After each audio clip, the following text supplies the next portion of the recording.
Prologue. Use of floating weapons. Ha! I caught the swift strike on my shield while looking across at my training partner, Ren. Try harder. I was training with Ren in the village. The reason was simple. Ren had asked for me specifically to train, but I wasn't sure why. Raphtalia would be a better choice for training with the sword, or even Eclair, especially seeing as he had the hots for her. This was coming on top of the fact he had placed all sorts of crazy restrictions on me. For a start, rather than defend, he had asked me to try using a sword. I used a long and thin shield that was possible to use like a blade. Then he had asked me to use float shield and control them like I would swords floating in the air. I was now battling Ren with float shield and using chain shield to turn them into various different forms. Of course, he had also forbidden me from using skills, magic, and life force. We'd even aligned our stats to be close to each other. It seemed like a lot of hassle for a training session. Ren dropped back a little, squatted, and rushed at me with a shout. It was still a training session, so Ren had also turned his own sword into one with only a dull edge. He had been fighting with just one sword until a moment ago. But after he stepped back, when he rushed in again, he was suddenly attacking with two. I took the incoming strikes on my shield, meeting him head-on, while also sending my float shields around behind him for a pincer attack. Ren gave a grunt in response, his eyes still fixed on me while he used one of his swords to stop one of my float shields. That was impressive, almost like he had eyes in the back of his head. Not that my attack had been difficult to read. Then I used the second float shield more sneakily, cutting it in low across the ground. I saw that one coming too.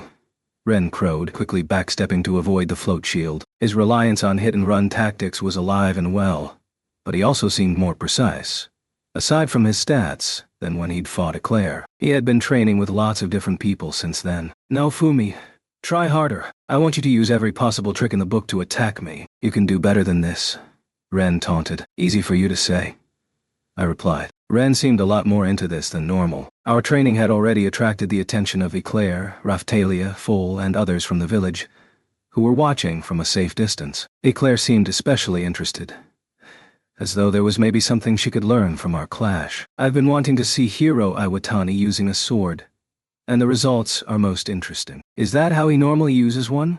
Eclair asked, looking over at Foal. I normally fought to protect rather than attack, which probably created a fundamental difference in my overall approach to combat. No. Brother's sword stance is normally more like the one used by Raphtalia, and before he would use the same kind of quick tempo attacks as Atla while copying your techniques. Eclair. He admitted it was all a bit monkey-see. Monkey-do, if that's the phrase.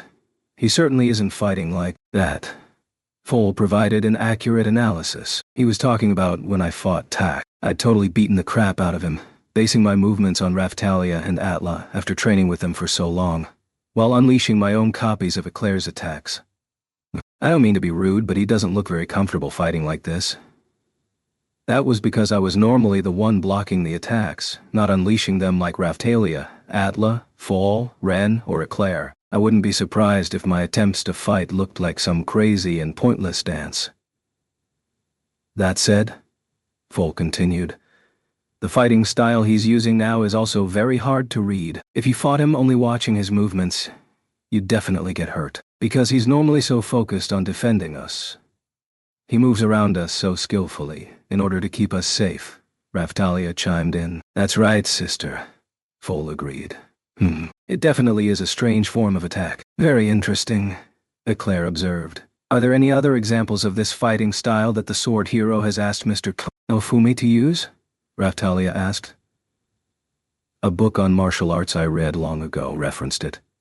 A style of fighting using weapons floating by magic. It seems the four heroes from the past have made use of it, Eclair revealed. The little party of spectators seemed to be having fun chatting away while Ren and I hammered at each other, and Ren wasn't giving me the chance to join in the discussion. In fact, focused intently on the training, Ren was only pushing himself harder and harder. He came at me again with a roar. Now Fumi, he shouted. Why don't you use twin shields to fight two-handed? Sorry to say it, but I still haven't found that skill yet, I admitted. The very idea of a combat style with a shield on each hand sounded pretty crazy to me. Even if it did offer an increase in defense, Taking incoming blows on both shields felt like it would be really difficult. It might give skills like shooting Star Wall a boost. I mean, I could run game-style simulations in my head all day, but I'd never get a real answer without actually trying it out. Seeing as I could only have one shield in my hands, I wondered if that counted as a handicap. This was a completely different world from Japan, after all, with the existence of stats like a video game, so it was a mistake to take even small things for granted. I see, Ren said, sounding a little disappointed. He tried to drop away and put some distance between us again, but with a shout I lined up my 2 float shields with the shield on my arm, forming a horizontal wall and then closing in on him. A loud sound rang out as our weapons clashed, Ren grunting as he was pushed to defend with his sword. One of my float shields landed a blow, and so I slashed with the other directly behind him. Ren proceeded to catch it on his other sword. If his plan was to keep on dodging, then my best course of action would be to press the attack with the float shields, and then close in once he was busy blocking them. I just needed to take a moment to see what his response was going to be. "Pretty nice, but not enough," Ren exclaimed, swirling his swords in a wide circle that appeared to leave him completely exposed. I was ready to take advantage of that when he crossed his swords in front of himself and slashed them downward in a powerful cross. Even if I took this new attack on the float shields and tried to attack him from the side, I wasn't going to be fast enough. I didn't like it, but there were no rules saying I couldn't evade rather than guard, shield hero or not. In fact, I needed to try and read beyond what Ren would be expecting from me, meaning dodging something might be a nice surprise for him. I backstepped away, avoiding Ren's descending attack, and then placed the float shields to prevent any follow-up attacks in the spot I came down in. Ren's blades slashed down where I had been standing, one of them sticking into the ground, and the other one landing on one of the shields. Ren paused for just a moment before launching a follow-up attack with a wordless roar. He circled around on the spot and came right at me, swinging his sword quickly, but without too much force behind it. I was impressed by his reflexes. This kind of breathless succession of attacks would certainly be difficult for someone not as well versed in defense as myself. Even quick, light attacks could create an opening. After all, if enough of them were performed. I had the 2 float shields and the shield on my arm too. 3 shields in total. And he was keeping the pressure on me. "The sword hero has really improved, hasn't he?" Raphtalia commented. "From a purely technical level, I'm not sure I could match him anymore." "Indeed. But Ren has impressive concentration, that's true. But I don't think he's watching anything other than Hiro Iwatani. In the chaos of an actual battle, that might leave him unable to respond to unexpected attacks from the sides," Eclair said, cutting to the heart of the issue and proving again that she was an expert warrior herself. "Have you noticed the difference with Hiro Iwatani? He's been glancing over here every now and then for the entire time they've been fighting. A good indicator that he's tracking his surroundings." "Yes, I noticed. Even as he fights the sword hero, Mr. Naofumi is listening to us talking," Raphtalia said. "Ren trained with the spear hero too, but he didn't show this level of concentration. Hiro Iwatani is most impressive too, being able to push Ren to such a high level," Eclair replied. "I wasn't sure it was all that impressive. This was just Ren's tendency to fixate on one thing coming out again, which I didn't consider a good thing. His intense focus on a single adversary in situations like this was an issue to be addressed, not praised. He was much stronger in one-on-one fights. I'm more interested in how Brother is using those floating weapons. Sister, isn't there something like this for the 7-star weapons? A vassal weapon from another world is similar enough to the weapons here, correct?" Foal inquired. "Dual wielding is the best I can do, I'm afraid," Raphtalia admitted. "It's likely something that can't be copied easily. I'm pretty sure it would make me crazy, try and pull off a trick like that. You need to use life force and magic while in a strenuous combat situation. Just thinking about it makes my head spin," Eclair said. "I know what you mean," Raphtalia agreed. "One thing, though. The 7-star heroes do have weapons they can make float too, correct? Like the ones I've seen Hiro Iwatani use during practice," Eclair said. "That's right. He used them when he borrowed the staff from the wisest king of wisdom," Raphtalia recalled. "Maybe we should look for them. It would be wonderful if something turns up, but I can't imagine they would be easy to find," Foal said. "Indeed. They seem quite different from the holy weapons, at least in this regard," Raphtalia agreed. Both she and Foal seemed quite disheartened by the prospect. Back with Ren and me, he was now breathing hard after launching a succession of attacks. I wasn't going to let that opening slip past me, so I thrust my shield out. He avoided that, but I was already piling on with my float shields, slashing down at him. The biggest demand on me here was mental control of the shields, which meant I wasn't expending the same kind of stamina that Ren was. Ren grunted and went on the defense while I slid the float shields around behind him, outside of his view. Then I quickly slashed them down at him from the air. I was waiting for the instant in which Ren's attention would be caught by the incoming shields. I was ready to circle around him and start slashing at him again. My shield made contact with his abdomen, not a heavy hit, but enough to make him gasp for air. Then Ren lowered his swords, accepted defeat, and started to breathe hard. "Phew, looks like you beat me," Ren said. "You were moving pretty well out there," I told him. "You just need to stop concentrating quite so hard on what is immediately in front of you." Just as Eclair had already pointed out, Ren tended to elicit incredible focus in battle. Intense concentration wasn't a bad thing, but it could also excessively limit your perspective. An extremely inflexible way to fight. "Aye," Ren replied. "Hey, we were both fighting with odd handicaps that we wouldn't normally have to deal with. I don't think a normal battle would require quite as much concentration," I said. "No. It's important that I reflect on this," Ren asserted, not accepting the out that I allowed him. He definitely had a stoic attitude. "We don't know what kind of foes we will be facing in the days ahead. Naofumi, I hope you'll train with me again. As I improve, can you also start using magic to launch ranged attacks at me? Stone rocks, any kind of missile would be fine?" Ren asked. "Sure, I guess," I replied non-committally. I didn't need a flying rock taking him out, I thought to myself, spinning my float shields idly. Ren was watching them as they spun. "I guess there's something else I should say." "What?" Ren asked.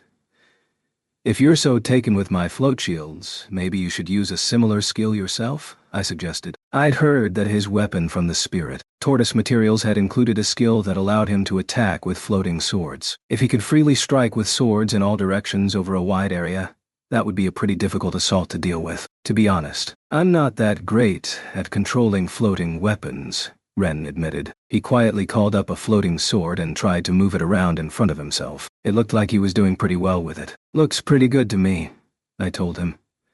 "Maybe when there's nothing else going on. But if I'm moving around myself, or have to concentrate on attacking, the swords stop moving. I don't think I could keep moving them around so freely in battle like you do, Naofumi," Ren admitted.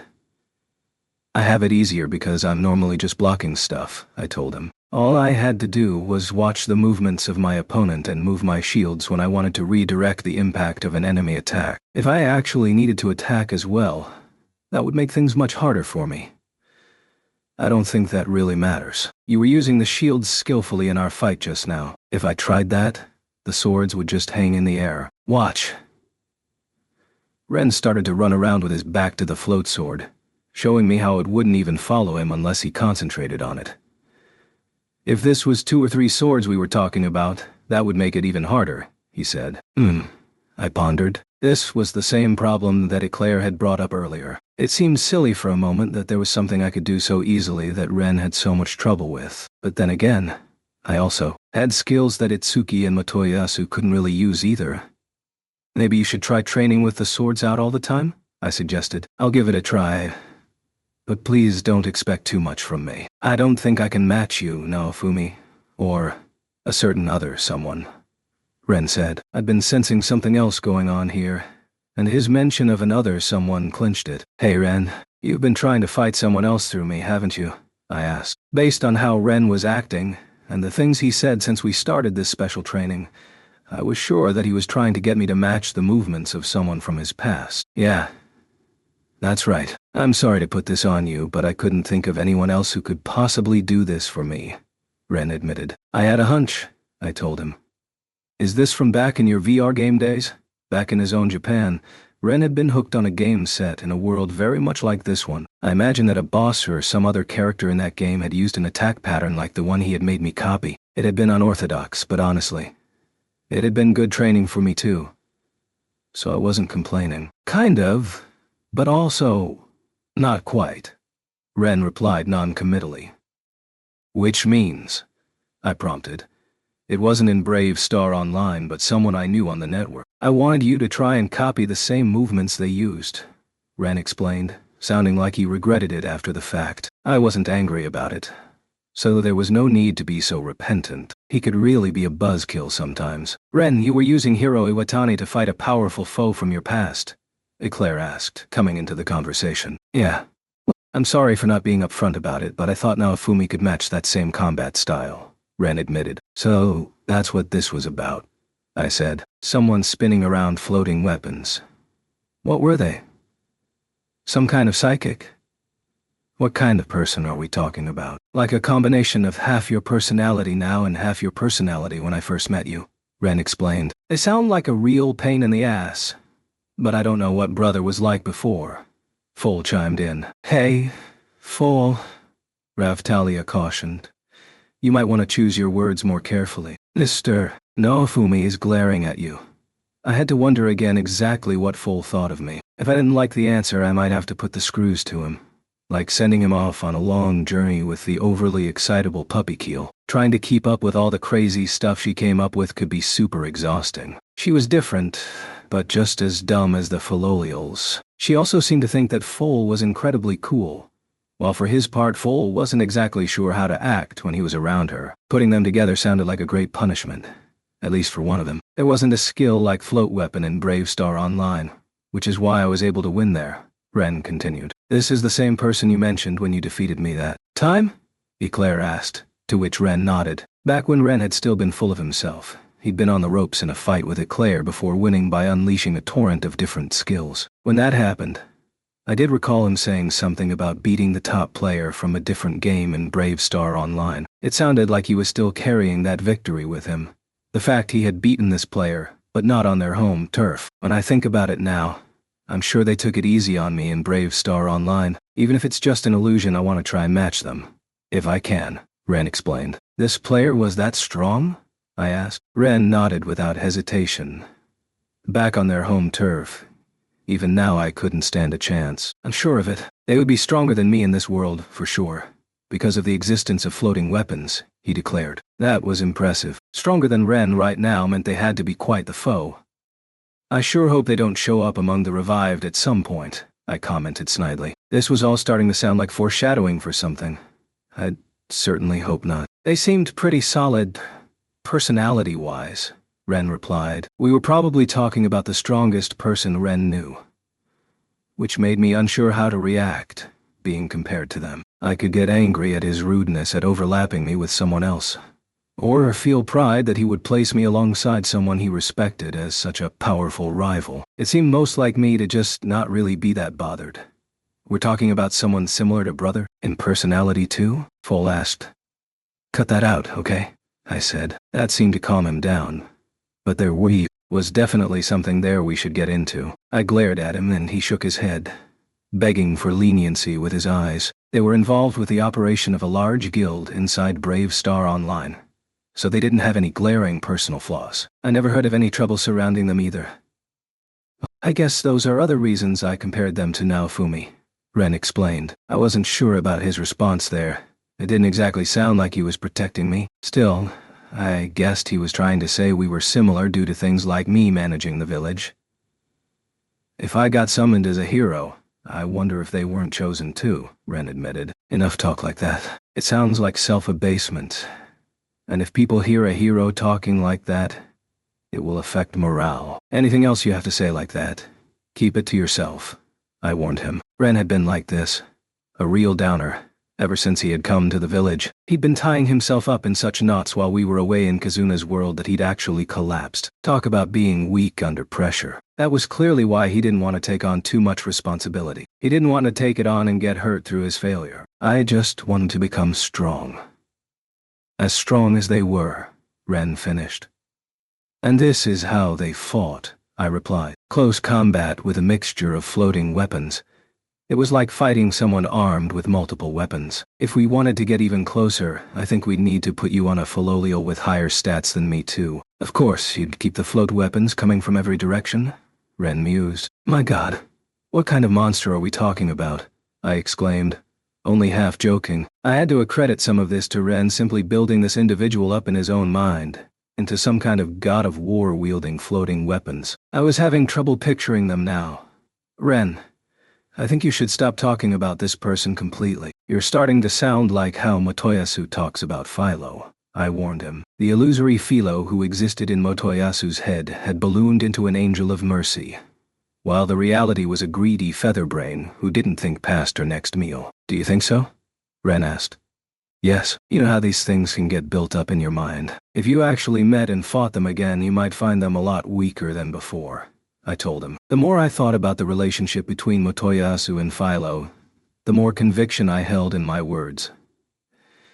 In any case, if this kind of routine can help you improve, I'll help out whenever I have time. Just keep on training, I told him. Okay, he replied.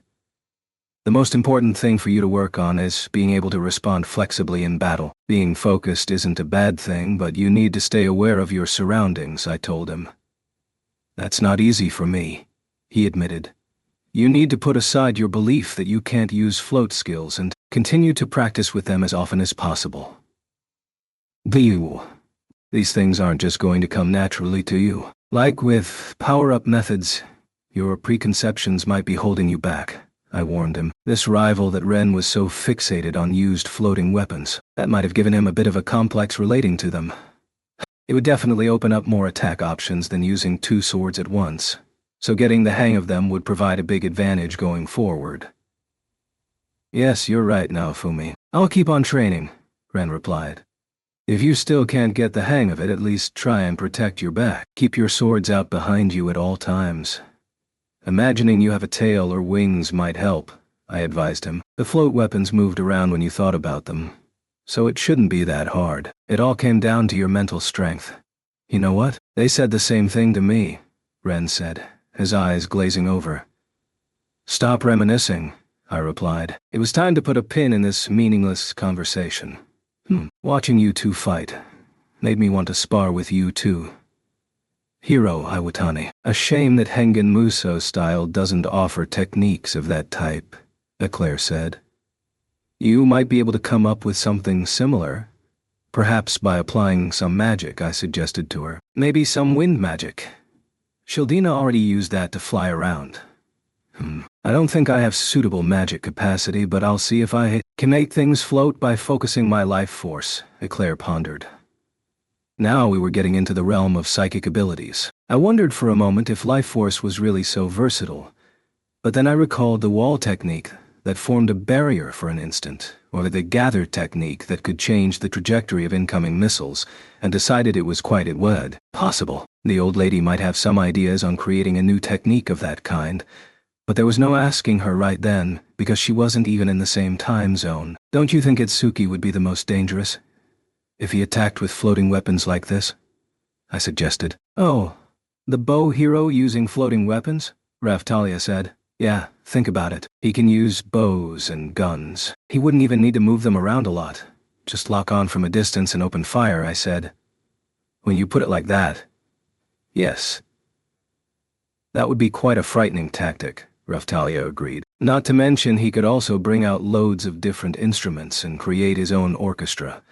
But that might be harder to pull off, I continued. We had determined that if we were at the same level, Itsuki had the strongest attack power among all of the heroes, but also the weakest defense. From one perspective, it was like Itsuki and I were opposites of each other when it came to attack and defense. Of course, unlike my complete lack of attack power, Itsuki still had some defensive power, so it wasn't completely the same thing. Taken in that light, my shield hero predecessor, Mamoru Shirono, was likely closer to being the opposite of Itsuki. That brought me back to facing our current situation. This wasn't an easy one to explain, but right at that moment, we were living in the past of the world to which we had been summoned. A mysterious attack, likely launched by the enemy forces to which Sign's sister and bitch belonged, had blasted us back into the past along with my entire village. We now had no way to contact anyone left behind in the future, which included Philo, Motoyasu, Itsuki, and Rishia. Here in the past, we had entered into an alliance with Mamoru Shirono, my predecessor as shield hero, and the nation he was affiliated with, Siltron. As for Mamoru himself, He was blessed with stats that made me just a little jealous. He was a shield hero, but he was also able to attack. He had a good handle on float shield too. Now that I thought about it, maybe I should ask him to come train with us next time. From the perspective of Ren's future growth, that would definitely prove useful. As I was pondering these things, something else hit me. Float weapons were actually a lot like the remote-controlled ranged weapons that often appeared in mecha anime. I thought weapons like that looked so cool up on the screen, and would have loved to have gotten my hands on them at the time. But once I actually did get my hands on them, they weren't that great, really. It made me sad to experience all this geeky stuff, and not be as moved by it as I had once hoped. It was like when you saw someone using gear you really wanted in an online game, and then when you actually got it, it just didn't feel as strong. You've got a really sad look on your face, Mr. Naofumi. In any case, I think training by using your floating shields like enemy blades is very useful. It's like training to avoid a barrage of incoming attacks, Raphtalia said. I voiced my agreement. I also didn't want to imagine the chaos of everyone in our party all attacking with a horde of floating weapons, though, so maybe things were better off without too many changes. Ren, Raphtalia, and Sine could get away with it, but once you got to people like Foal, it would just look like some kind of joke. The Gauntlet's hero making gloves float in the air to attack with them. I was just thinking about mecha anime, and now I'm onto rocket punches. Everyone who knew me could tell when I was having one of my strange ideas, so I decided to stop that line of thinking at once. One thing we could try to make them more effective would be to find or create an accessory that makes them automatically attack your current target, I mused. Accessories allowed additional effects to be added over those already contained inside a weapon. One example was an accessory that allowed Glass to cause slashes through the air when she swung her fan. Something like that sounded like a practical way to make Ren's float weapons more effective. Accessories could also enhance specific skills, and there was a wide range of them to find.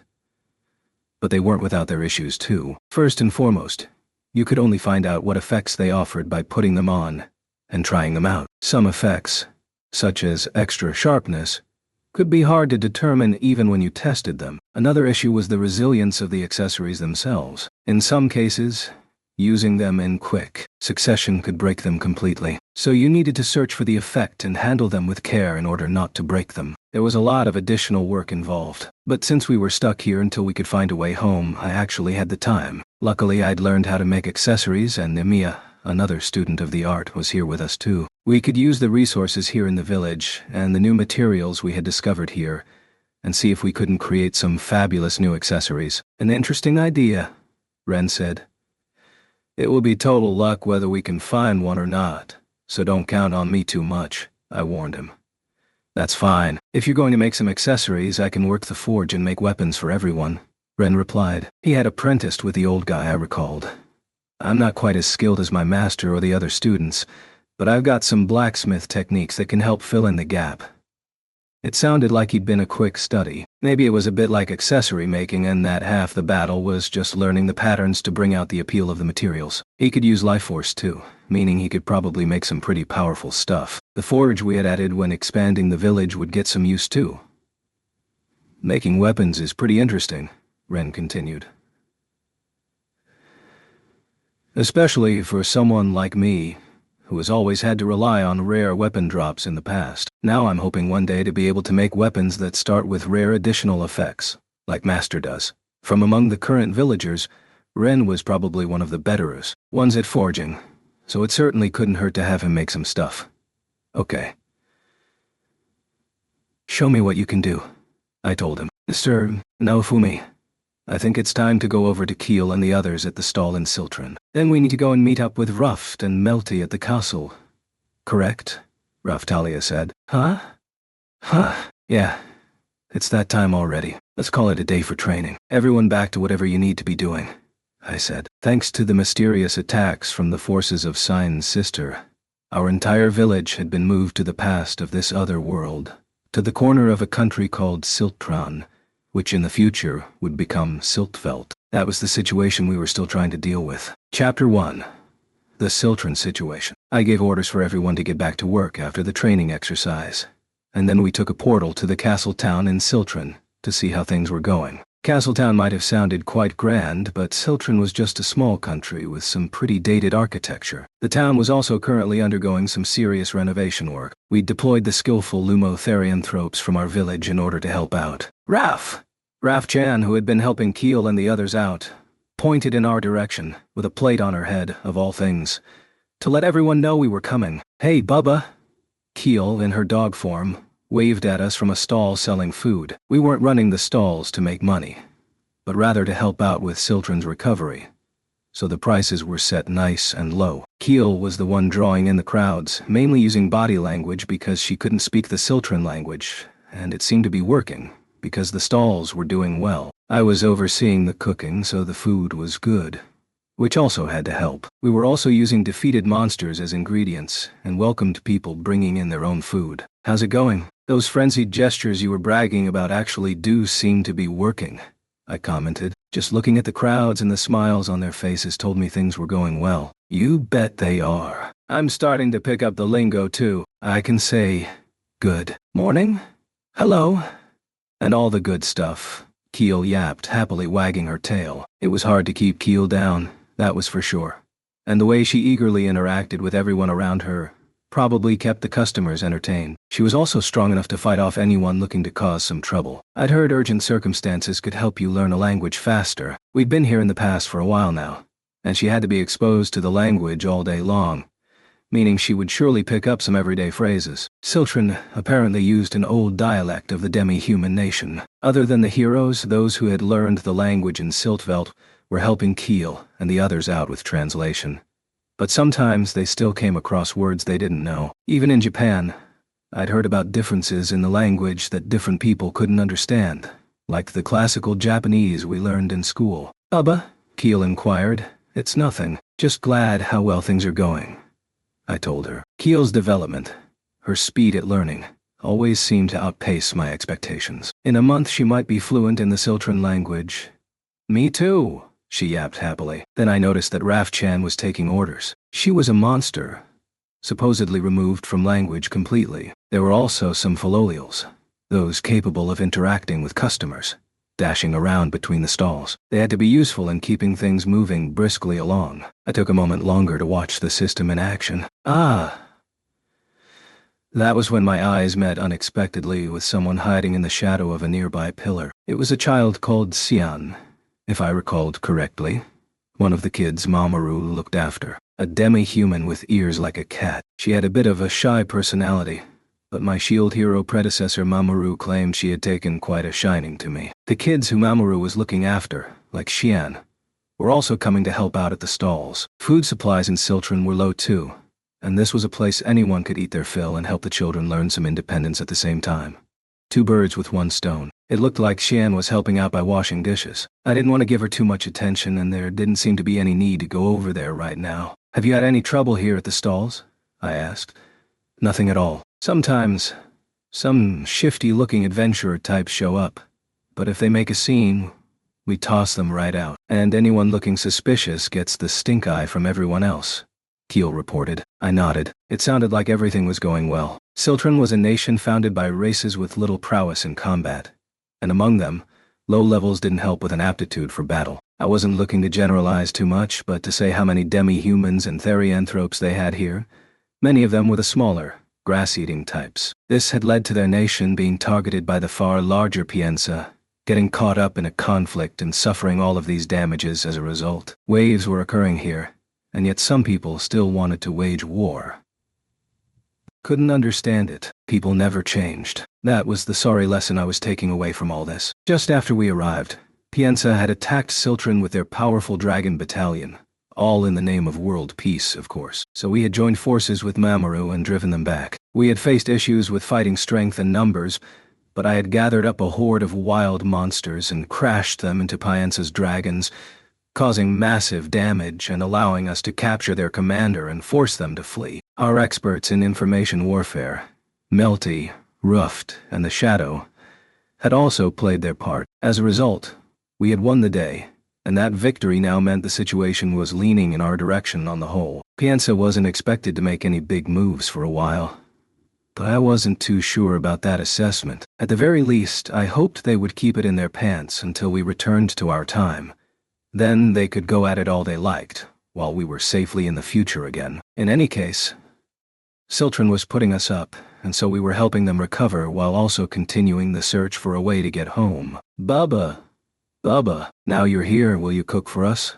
Keel and the others were all looking at me with sparkling excitement in their eyes. As it turned out, I was a pretty good cook, and so everyone always wanted to eat my cooking. They loved it when I cooked for them. I need to go and talk with Mamoru, Melty, and the others in the castle first. If I have some time after that, I'll come and help out, I told her. This promise was met with shouts of enthusiasm. You have to get plenty of ingredients ready for me to cook, though. Okay? I continued. You bet. Everyone. We need to get a pile of stuff to cook. Keel. Yep. The others all shouted their agreement. Cyltron was currently suffering a shortage of raw materials, including stuff for cooking. We had the village bioplants turning out vegetables, and we were defeating wild monsters to use as meat, but every day still saw shortages. It felt like our emphasis was still mainly on helping them rebuild. But of course it would have been useful for us to have some money too. We were still gathering more building materials than hard cash, but as long as restoration work continued, it was good. The feeling I was really struggling with was that of being stuck here in the past, dragging our feet, when what we really needed to do was get back to our own time. Keel and the others looked so alive, didn't they? Raftalia said as we headed from the stalls up toward the castle. Keel's a ball of energy, you know that, I replied. That's true, but it might also be the reason she ended up tagging along this time, Raftalia mused. A pretty rough bargain, if that's the reason she got dragged into all this, I replied. We often ended up leaving Keel at home. She was badly injured during the incident with the spirit tortoise, preventing her from visiting Kazuna's world. And we'd also left her in the village when we went to earn some cash to buy slaves at the Zeltobo Coliseum. She actually did help out quite a lot, but we'd never taken her along when going out into the unknown. The way she keeps her spirits high at all times really helps relax the tension of everyone around her. That's a big help, I admit. Indeed, I feel better with her around too. That is a big help, Raftalia replied. When serious stuff was happening, panic was the biggest threat. Having party members like Philo and Keel around could certainly be an effective remedy to tension mounting too high. As we chatted, we finally reached the castle. Scene greeted us. The girl who is normally found directly behind me, standing in the castle courtyard, learning a new technique from Ryan, the sewing kit hero from this world. That's it. That's the way, Ryan encouraged. This was a special technique unique to their race. The ability to sprout wings, something lost in Sign's time. If she could get the hang of it, then she would be looking at a considerable power-up, and so she was working on it quite enthusiastically. However, just like learning life force, it was proving a difficult technique to master. Ryan herself, it seemed, was an ancestor of Sign's. She had apparently come here from Sign's world, which, in our time, had already been wiped out. This was the kind of coincidental meeting in the past that was made possible by waves that also occurred back here in the past. What was less exciting about this situation was that Ryan seemed to have a pretty one-track mind, and that track was sex. She rarely missed a chance to drop some harassment on me, and unlike the style I was accustomed to from the likes of Sedina, Ryan played fastball. I really had to keep an eye on her. One of her most sparkling gems had been to question whether sex with me would feel painful or not due to my lack of attack power. I was never going to forgive her for going there. That much was for sure. Hey, Naofumi, you here to see Mamoru? Ryan asked. Yeah, I replied briefly. He's with Melty and Ruft, deciding on what kind of action we should take next, she replied. Okay, I said. That meant they would be in the castle's meeting room. No problem dropping in on them there. Ryan, how are things going with teaching that technique to Sign? Pretty good, I guess. That pause, that spoken question mark at the end, was her clearly trying to avoid hurting Sign's feelings. Sine still turned away upon hearing this. I decided not to say anything. If I praised her too much, it might just end up hurting her more in the long run. It involves taking your magic and circling it through your body as pure power, but that's easier said than done. Some people need to add a magical attribute or the wings won't pop, Ryan explained. There are all sorts of types of magic, I said. I can see how it might be hard. Indeed, it's even harder if you don't have a complete grasp of the magic from our world, Ryan continued. I had to admit, I'd never really seen Sign use anything resembling magic. Her sister had made a much bigger impression in that department. Was that magic your sister used from your world, Sign? I asked her. She shook her head. It seemed not, which meant Sign's sister had also learned magic from another world, from among my crew. That would be like how Shieldina had learned magic from Kizuna's world. Sedina and I had also gained access to it by such means as using the Way of the Dragon Vein on gemstones. So, there were ways it could be done. I do understand that it can be better to rely on weapon skills rather than casting magic. Rhine sympathized, raising her arms in an exaggerated fashion as she tried to give scene an out on not using much magic. I tend to only use it for a little spice here and there. If neither of them were magic specialists, it would definitely make it harder to learn it now. It sounded like what we needed was a specialist from Rhine's world to come and help out. But whether that would even be possible, because it was long gone in our time, was another point of concern. Well, just do what you can, I told them. Worst case scenario, we'll have to think up some clever twist. Yeah.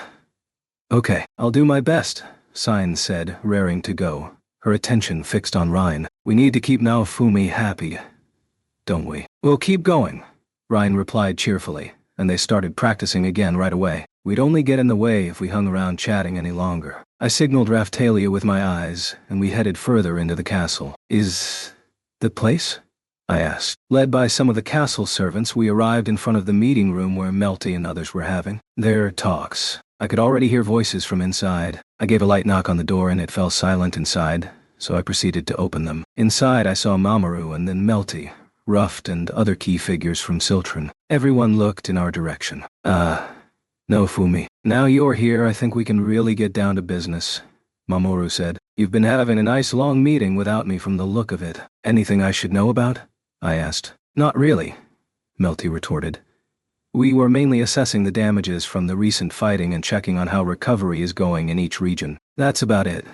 Along with a report on the torture of that magic user you captured, Naofumi, Ruft added. Afu, Raf-chan II added. None of that really sounded like information I wanted to hear, but I needed to hear it nonetheless. I was sure Melty and Ruft could provide a simple breakdown later if I asked them to. Dafu-chan, that was Raf-chan II, was sitting up on Ruft's shoulder. She looked like she was helping out. Those two really did get along well. We bickered a bit, but the truth was, Melty was the queen of Melromark back in our time, the largest nation in the future, and Ruft was working as an aide to the rulers of that nation, Trash and Melty. Not to mention, Ruft was royalty himself as the former heavenly emperor of Q10 Lo Ao. They were both young for the positions of power they held, but they were doing fine work in key positions of authority. Even here in the past, those talents were being put to good use.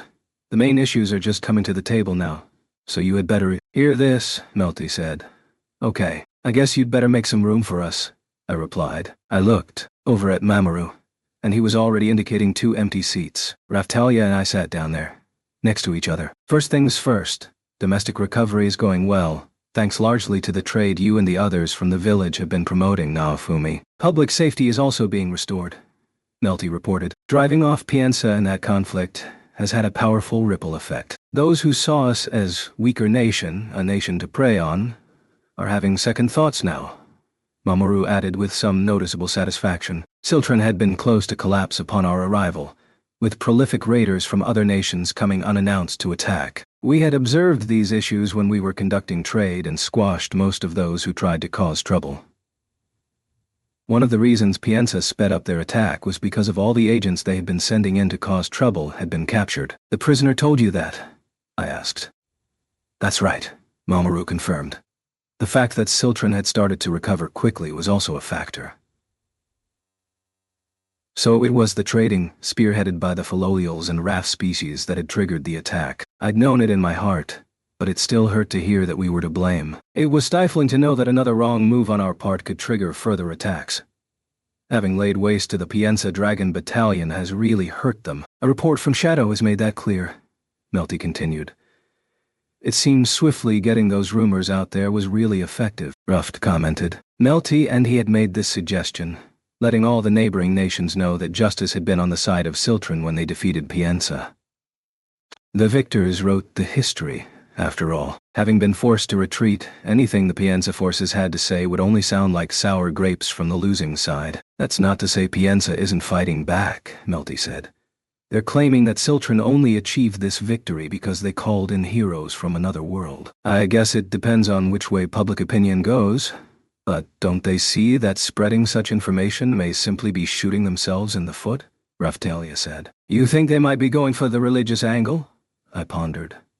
Getting everyone together to defeat the cowardly Ciltran who has sent heroes into war. That might be the case, Raphtalia replied. But do you think their allies will accept that after such a defeat? That was true. We could easily claim that Ciltran had come together and won because of one of Mamoru's strategies. A victory for the unified people of the nation without any cooperation from us. We got our information out first, meaning some cracks had surely formed in the alliance that Pienza led. What they needed right now was trust in each other. And that meant confirming the truth, which meant they were in their own struggle. And that suited us. If they try to convince everyone to come together and defeat Ciltran at a time like this, I don't think it will go well for them, Melty said. I had to agree. It would be the height of foolishness to try and launch another assault with all this confusing information circling in the air. The other surrounding nations had to know that too. Which means the wind is blowing in our direction, I said. It might be just a little, but this has raised the issue of whether we should be getting involved in things any more than we already are. That's the issue we've been discussing with Mamoru and these others, Melty explained. Mamoru nodded, looking over at his subordinates. None of them looked that good in a scrap, to be honest. And they didn't look very comfortable here either. They were likely getting a bit carried away now that they glimpsed the chance to back a winning horse for once. This whole situation had come around due to their cooperation with us. And so the idea that maybe now we shouldn't fight was causing some friction. This started out as a battle that we had to resolve for ourselves, Mamoru said. It was a mistake to try and have you resolve it now, Fumi. I do see your point, I admitted. The battle had been triggered by us turning up here, and we'd helped Mamoru and his forces because our village was positioned to get caught up in the fighting. Getting involved any further probably wasn't a good idea. What they seem likely to do in this situation is send in spies, or deploy a new hero. Information was important. I could imagine a wave of spies coming in, seeking to determine the truth. The bow hero, who for now was siding with them, might also show his face. Why was it that the bow hero always seemed to play the neutral ground? The even hand of justice? We've been thinking about that too. But it seems pointless to have you hide now, Mamoru said. If word gets out that Ciltran is hosting multiple heroes from another world, it should hold Pienza back and make it harder for them to sway public opinion, I said. There was no reason for us to attack them, and they already knew that attacking us would give them a bloody nose. Or worse. The situation was nicely balanced to prevent any further violence. You need to be careful of offers trying to tempt you over to their side, or even attempts at kidnapping you, Mamoru warned. Indeed. You should be especially careful, Melty, I said. Me? Kidnap? Underestimate me at your peril. That's a task that would at least take their bow hero to pull off, Melty exclaimed. She wasn't wrong. She had been spending a lot of time helping Philo level up, which had boosted her own level considerably, and she'd also undergone the physical enhancements from Fitoria. What was likely the same kind of power-up method as the whip, which had really raised her basic abilities. Only one with the protection of the heroes would be able to kidnap Melty. I had to agree with that. She had plenty of protection around herself too. I'm protecting her too, Naofumi. No need to worry, Ruft assured me.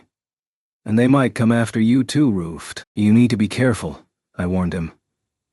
I know, he replied. Ruft had high-level illusion magic at his command, and was becoming so strong that even if he was captured, he'd probably saunter back to us before too long, having turned the tables on his captors. He was Raphtalia's cousin and received the blessings of the Raph species. Like Keel, he seemed to have an affinity for his therianthrope form, because that was what he spent most of his time in. It was funny to see Raphtalia struggling to work out how to talk to him when he was in his demi-human form, that was for sure. During the recent fighting, he had aided me in place of Raphtalia, and had looked pretty brave doing it as he swung around a massive axe stolen from the enemy. In regard to deployment of the heroes, Mamoru made it sound like the bow hero on their side wasn't all that keen on the idea. I think we'll be okay for a while, Melty said. Any chance he might switch sides completely? I asked Mamoru, but he shook his head from side to side. It's not as simple as that. He has people he wants to protect too, Mamoru explained. Our guy in the future was a stick in the mud as well, but we eventually convinced him, I said. Not only Itsuki, but Ren and Motoyasu too. We'd scrapped with them all, and convincing them to team up had been a pain. But things had worked out in the end. Whatever you may think, Naofumi, people can't just cast their affiliated kingdom aside if they have family or other people there to protect. That's exactly the tactic used everywhere to get heroes on their side, Melty told me. Oh boy, I replied. I knew what this was. I hadn't been caught up in it myself, but this seemed like a standard tactic for countries from other worlds in forcing heroes to work with them. Getting a hero to change sides would be very difficult. Think about yourself, Naofumi. Would you betray Melromark and the people of your village to go off and join another nation? Melty asked pointedly. Nope, not going to happen, I admitted. There you go then, she replied. So what you're telling me is that Melromark was probably doing all sorts of stuff to the other three heroes in order to bind them to the nation, back in our time. I'm just hoping we don't face an enemy in the future holding one of their kids hostage then. Could you fight that? I asked, considering the events until you met my mother. The spear hero had my sister at his side the whole time. What about the sword hero and bow hero? Who do you think they could have been with? Melty asked. No need to even mention Motoyasu, really. With Bitch around, anyone or anything that might threaten her position would have been wiped out or horribly hurt. Lino was a good example. She had been put through hell right behind Motoyasu's back with him none the wiser. As for Ren and Itsuki, I felt they would need a closer bond than that before they started fooling around. If it looked like they were being tricked or forced into anything, I could easily see them sensing the danger and making a break for it. And if they were just propositioned normally, they would probably just turn it down. It could be said, Melty continued, that we managed to make them our allies so easily for the very reason that they avoided such machinations and remained single heroes in the first place. The issue might have come up if they had shacked up with someone while they were still out of control, but I didn't really suspect them to turn on us at this point.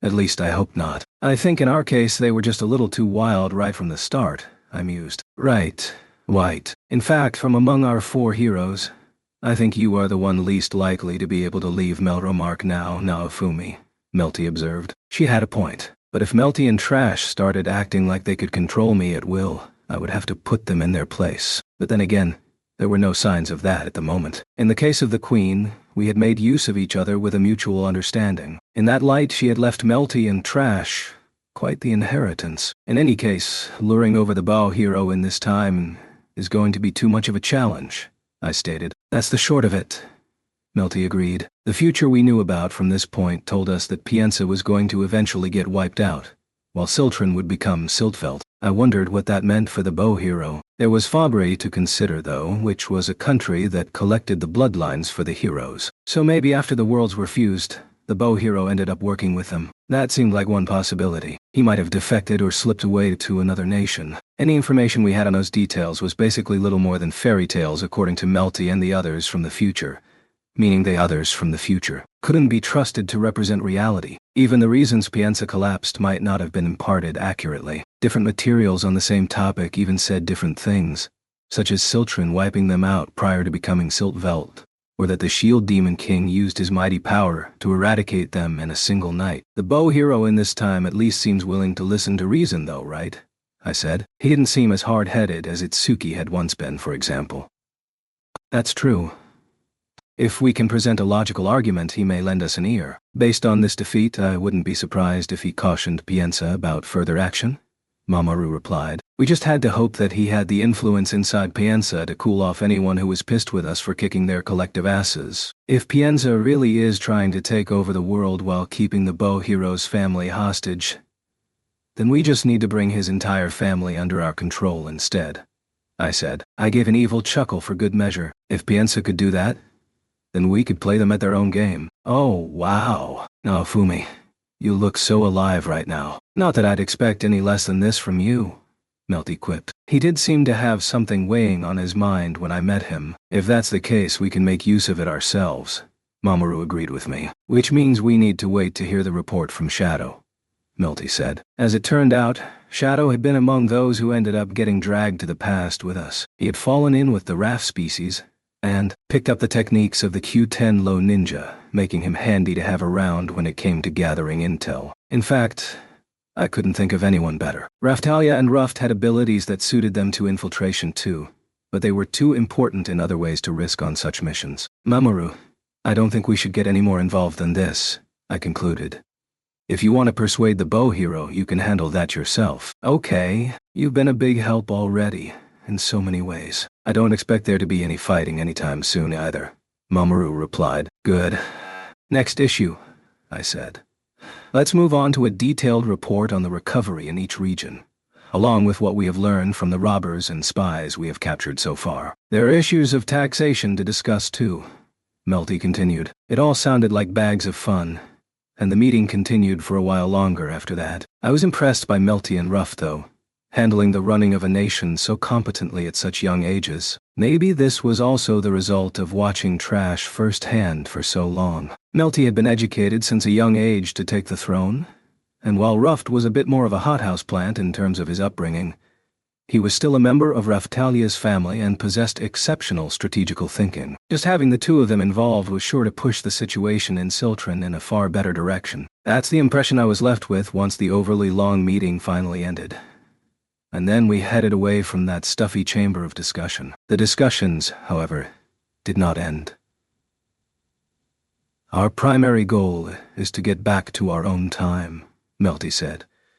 But at the same time, we need to prepare under the assumption that our enemies will be waiting for us when we return. I agree, I said. That's why I'd like for you and the others, Naofumi, to continue the trading while also getting in some fights with powerful monsters. I've set up a number of patrol routes, so if you could divide them up between the heroes. Melty rattled on. I wondered for a moment if she should be making every single decision. Back home, we'd get Sedina and a crew together and go to the oceans to level up, maybe using the whip power-up method. I wondered if maybe there was something we could do with the mirror one.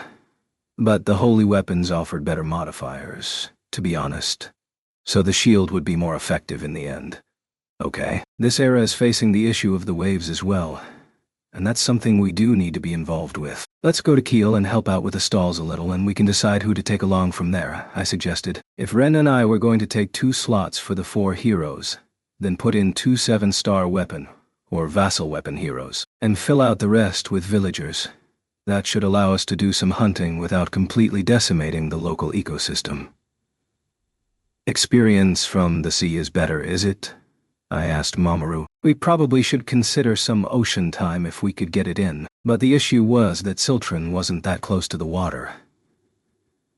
Is that the case in the future? I don't think we've ever really felt a difference between the land and the sea, Mamoru replied. I thought about that for a moment. It sounded like there was no difference in experience here in the past. When we killed those balloon snakes, which were like a subspecies of the balloon, we'd earned a lot more experience than normal balloons. So that was true too. They didn't feel any stronger, so I'd thought maybe they had some additional experience for some reason. It was hard to compare them though, due to the snakes being a subspecies. I didn't have the mental capacity to remember everything, after all. I didn't need to get lumped in with Raftalia and her perfect recall of everyone's names or Ruft and his perfect recall of all of Trash's strategies. But I also remembered Ren saying that Q10 Low had offered more experience. Maybe there was a reason for all this. It felt like the one behind the waves, the one who assumed the name of God, had a hand in all of this. They were definitely sending in the resurrected, destroying all sorts of important materials, really causing a mess for us. Mamoru?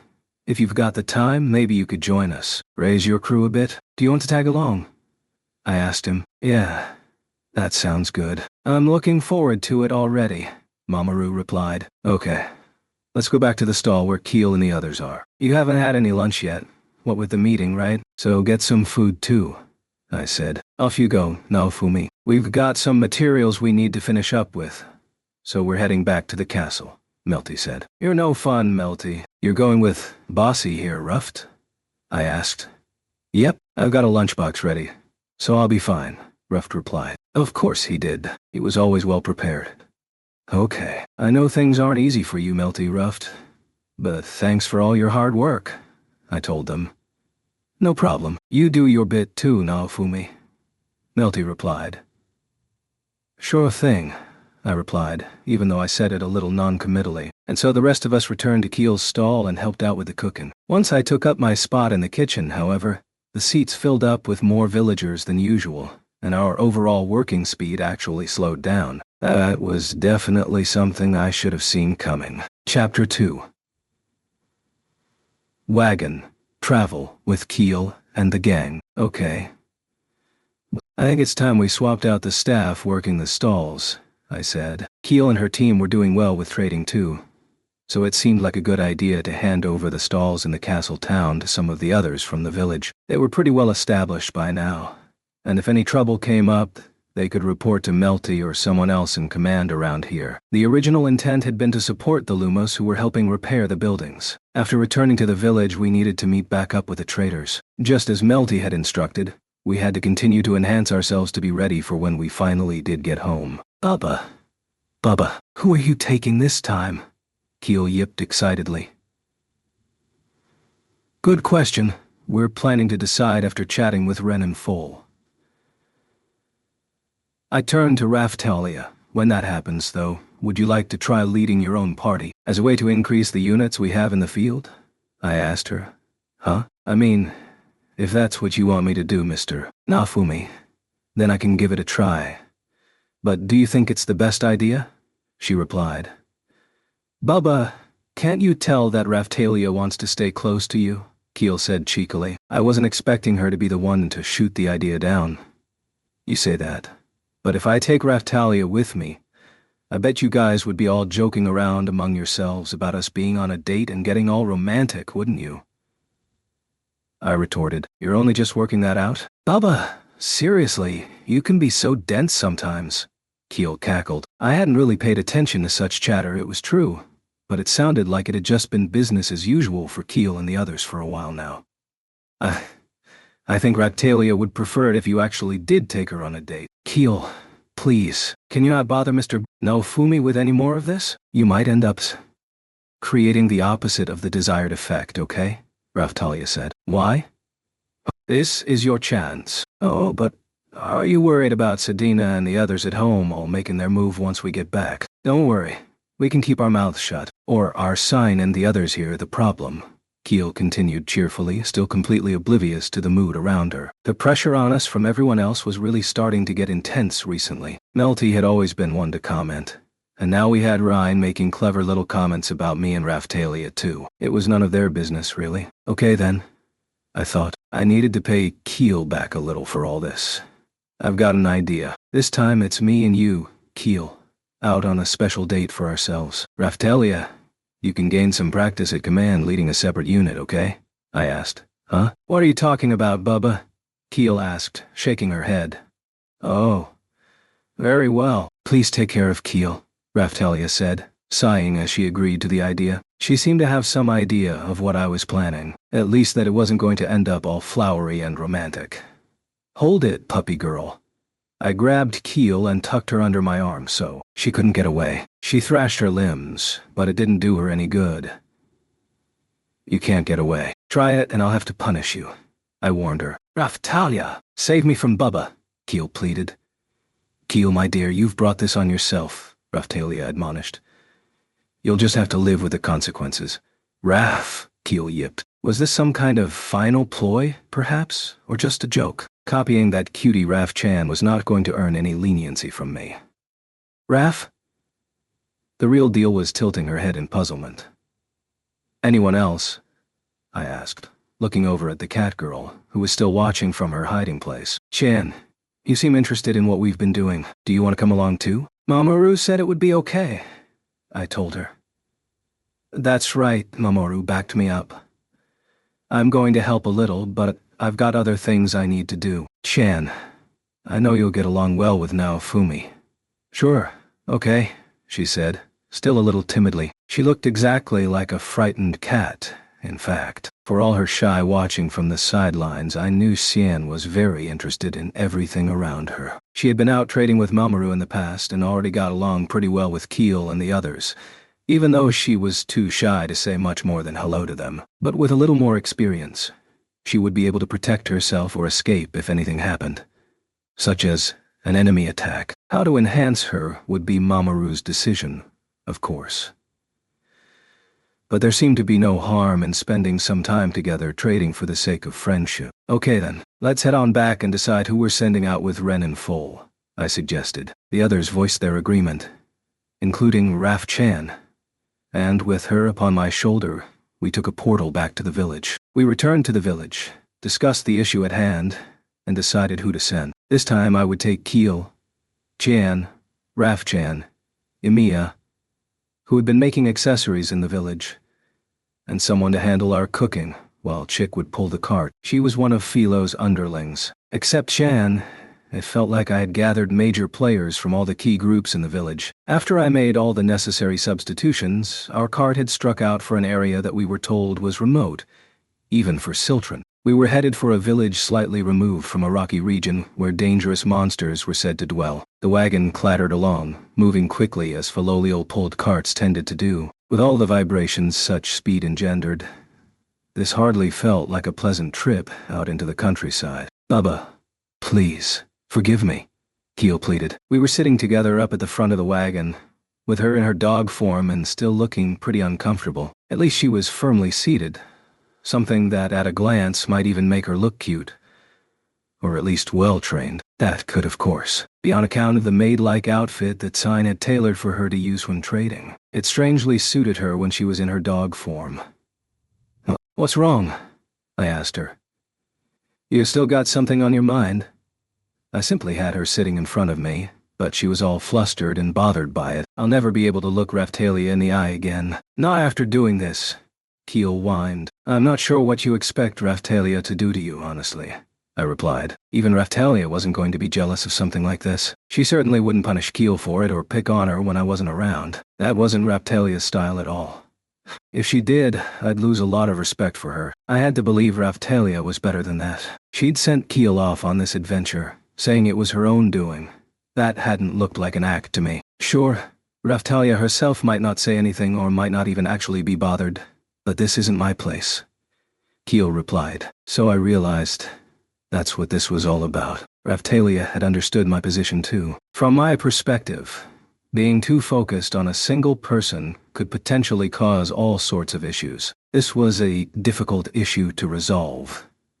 That was for sure. Keel, you seem to be keeping your distance a little, I said. Maybe this was something like the hierarchical instincts of a dog. For Keel, Raphtalia and I were higher up in the pack order than she was, and so she might even feel a little fear at being this close to me. She normally didn't hold back at all, so I was surprised to see her looking so scared, simply sitting in front of me. She'd been happy to mock me back in the village, though. I needed to give her a little bit more of her own medicine first. What's wrong, Keel? No need to hold back.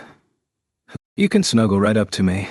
Come on, I said, drawing her toward me. She gave a yip as I ruffled her fur. She really did have a lovely coat, very pleasant to the touch. A different sensation from the softness of Raf Chan.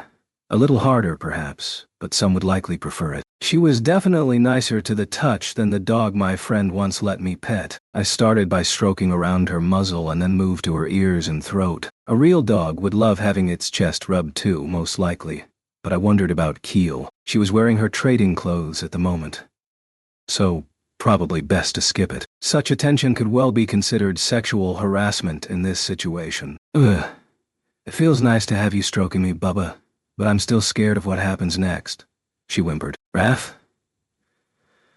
Chan was more than accustomed to me stroking her and seemed puzzled by Keel's reaction. Keel, don't be such a coward, Emiya said, popping her face forward.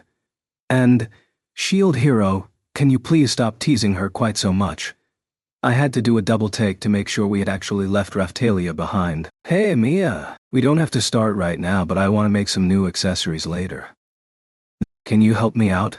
I asked her. Yes, of course. Whatever you need. Are you focusing on design, or functionality, or quality?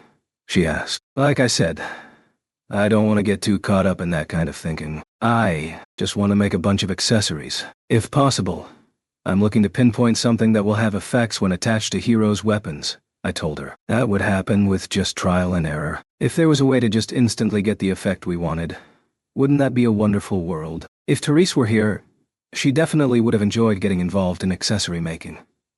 One of the reasons we're heading to our current destination is for some mining, I continued. We need to find out what kind of minerals and gemstones you can obtain here in Siltron. Okay, I'll help however I can, Emiya replied. I gave her a stroke too, seeing as I was already stroking Keel. That made her gasp, flush red, and stiffen up. Of course, Emiya had a thing for me too. I couldn't keep them all straight, but I did need to be more careful about who I went around stroking. I wondered for a moment how Raphtalia might react if I did the same thing to her. I couldn't quite imagine stroking Raphtalia as casually as this, however. I might have soothed her a little when she was smaller, but I rarely touched her anymore. It felt like I'd almost taken to stroking Raph-chan as a substitute. This left me wondering why I was able to stroke Keel and Emiya so easily. The answer came to me quickly, but it was a bit controversial. It was because they had fur over their entire bodies. I decided I would have to stroke Raphtalia once we were reunited. That would also likely shut up everyone around us for a while. I made it seem really natural, and I was pretty sure it wasn't rude. I'd been living in this other world for a while now, so I knew how things worked. Stroking children was not rude in Melromark. I knew that much. Bubba, how long are you planning on stroking me for? And where exactly are you stroking now anyway? Keel yipped. I'd been focusing a little too much on Emiya, and my hand had slipped down to unconsciously rub at her chest. It was fluffy there, but there was no suggestion of breasts. Sorry, that's your chest, isn't it? I said. Keel started barking and then growling too. I guess I'd pushed things too far, as I'd feared I might. Not that she was threatening me at all. Then I noticed Chan watching us with a cold look in her eyes. What's up? I asked her. You're not ready to play along with us yet?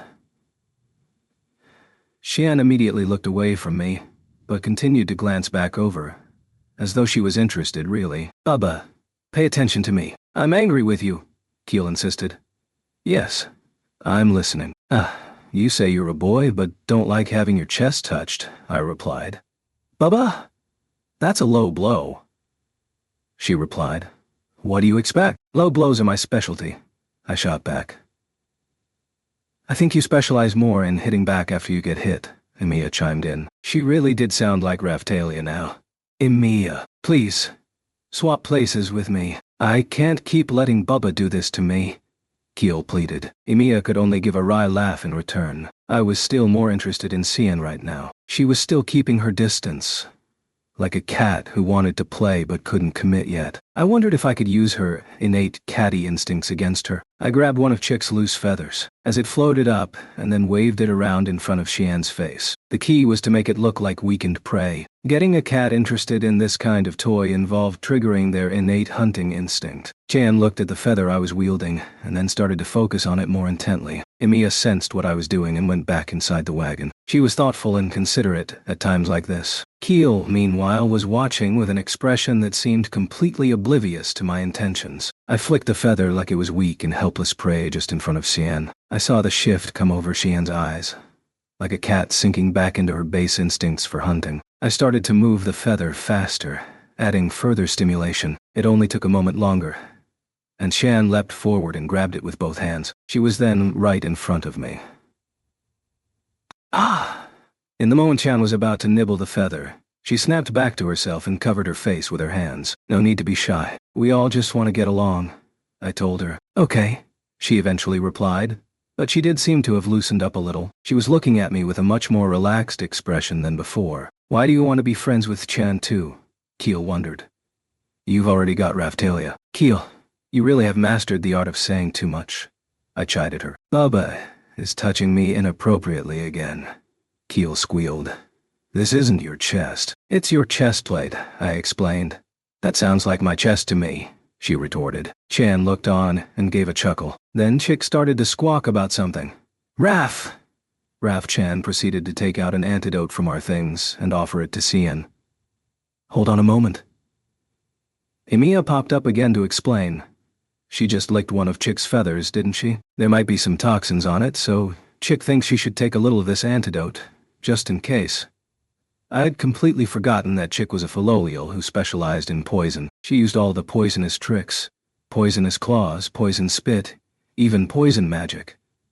Poison, huh? I remember Philo having a phase where she wanted to spit poison too. I reminisced. As if we didn't have enough trouble with everything coming out of her mouth already. I took the antidote from Raf Chan, mixed it with some honey on a plate so Xiang could just lap it up, and then handed it to her. Chan seemed to understand that I'd made it sweeter for her, and just quietly took some of it. A moment later, she'd licked the entire plate clean. It seemed she liked the taste. With Keel here too, I decided to whip up some desserts for them later. What do you mean about Philo's mouth? Emiya asked. Right. Before Philo met Melty, she had a bit of a mouth on her. And just like Keel, she didn't know when to keep it shut either. I explained. The turning point for the poisonous tongue, the moment when she learned to engage her bird brain prior to her beak, was when a single comment from her had triggered Motoyasu and awoken his undying love for her. It was an issue we still wrestled with. She was still a bit of a featherhead, but she wasn't without the capacity to learn too. Reflecting for a moment on her history, I realized Philo had been pretty unlucky. What with Motoyasu and the demon dragon too. You're saying, I've got a poisoned tongue too. Keel exclaimed. In your case, you just say one thing too many. With Philo, she would really go for the throat, I explained. What's the difference? Keel asked. Well, for example, we heard that a nation to the north of Melromark had overthrown their king due to intense poverty in the nation, but that the poverty issue had not been resolved. What do you think Philo said? I asked, rhetorically, before putting on my best Philo voice. I feel so sorry for that poor king. So he really was just thinking about the people after all. Whose fault is it that you're starving now, huh? Okay, that's pretty cold, Keel replied, seemingly taken aback by the venom of his birdie burn. Philo had come a long way since then, it was true. There are the things you think, and then the things you should actually say. It's like if you want me to make some cookies for you, but you can't bring yourself to just come out and say it. Instead, you make a fuss about being hungry. Then Philo comes in at the side and says, Keel is only saying she's hungry because she wants cookies. Do you see? I asked. Yes, I think I get it. Is that why she wanted to use poison? Keel asked.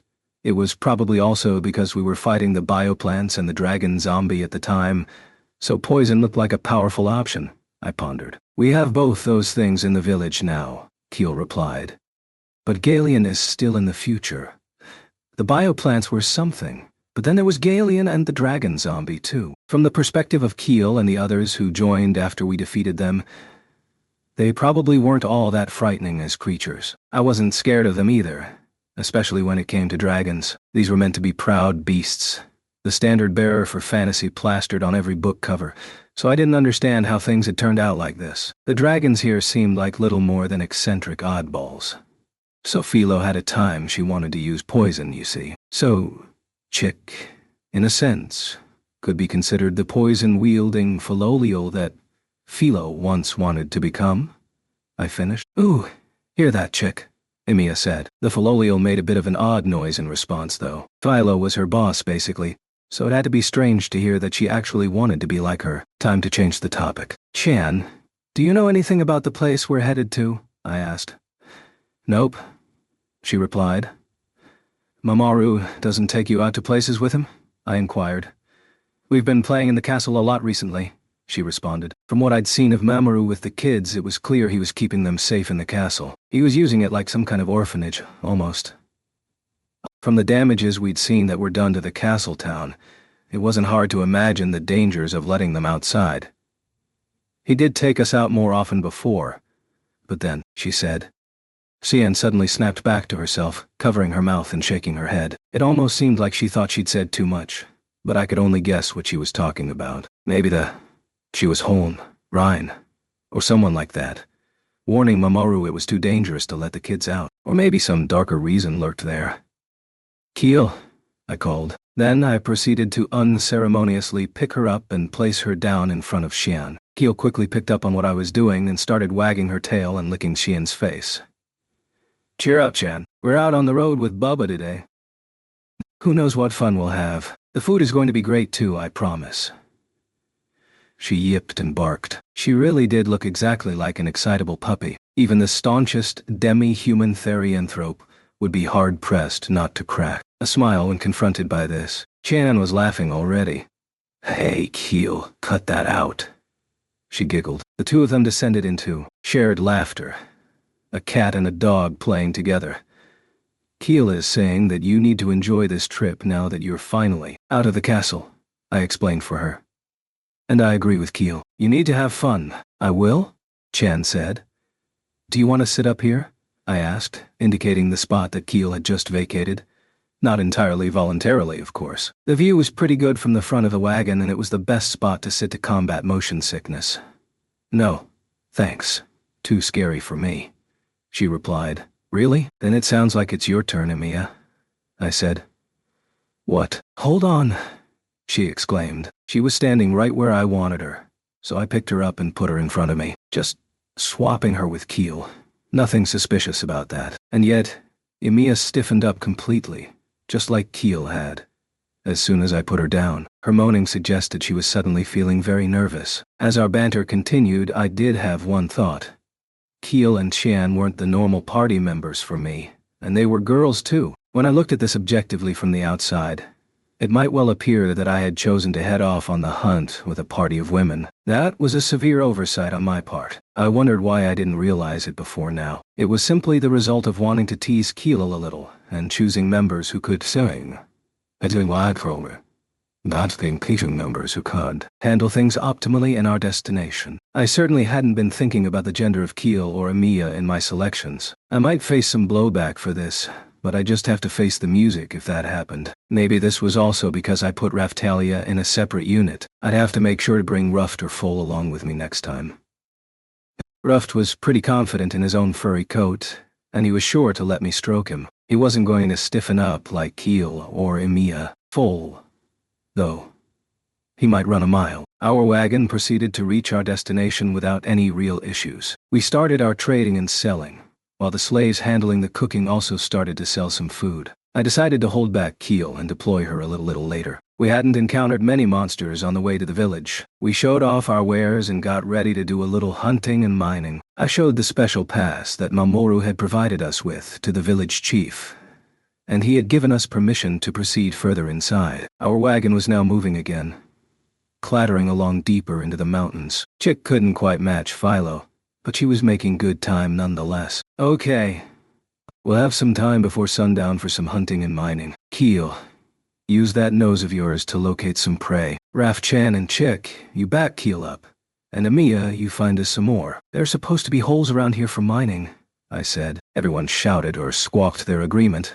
But then Keel added an afterthought. Are you sure you aren't pigeonholing me a little there? Being a dog and all? She asked. Whatever are you talking about? Freaking Motoyasu has an incredible sense of smell. He could locate Philo almost anywhere, I told her. I'm not sure I like being compared to the spear hero, Keel replied, but then she did start sniffing around for monsters. We had already encountered some on the way here. There was a large flower-like one called a Wisteria nature bind, and what looked like a clump of sand called a rose-pink sandwalker. The Wisteria nature bind would be a challenging one to cook with, but I probably could because it was a plant. But I didn't really do salads. The stem was a bit like burdock, but there didn't seem any reason to go out of our way to eat it. The Rosa-Pink Sandwalker, meanwhile, was a magical monster, much like the balloons. The golem-like magic found in minerals could sometimes collect sand from the vicinity and become a monster. Rose-Pink Sandwalkers could be defeated by causing a large enough impact, physically or with magic, to the internal ore that contained their intrinsic magic. With my current party, having Emiya imbue her hand with magic and strike directly at their weak spot allowed us to quickly and safely defeat them. They looked very hard and annoying to fight normally. The ores collected from defeating them also had plenty of uses. We were definitely going to give them a try for making some accessories later. The same principle seemed to apply here as anywhere else. The deeper we went into the mountains, the more powerful the monsters got. I really wanted to fight some that would make a good meal. What about me? Chan asked. I had inquired if she wanted to stay back at the stall, but she had decided to come with us, so I brought her along. Having her in the party would earn her experience, so she really just had to hang out. But she had a look on her face like she actually wanted to make a contribution. I realized that I didn't even know what level she was. From her external appearance, she probably hadn't received much training. Our trading was probably helping a little with that. Chan, we don't want to put you in danger, so just stay behind me. You can fight once you get a little stronger, I told her. She didn't look happy about it, but this seemed like the best course of action. Mamoru talked about taking care of the kids, but he certainly wasn't working on their levels. I can smell something coming from over here, Keel yipped, heading off after the monsters. She was really dashing along. On a rocky mountain slope, we encountered a scorpion monster called a spring green stalcorpion, and a poisonous spider called a frosty gray spider viper.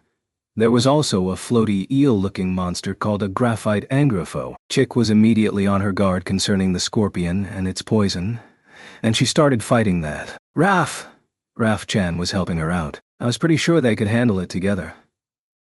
The graphite angrifo, meanwhile, had electricity crackling all over it and used magnetism to lift ore from the vicinity to attack. It could also slip quickly under the ground to evade our attacks. I guess I should have expected this kind of thing from the nation that would eventually become Siltveld. Ren and Rat had told me in the past that Siltveld had a more unique slant on monsters than nations like Fabry and Melromark. A larger selection of monsters using annoying attacks like poison was what that meant. Hold on, Keel barked. Got you? Emiya joined in, the pair of them hammering whack-a-mole style at the ground as the graphite angrifo popped its face up. Keel was using a one-handed sword, and Emiya was using a hammer. I had to take a moment to appreciate the mole therianthrope Emiya whacking at a mole-like monster. It was almost comical. Putting that aside, we were taking down monsters one after another, but they kept on pouring down from the mountains toward us. The ruckus we were creating was just calling more of them to come and have a go. I was protecting my party in order to give Keel and the others some combat experience, but I wasn't giving much in the way of orders. They needed some time and actual combat for themselves. Emiya, help me out. Get the one coming your way, Keel shouted. I've got it, Emiya replied. As the source of your power, I implore you, let the true way be revealed once more, and dig up everything around me. Drifa Earth reverse. She seemed to have realized there was no end to the supply of incoming monsters, and so she slammed her claws down into the ground and then ripped them upward again. In the next moment, it looked like all of the earth under which the graphite angrifo was hiding just flipped up and rotated over in the air. Clumps of rock scattered all around for a moment, and seemed like they were going to settle back down. But then they flew toward us instead. Shooting star wall. I deployed a skill to protect all of my allies, stopping the incoming attacks. This was starting to get to be a bit much. They seem to have strong magic defenses. I can't believe they're attacking like that, Emiya said. I guess we can't clean these up as quickly as I hoped, I replied. As we discussed the situation, I suddenly noticed that Shan had vanished from behind me. The graphite angrifo poked its head out to see how its counterattack had worked, and the next thing I heard was Qian's shout as she slashed at its throat with the knife she carried to protect herself. The graphite angrifo expired in short order, eyes popping out in surprise. That's what you needed, correct? Qian asked. Yeah. I guess it is, I said. It looked like I needed to reassess my thinking on Qian's combat experience.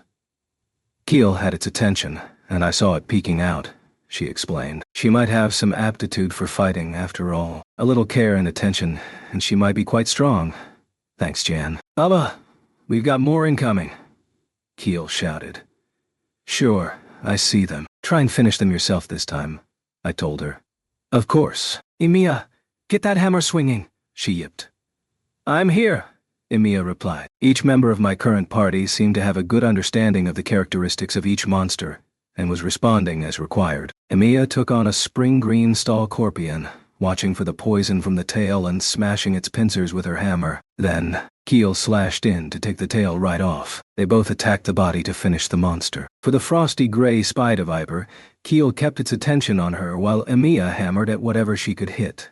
Head, body, to immobilize and finish it off. As for the graphite angrifo, Keel yipped around, using her speed to leap and practically kick its head off before it could bury itself again. Raph-chan and Chick were still fighting too. Raph-chan's tail was all fluffed up as she created illusions in the vicinity. The target monster was left snapping at empty air, chasing its tail, and then Chick slashed in with claws to finish it off. Things suddenly seemed a lot simpler than I had expected. It's all going smoothly, but still. Something was tickling me. Monsters were continuing to appear, one after the other, and our transport wagon was getting pretty loaded down. I think we've probably got all the ingredients we need, or can even carry. There were so many monsters. It had to be due to the waves. But things didn't seem any better here than in our time. That was when a fresh horde of monsters appeared, coming down from the depths of the mountains as though lured by the smell of blood. Their leader was an Amber Rose Ultros, a large two-headed lion-dog beast that was growling and snarling as it came at us. Keel was the closest, and I was pretty sure she could handle this new threat. In the next moment, though, I realized Keel was breathing hard. I need to. She gasped. Keel, what's wrong? Emiya shouted. Keel continued to breathe hard, her shoulders heaving. And then she roared in rage and pumped herself up for further fighting. That was when Emiya dashed in, swinging her hammer around wildly as she headed right for the Amber Rose Ultros. It didn't matter how much higher her level was, though. Such an uncontrolled attack would easily be avoided. Keel! What's wrong? I shouted. She just continued to scream. She'd slipped into a complete panic. It reminded me for a moment of the trouble Raphtalia had experienced when she was smaller. Keel! Emiya was still rushing in to try and offer some support, but the other monsters were all getting in the way. Gah! I had no idea Keel suffered from this kind of issue.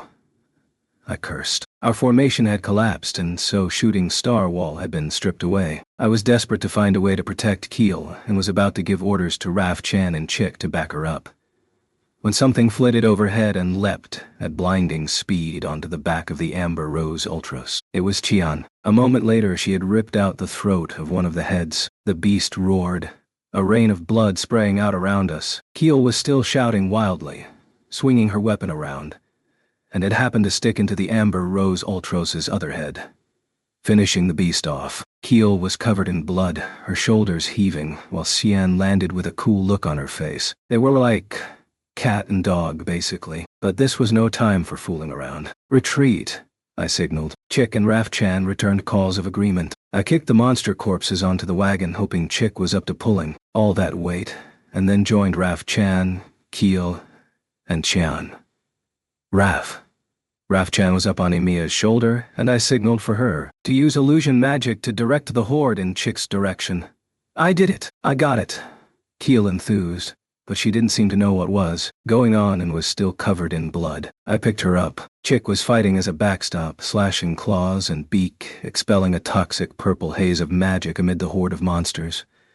A haze that was forming into a ball. Then she stepped back toward us and shifted to Hakuiku to come over to us. Immediately afterward, with a loud popping sound, that purple ball exploded amid the monsters. Any monsters covered in the resulting purple liquid started to burst too, causing a fatal chain reaction among the horde. I swallowed. That was a pretty nasty attack. Chick gave a squawk in celebration of her victory. Yeah, wow. I was very impressed. That's Chick's biggest attack. It's called Venom Splash, Emiya offered from the sidelines. Any monsters defeated by it become a secondary poison bomb, causing further damage to other monsters around them. A chain reaction poison attack. That was clearly pretty powerful. Some toxins should remain in the air for a while, so we can retreat now. Okay. We need to concentrate on getting Keel calmed down first, I said. Yeah, let's fall back, Emiya agreed. Chen nodded at the proposal too, and we all climbed into the wagon, then hurried away back down the mountain. Chapter 3. Wave Trauma. Okay, Keel. Anything you want to say? I asked her. Well, she started. We had retreated to a safe location, and after waiting for Keel to regain her composure, I decided to sit her down and ask her what was going on. To reach that point, it required Emiya and Raph Chan to soothe her, and for me to prepare a tincture from sedative herbs. Chan, for her part, was seated on the wagon, yawning like she'd just finished a big job. We won, didn't we? Keel finally continued. That's not the issue here. I'm more concerned with how you charged, half-crazed, at that Amber Rose Ultros, I said. I took it too far. I'm sorry, Bubba. Keel whined. I sighed. It was obvious she was trying to cover things up. Keel, if you don't fess up, then there's going to be trouble later. I shouldn't need to tell you that, should I? I said. That's right, Keel. Emiya backed me up. You really weren't yourself out there today. She was proving herself once again to be a lot like Raphtalia. Although Emiya was a little more soft-spoken, They both took things too seriously. Raphtalia could come on pretty hard, but that was due to me as well. I felt like I was starting to overlap Emiya and Raphtalia in all sorts of ways. But, Bubba, I fought hard, didn't I? Keel asked. If you mean charging into battle in a semi-crazed state, sure. Who knows what would have happened if Shan hadn't been there? I replied. It didn't matter how high Keel's level had become. She simply wasn't as tough as someone like me. If she took a bad hit, then things might have been worse than a mere injury. Xian, you really saved Keel's tail back there. Thanks. Keel has it worse than I do. I can tell even without understanding what she's saying. She's suffering from some kind of trauma, Xian replied. Mamoru had told me that Chan had lost her parents in the fighting. Keel had also suffered due to the waves and the slave hunts.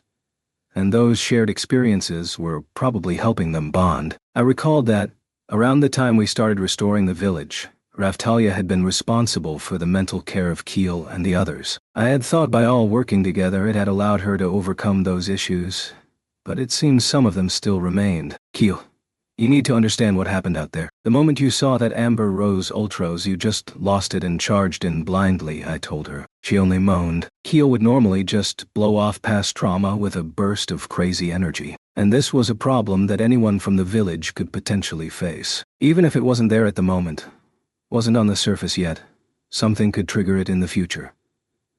Based on what Raphtalia told me, I recalled what she had said. The boss monster for the first wave, a Cerberus, had killed not only Raphtalia's parents but also many others from her village. That meant it was highly likely the remaining villagers would fall into a panic when they saw any kind of multi-headed canine. I'm fine. Okay, fine, Keel said, still trying to bluster her way through this. Raph? Raph-chan said, tilting her head and moving in with concern in her voice. Keel seemed to nod in reply. Raph. With a puff of smoke, Raph. Shan activated some illusion magic and suddenly became a pitch-black dog with 3 heads that were glaring down at Keel. I wondered if this was the same creature that had decimated Luralona during the first wave. As soon as Keel saw the creature, her eyes widened, her face mixing hostility with fear, and she started to tremble on the spot. Raph! Raph-chan ended the transformation and gave a hopeless little sigh. Keel, now do you understand?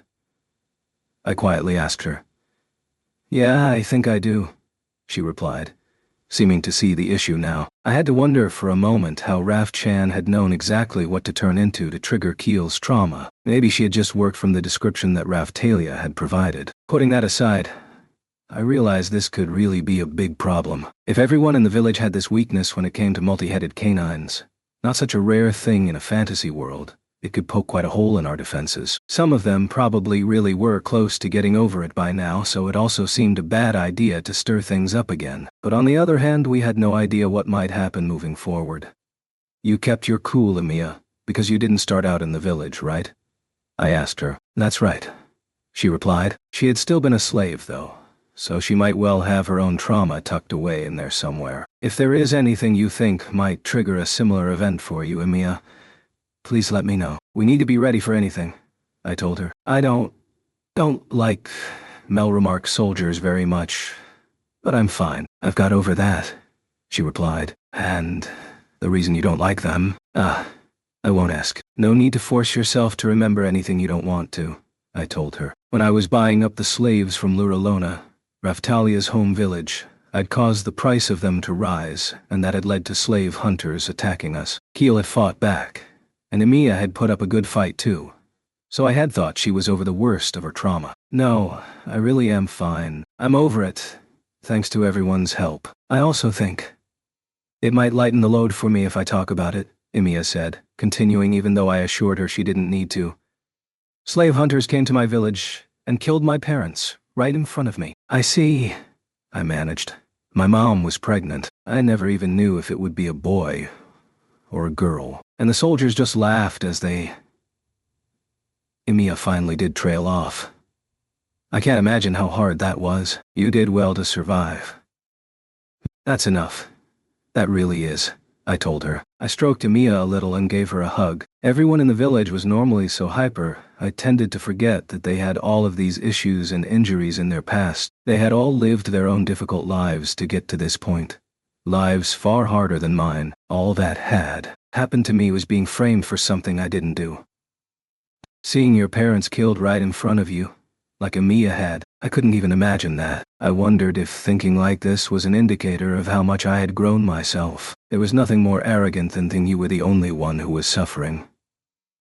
It was thanks to Raphtalia, Atla, and everyone else that I'd managed to recover myself to the point I could worry about other people. Ah, shield hero. I was probably hugging her too hard now, because Emiya made an embarrassed noise and curled up a bit. You helped me find my uncle and other relatives, and I'm fine now. I'm through it, she said. That's fine, if that's the case. If you are hurting, you let me know, I told her. I'm very happy now. That's the truth. And it's thanks to you and everyone else, she replied. She gave me a smile and moved back from my arms. I felt the weight of all this pressing onto me again in that moment. I'd made up my mind to end the fighting, for the sake of everyone in the village, and that was not a light burden to bear. In any case, we need to ask each individual in question if they want to try and overcome their trauma or try and avoid it, I said. There was no pressing need to rip open old wounds. I wasn't a monster. Those with trauma had as much right to live as anyone. Conquest or evasion, I didn't mind which one they chose, so long as it allowed them to go forward. Bubba! I get it now. I want to become strong enough to protect everyone, no matter what happens. So I'm going to overcome this, Keel said with a bark, which then became an interminably long howl. It sounded like she was up for the challenge. Shan, thanks for everything, Keel said, offering her hand with a smile. Sure thing, Cian replied, still a little timidly. She also seemed to understand what the handshake meant and gently took it. Baba, I think we've become super friendly with Cian, Keel yipped.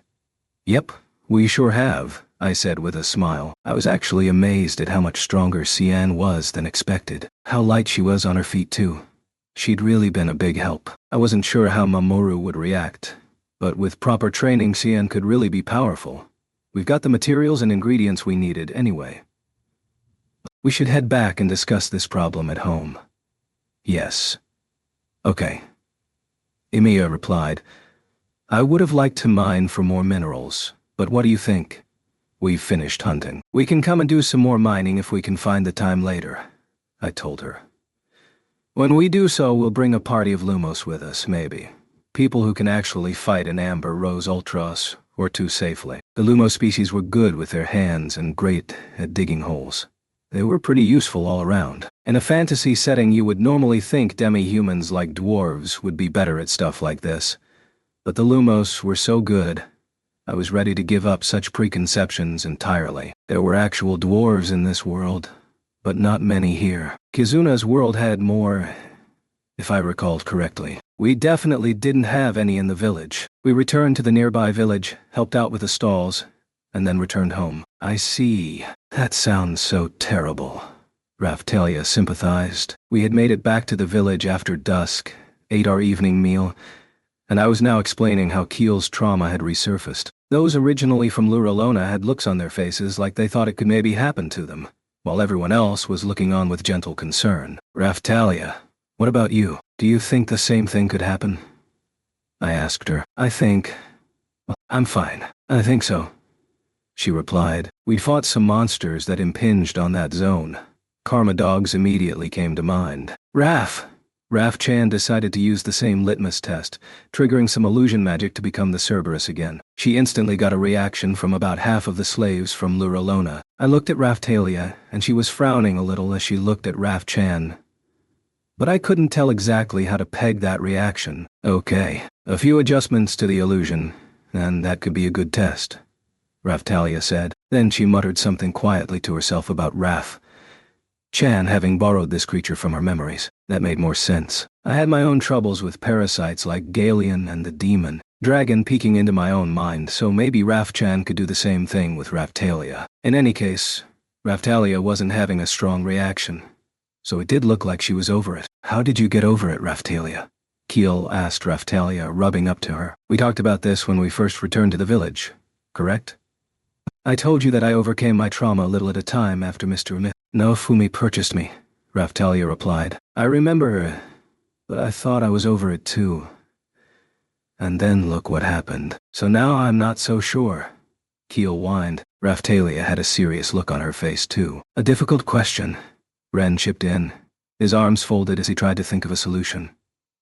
Trauma earned in battle can sometimes be overcome through sheer bravery, Foal added. He had experience as a gladiator and seemed to be thinking of solutions relating to that. But the fundamental difference in the perception of combat might make that approach difficult. Even if the villagers understood this was a fight for brave warriors, that might not offer a solution to the issues in their minds. The Hakuko and warriors of Siltveld had a kind of Viking courage accompanied by muscles where their brains should be. I was thinking about this as we made our way back to the village, I said. I have a question for anyone still suffering trauma. I looked over those who raised their hands in response. I don't think overcoming this, like Raphtalia has, is the answer for everyone. I want you to think individually about how you want to handle this trauma. There had to be others with trauma similar to Keel's, and all of them suffered from different symptoms. What if we decide to try and face it down, Bubba? Keel asked. The treatment will probably involve some pretty stressful training, mixed with an application of drugs, I replied. I'd need to consult Rat on that. It wasn't her specialty, but she would probably have a better idea than me. And getting the treatment wrong could easily have the opposite of the desired effect. It's like being boxed in by mental wounds that you thought were healed. You don't have to try and resolve them if you don't want to. And if it's too hard, you can stop along the way. These kinds of issues are normally resolved by the passage of time more than anything else. We didn't want to cause any more damage or mental breakdowns, to be honest. Everyone whom my question seemed to apply to started to think anyway. Hey now, Fumi, Melty piped up as she watched the scene unfolding. You've got your own trauma as well, haven't you? Like Philolios? I grunted. That was a painfully astute observation. The cause had been getting trampled half to death by a horde of Philolials that Motoyasu brought into the village. Ruft hadn't seemed bothered by any of this until now, but as soon as he heard it, his face had started to look like that famous screaming painting. He and I shared the same trauma. Seeing a cluster of Philolials together was still enough to make my eye twitch. If you want to overcome it or just let it be for now, you need to make your own decision and stand by it, I said. I get it, Keel replied. I get it, Keel replied. But I want to overcome it. She thrust her fist up into the air with this declaration. She was still in dog form, though, so she looked more cute than decisive. But that was no reason to rain on her determination parade. Okay, but if your symptoms seem very bad, we may make the decision to stop treatment. Understand? I asked. No worries. I'm going to overcome it, you'll see, she replied. Many of the other trauma sufferers joined her in a shout of conviction. Which brings me to you, Rat. You got any ideas about how best to treat this? I asked. I thought you'd get to me eventually, Rat replied. Of course, it's the perfect chance for you to show off what you can do. Or maybe I should be asking your ancestor, Holn, to prove how much better she is than you, I quipped. At that moment, Holn came back with Mamoru. She didn't stay here in my village all the time. As proactive as ever, Duke, Rat said wryly. I've read some papers on the subject. That's about it. But if the alternative is asking Holn for help, then you can count me in. Meaning you do have some ideas? I asked. Dream therapy might be a good solution. If that doesn't get results, we'll try something closer to what you suggested, Rat said. Dreams? Something like hypnosis? I asked. I'd seen hypnosis in manga. It was a common trope. Not exactly. I'm talking about a treatment that uses magic, Rat replied. I mean, duh. Of course, we were in a magical world. Why wouldn't there be mental treatments that used magic? It mainly involves the use of illusion magic. Something we aren't short on around here. Okay. I looked over at our main illusion magic users, Raphtalia, Ruft, and the two Raphchans. What exactly do you need us to do? Raphtalia raised her hand and asked for the bunch of them. Basically, you cast some illusion magic on the trauma victim while they are sleeping, and direct their dreams to the moment that caused that trauma. Then you prepare a more suitable end to that nightmare for them, Rat explained. Illusion magic was definitely some convenient stuff. What kind of ending? Raphtalia asked. You share the same injury, so surely you have some idea. The important thing is healing. The removal of the fear differs for each individual, Rat said. So taking the moment of trauma and leading it to a better conclusion. Like defeating the Cerberus, or being saved by someone, or a reunion with the departed. Something like that. I got what she was trying to say, but that sounded pretty hard to pull off. You're a hero from another world yourself, aren't you? You have access to far more powerful illusion magic than other people. So give it a try, Rat suggested. Raphtalia tended to focus on physical fighting, but as a hero she also had access to some powerful Liberation class magic. The blessing of the demon dragon also seemed to have unlocked restrictions she had been suffering under. This could actually be good magic practice for her. I'll do the best I can, she replied. Raphtalia, are you going to help us out with magic? Keel asked. That's right, she replied kindly. I'm not sure how much I'll be able to help, at least to start with, but I'll do everything I can. Okay, Keel said happily. It sounded like Raphtalia was going to be working to heal the trauma of Keel and the others. They all trusted Raphtalia implicitly, so it sounded like a good arrangement. I just hoped it would work out. However, this also raised a further issue for me. Hey, Rat, if you had this trick in your back pocket, why didn't you use it on me? I asked her. You made a more than sufficient recovery without it, Duke, she replied. By sleeping huddled up with Raph-chan, perhaps. That wasn't what I was talking about. What kind of good ending would you desire to such a dream, Duke? Rat inquired, one eyebrow lifted. Like me turning on the Philolials and driving them off. Or maybe all of them suddenly turning into Raph species. But then I'd just wake up and realize it was all a dream, which seemed unlikely to cure anything. There's a big personal element in this kind of treatment. I didn't think it would make much difference for you, Duke, and so I didn't bother, Rat explained. I wondered why we had been facing so many issues recently that I couldn't do anything about, or was completely ineffective against. I was really starting to feel useless. I'm not happy about that explanation, I replied, but very well. Anyone who wants to try and overcome their trauma, please focus on your healing, I stated. There were general shouts of agreement, and so, from that very night, Raphtalia, Rooft, and the Raph species all started conducting trauma healing experiments. That gives us a lead on resolving Keel's issues anyway. Now then, I muttered. It was time to address the stuff that had come up prior to when we went hunting. Luckily we had countless witnesses all around us in that moment. I moved over toward Raphtalia, but for some reason she backed away when she saw me coming. What's wrong? I asked. I'm not sure. There's a very unpleasant aura coming off you right now, Mr. Naofumi, Raphtalia admitted. Was that another indicator of her instincts? Or maybe some kind of fighter's premonition? You're imagining things, I told her. Not at all. That very reply you just gave me seems like you're thinking something. If you're not planning something or other, you normally just tell me I'm too tense and to relax a little, she said. We did spend a lot of time together, so she could clearly read me like a book. It was a sign of the trust between us, which I liked, but I also didn't need her giving me a lot of unwanted advice. I'm kinda in the corner here. Everyone is on my back recently. Just give me a break, I told her. Raphtalia immediately blushed. Mr. Naofumi, just because of pressure from other people, you're going to do what, exactly?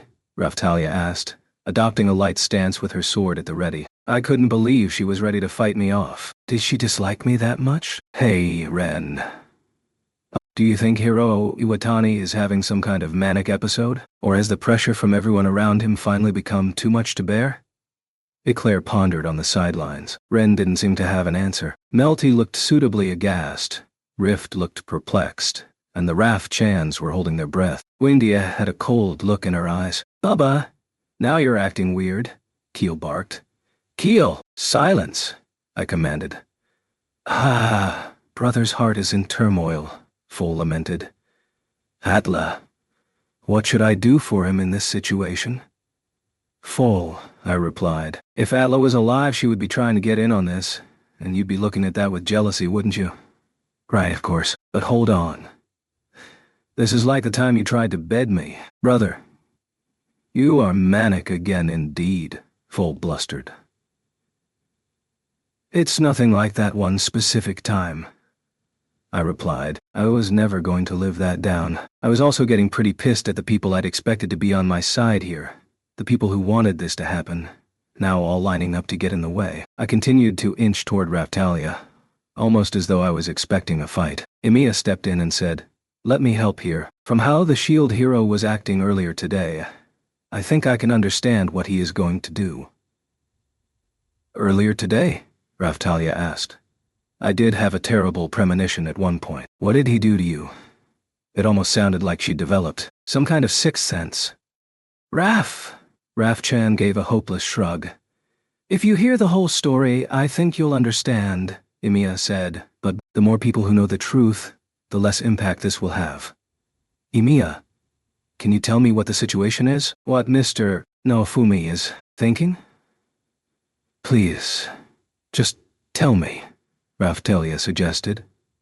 Ah, okay, here's what happened.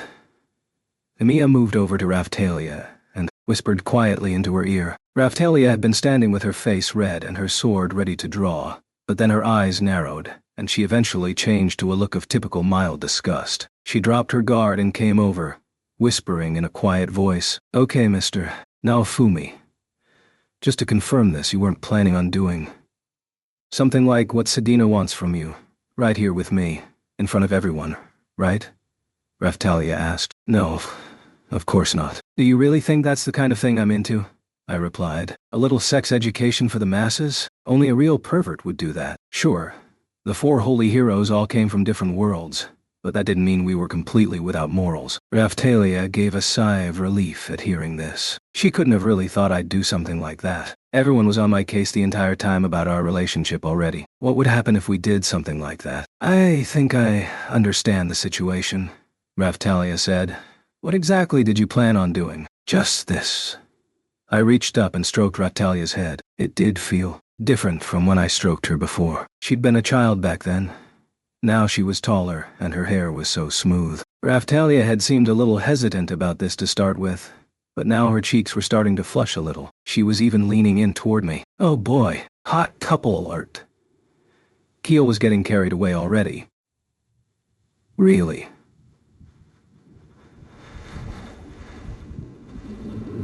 What are you playing at? Melty seemed to have realized what was going on too, and sighed. I seem clean willing to let it slide.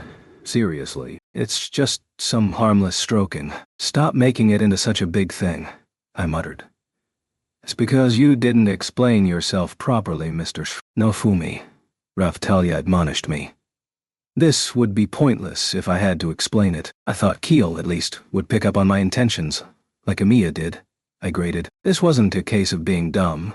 She was reaching Motoyasu levels of obliviousness. I continued to stroke Raphtalia as I thought the situation over. Of course I couldn't stroke her chest like I did with Keel. I mean, it was an option but would clearly be considered sexual harassment. And something inside me was putting the brakes on that. Stroking her chest in front of everyone would be a mistake. In Keel's case, that had been the chest plate of a dog. Totally different. Sedina's tits. Okay. I wasn't going there. Stroking her throat like I did with the Raphchans and Emiya felt kind of wrong too. That led my eyes down to her tail. It looked like there was plenty of easy stroking down there. Raphtalia noticed where I was looking and placed her hands over her tail. That might be a bit much. You can just stroke my head. Thank you, she said. Oh, okay, I replied. Maybe demi-humans had a thing about getting their tails stroked. It might have been worse than copping a feel of her tits. What I mean is, that kind of thing would be better when we are alone.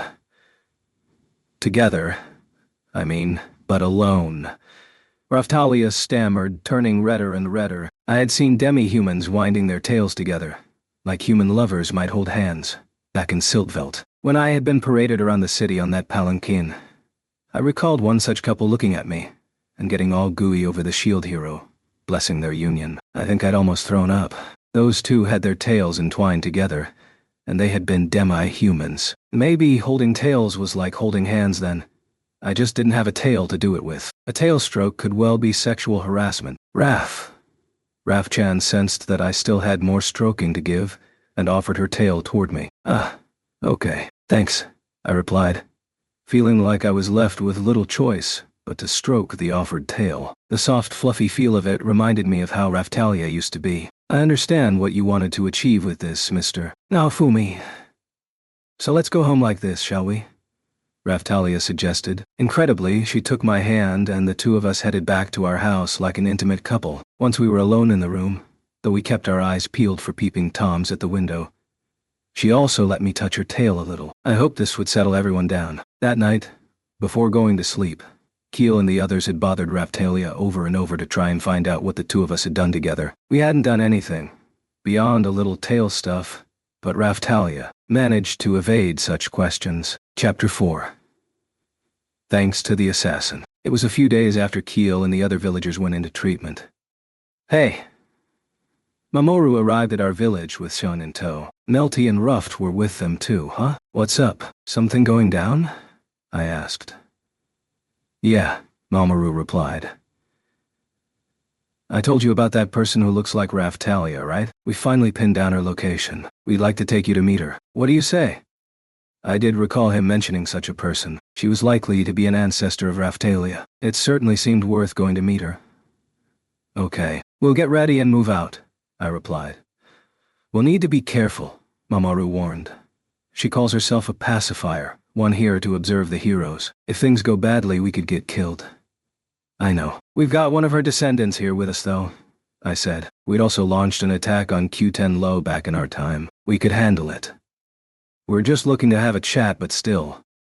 We'd need to take a big enough party to be able to handle things if she did turn hostile. From her perspective, we were an irregular entity. When we explained ourselves to her, it would be important to keep her a little confused. The fact there were two S.H.I.E.L.D. heroes should help stimulate her curiosity. That was why Mamoru and I were going together. Ren, meanwhile, might be mistaken as a sword hero from a completely different world, so I'd keep him on standby in case things fell apart completely. Raphtalia and Ruft, meanwhile, were perfectly suited to providing the biggest surprise we had. Both of them had been blessed as Heavenly Emperor, after all. That could end up stirring things up instead.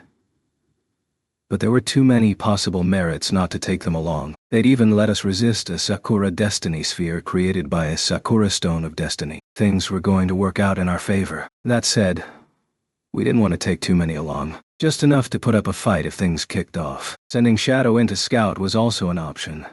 But we were dealing with someone similar to Raphtalia here. We had to presume she'd be pretty good at spotting people trying to hide themselves. Melty, I'd like Raphtalia and Ruft to come along to negotiate.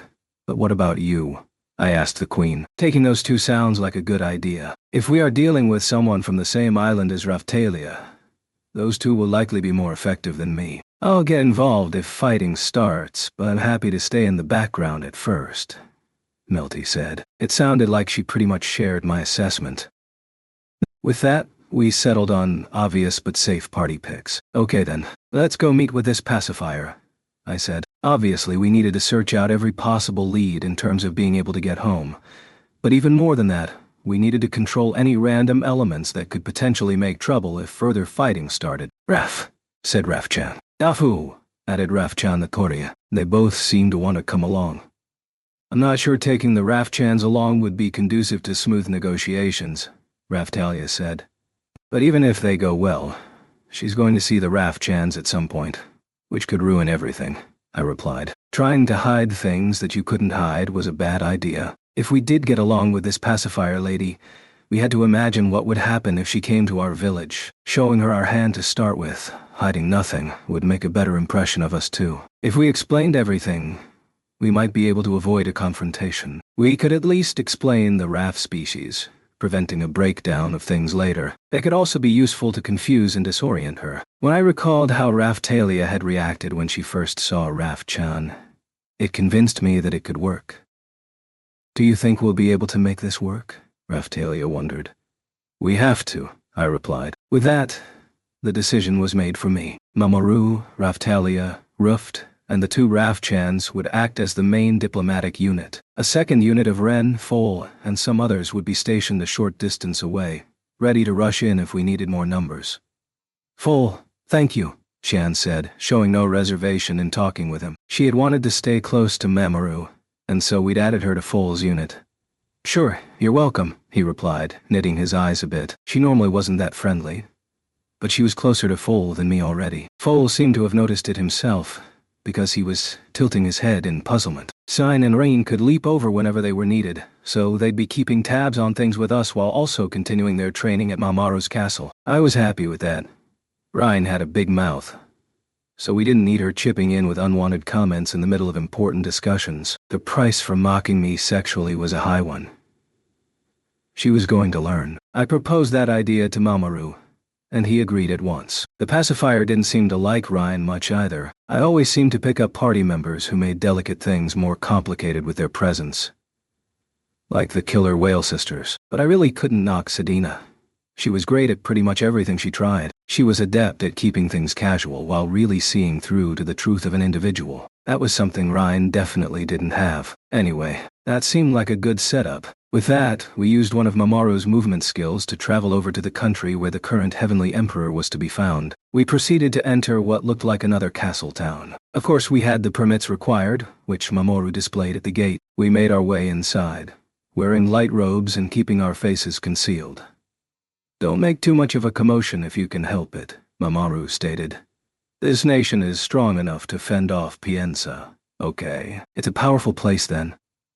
I wasn't sure exactly what Mamoru was getting at, but I guessed it meant they had a lot of authority. "They have remained neutral in regard to the conflict between Siltron and Piensa," Mamoru continued. "Maybe they just want to pick over the bones once you're done," I said. "I'm sure that's true. They are very strict about the flow of their people. To other nations, however, and their politics are super corrupt too. But that doesn't change how strong they are, of course," Mamoru explained. I looked around the place he had led us to. It did all have a lonely, suppressed air to it. All the towns I visited in this other world looked like pretty crappy places to live. Keeping the peace in a fantasy world was no easy task. As I pondered these thoughts, people started running from the direction we were headed in. Then there came a loud noise from somewhere up ahead. Dafu-chan, Raf-chan too, was immediately pointing in that direction. "Move!" Mamoru shouted, dashing ahead. "Okay!" I headed after him along with the rest of the party. "Dafu!" Dafu-chan was using the spear we found in the Filolial Sanctuary to fly through the air like a witch on a broom. I was a little bemused by the sight, but it also looked like loads of fun. Raf! Raf-chan was waving a paw. It was cute and soothing. But I also needed to maintain a certain level of tension for what was about to happen. Dafu-chan flew off in the direction of the noise, toward the castle, from which smoke was already rising. This felt like something I'd seen before somewhere. We used our high-level abilities to force our way through the castle gate, the command structure among the defenders in chaos, and tried to work out what was going on. There was smoke rising from the plaza directly inside the gates. We heard the deafening roar of some monster or other. Whatever is the meaning of all this?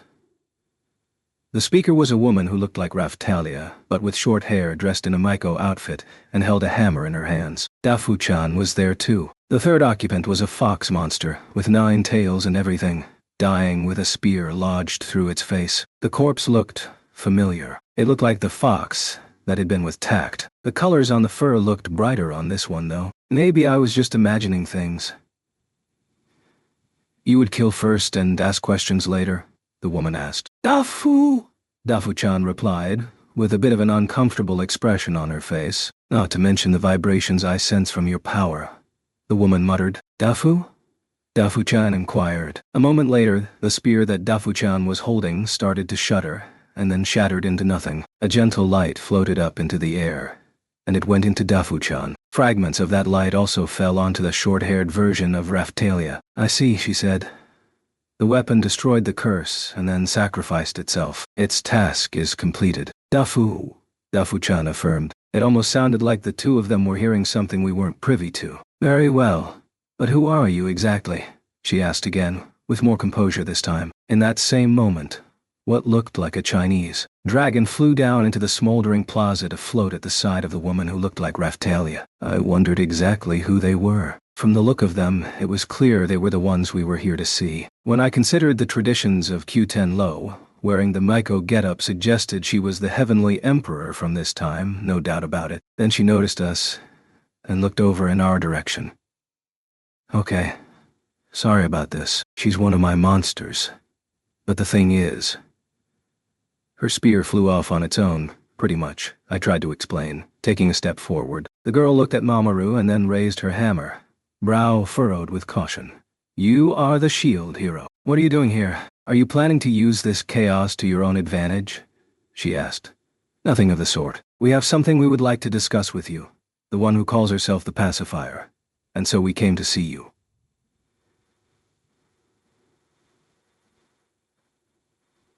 I'd like to ask you about the cause of all of this commotion, actually, Mamoru replied. He kept his guard down, speaking softly, displaying no hostile intent. This is part of my work as pacifier. I was simply seeking to locate and remove another monster that harms the people and infests this nation, she replied. If that's the case, what exactly was your plan next, though? Things seem a little chaotic here, Mamoru pointed out. I was going to explain what I was doing to the king and then ride off with my friend here. But we are talking about a person who has been tricked by this beast, of course.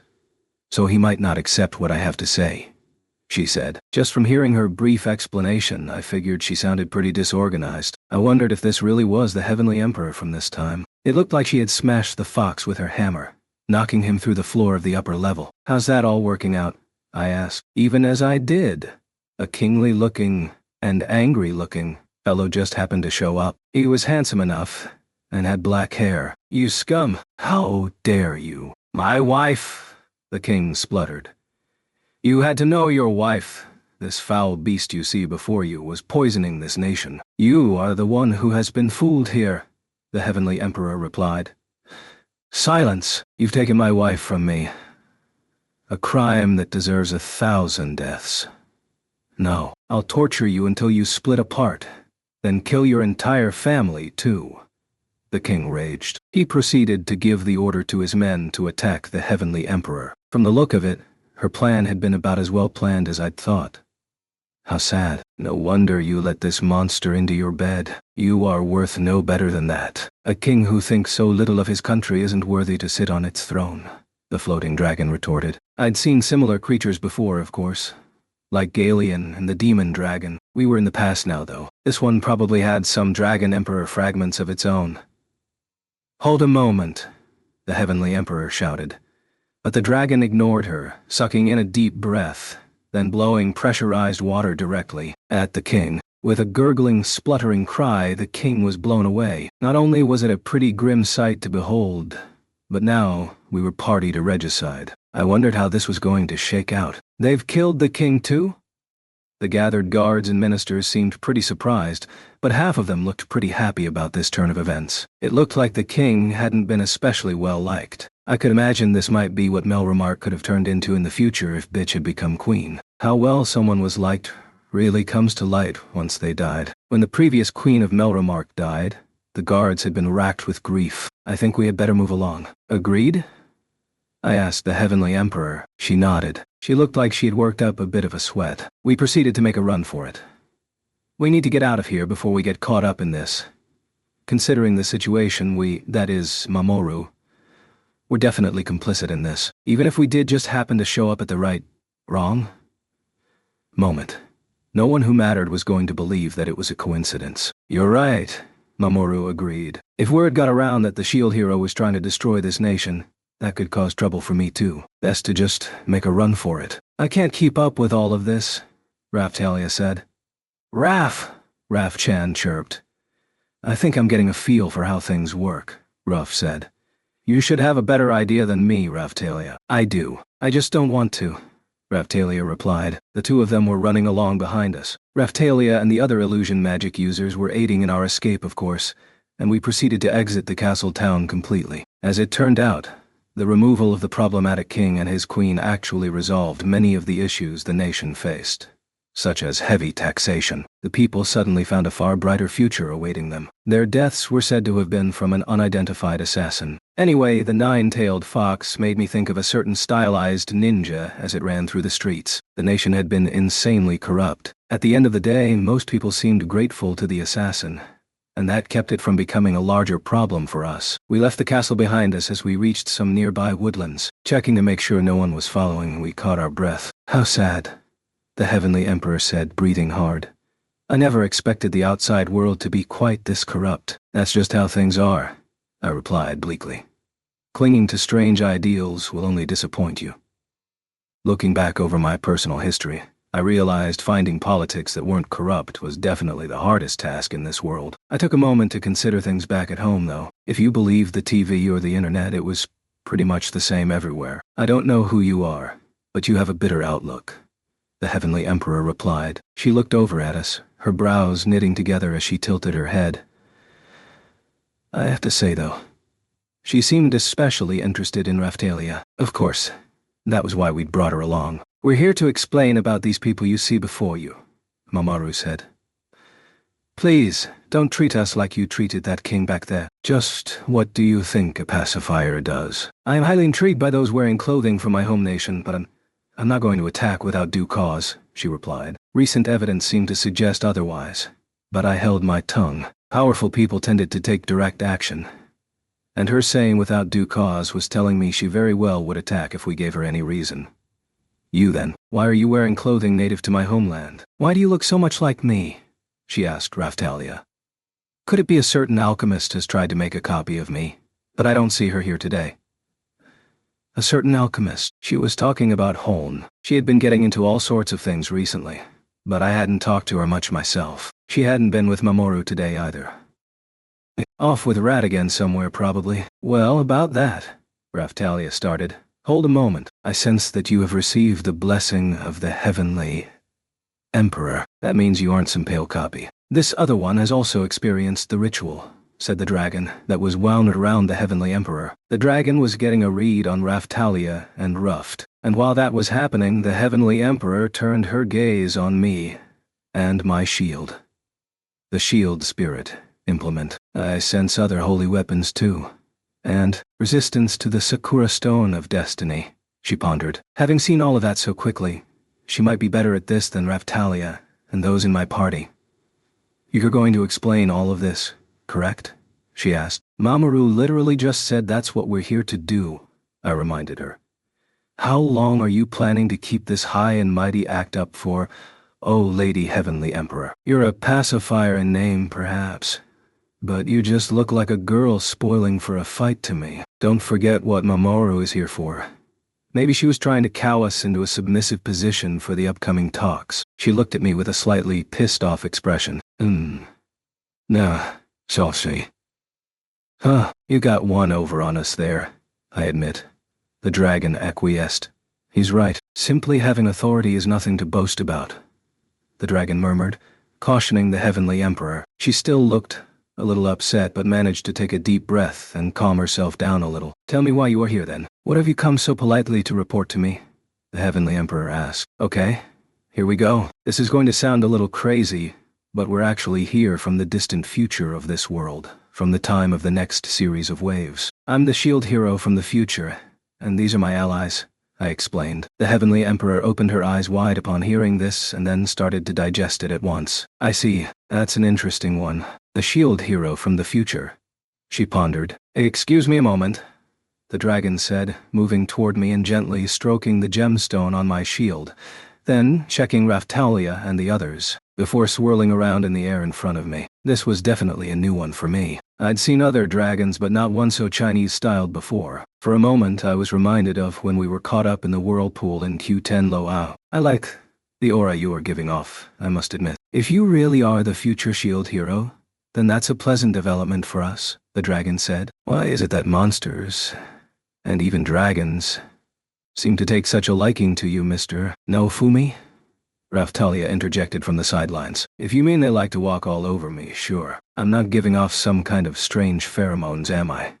I said, shaking my head at whatever curse my body was suffering from. Galeon was bad enough, but the demon dragon was the worst. The way she acted gave me all sorts of uncomfortable ideas. I had to hope this new dragon wasn't going to earn the name Demon Dragon too. Just to test the waters, I tickled it under the chin in a spot where the scales looked like they grew backward. I didn't care if I upset the beast. I just wanted to try something. Oh, wow. What's happening here? The dragon enthused. Ooh, that feels good. What is this? I immediately regretted my action and stopped, but it was too late. I saw a new fire appear in the dragon's eyes already. What new territory is this? Can you stroke me some more there? I had no idea such a thing could feel so good. Could this be the proof of Rhine's theory that you can't cause pain? Mamoru started, but I gave him an intense glare to silence him. There was no need to bring sex into this again. Meanwhile, Raphtalia and the Heavenly Emperor were looking at me with the exact same look in their eyes. Mild hopelessness, bordering on disgust. This one is fun. I like him, the dragon stated. I'm not having fun, I replied. You're so popular now, Fumi, Ruft said. You can keep this kind of popularity, I shot back. I'm still trying to see if your story checks out, the Heavenly Emperor said with a sigh. Everything seems like it's in line, and the target awareness of the spirits in your weapons has not been disassociated, meaning you don't seem to be using them for personal purposes. The Heavenly Emperor had been on her guard from the moment we showed up, but she finally dropped her defenses. To top it all off, it seems you have already stolen my dragon away from me. No one is stealing anything, the dragon replied. They have just caught my interest. I had no idea that being stroked here would make me feel this way. It sounds like something has been stolen to me, she replied archly. Now, about your claim of having come from the future, perhaps you can explain that. Sure thing, if you've got the time. I proceeded to tell the Heavenly Emperor about how the attack from Sign's sister's forces had sent our entire village back in time, then how we had met up with Mamoru and were now working alongside him. I see. I think I understand. That would also explain why I'm sensing 2 shield spirits. You have other spirits too, don't you? She asked me. You have keen senses. That's right. The mirror vassal weapon from a completely different world to this one is also lending me its power, I told her. The effects of that seem to be unlocking things with a mixture of shield and mirror elements. Things like a mirror shield. If multiple spirits are willing to lend you their power, that means you are both trusted and powerful. Not the kind of individual even a pacifier may engage without due consideration, the Heavenly Emperor said. The book Spirit and Mirror Spirit practically fought over him, Raphtalia added, a little cheekily. I see, the Heavenly Emperor said. You are quite blessed, if that is the case. I didn't deny it, but that had been more about returning a favor for having helped them out. The heroes in the future seem to get all the favors, she continued, giving Mamoru a pointed look. I wondered for a moment why she seemed too hard on him, and then remembered the conflict with the Bao hero. I wouldn't exactly put it like that, I replied. Those who had summoned me certainly hadn't done me a favor. My thanks for finding me to report all of this, the Heavenly Emperor said. Otherwise, it could have caused quite the misunderstanding later. I didn't expect to find the future Heavenly Emperors of Q10 here, after all. That's why we've come to you, I said, seeing my moment.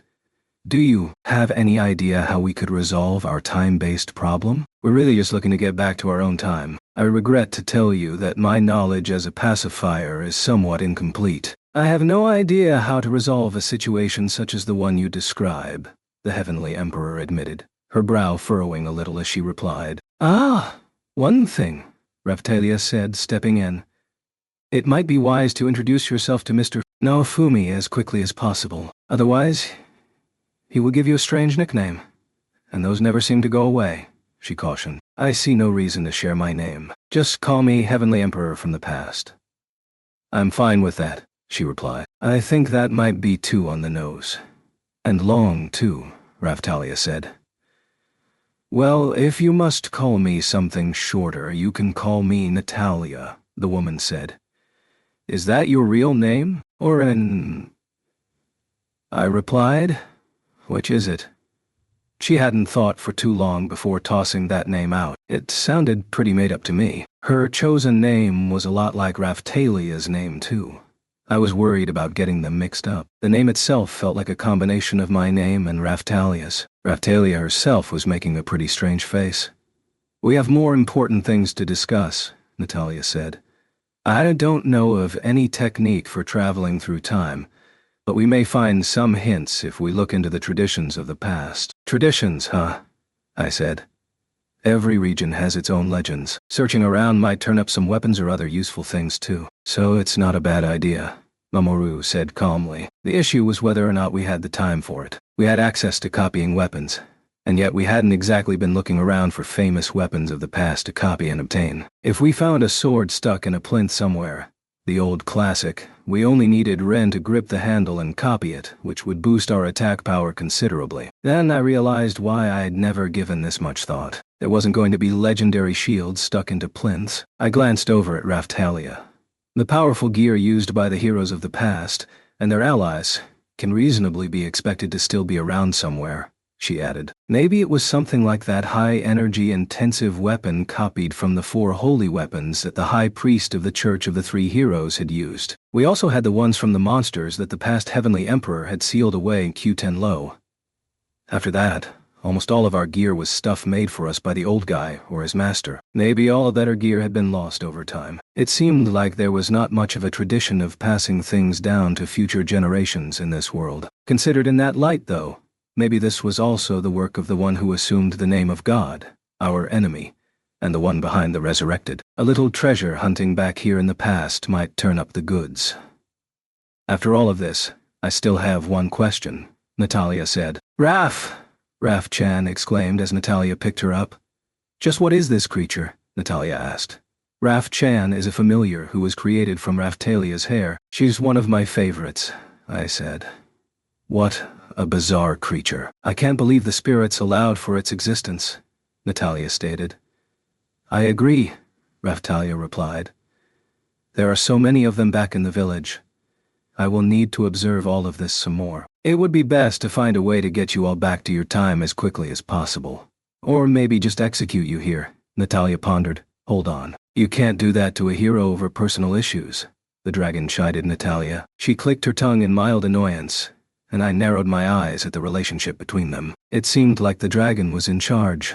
You haven't finished your introductions yet, I said. Who is this? A dragon emperor?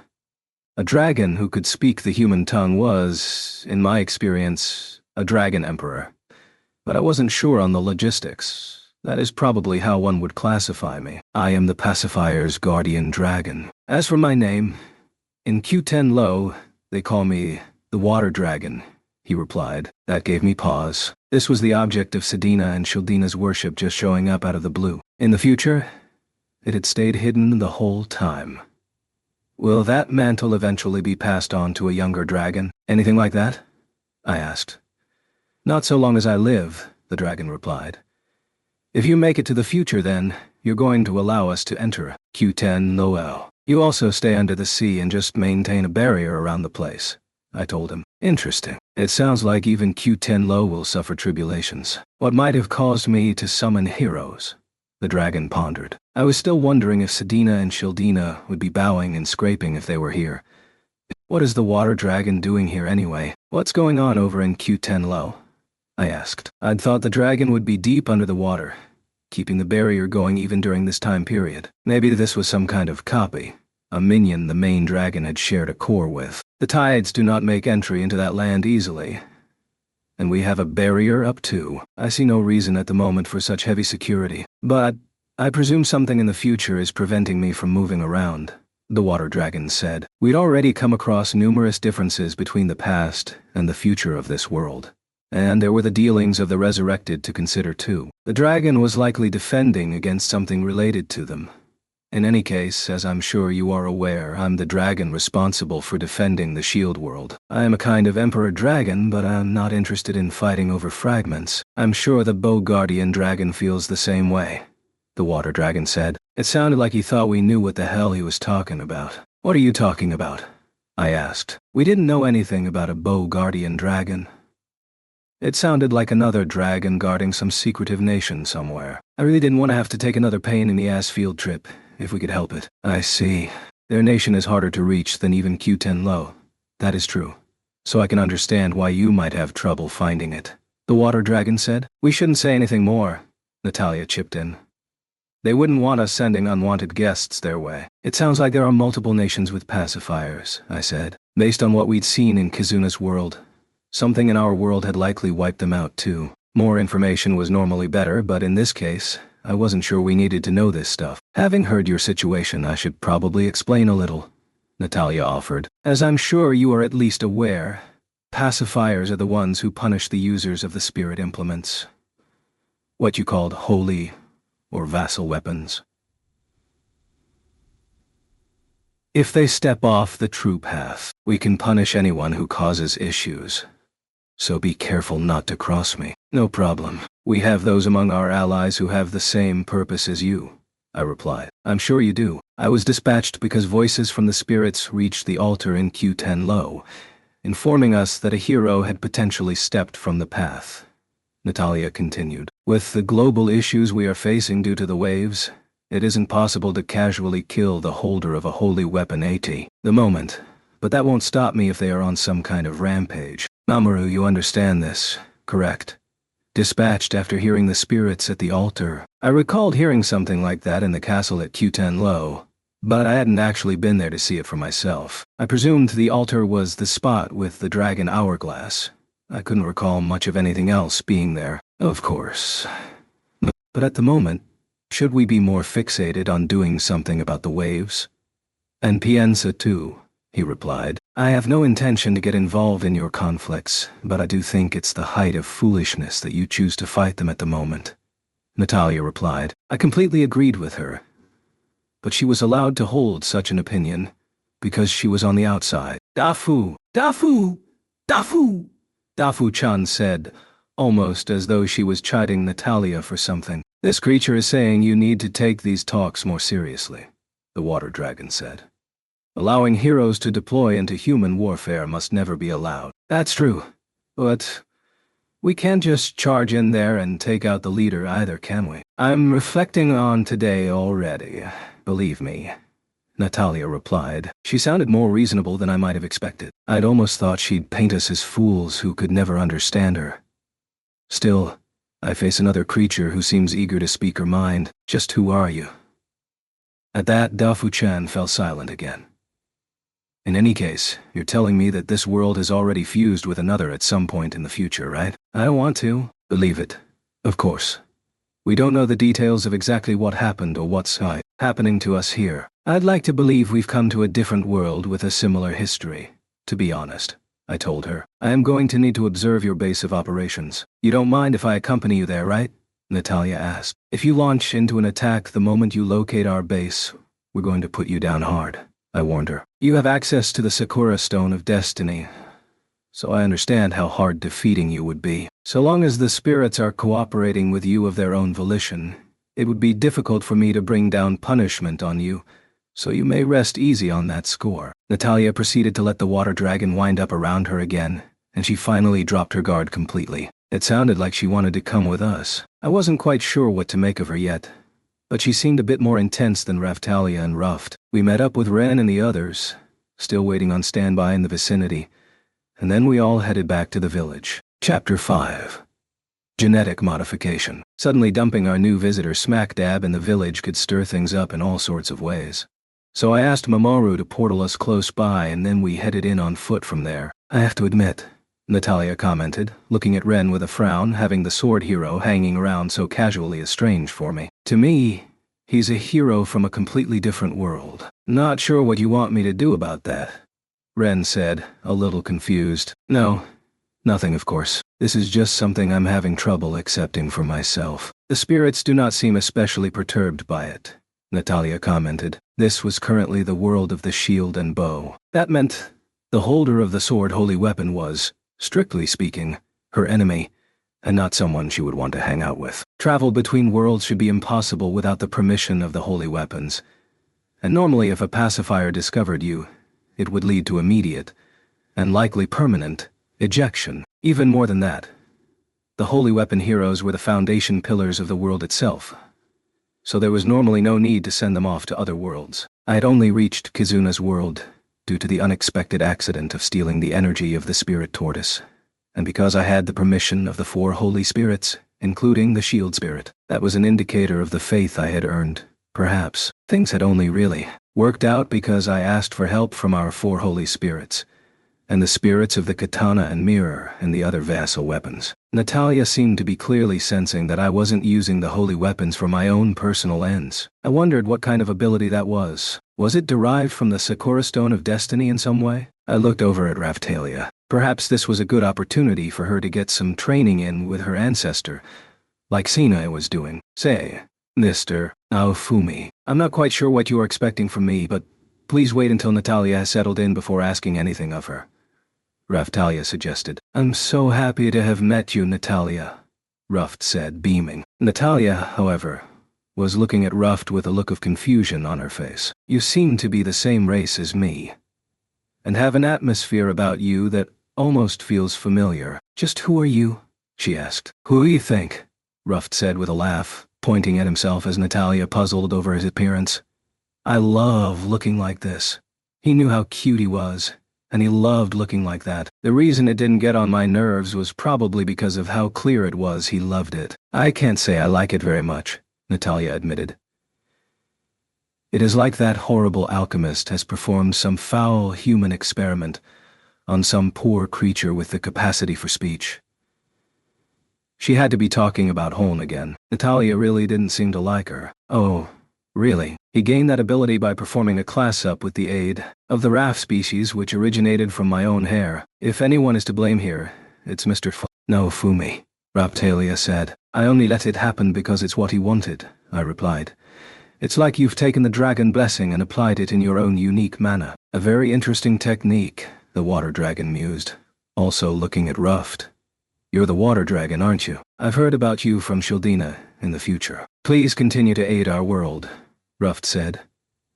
You are well-spoken too. I think you have a bright future. Nelia, maybe we could arrange something like this for your offspring? The water dragon suggested. Are you trying to make me mad? Natalia replied, veins popping out on her forehead, but her anger rolled off the water dragon's back like water off a water dragon. What's the relationship between you two anyway? I know you are Heavenly Emperor and Water Dragon, but is this like you're the ruler of Qtenlo and its guardian dragon off on an adventure together? Where does the Miko priestess fit into it? I asked. It was like Sadina and Shildina weren't even required. Maybe it was for the best that they hadn't been pulled back here with us. The priestess who supports me? She is in charge in Qtenlo at the moment. To explain this in simple terms, we are conducting our mission while I train the young Heavenly Emperor in all sorts of important things. Of course, we do understand the gravity of the current times too, the water dragon explained. So he was along to keep the young Heavenly Emperor from going off the leash. So you are shoring up your defenses at home while keeping tabs on the heroes in the nations outside? I asked. That's largely correct. The previous Heavenly Emperor is still resident in Qtenlo too. It would not be a fatal blow to our nation if anything were to happen to the one you see here, the water dragon added, sending the Heavenly Emperor out into the world while also educating her. It seemed like a lot to do at once, but it also sounded like Qtenlo was handling business pretty well back here in the past. There are all sorts of nasty things causing trouble in the world. They are too much for the heroes to handle alone. So we've been defeating and sealing them away too. Okay.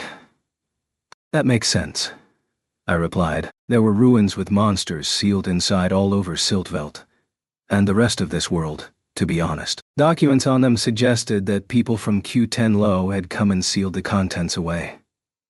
Why are you sealing them, though? This seemed like a good chance to ask. Wouldn't it be better to finish them off completely? I see that even that information has not reached the future, the water dragon said. They have an anti-wave effect that can reduce the effects of the waves when things are most dire. There's a reason for us sealing them like that, the water dragon revealed. Wow, okay. So that's why we found all those monsters sealed away in Qtenlo, I replied. Natalia tilted her head at that, clearly puzzled.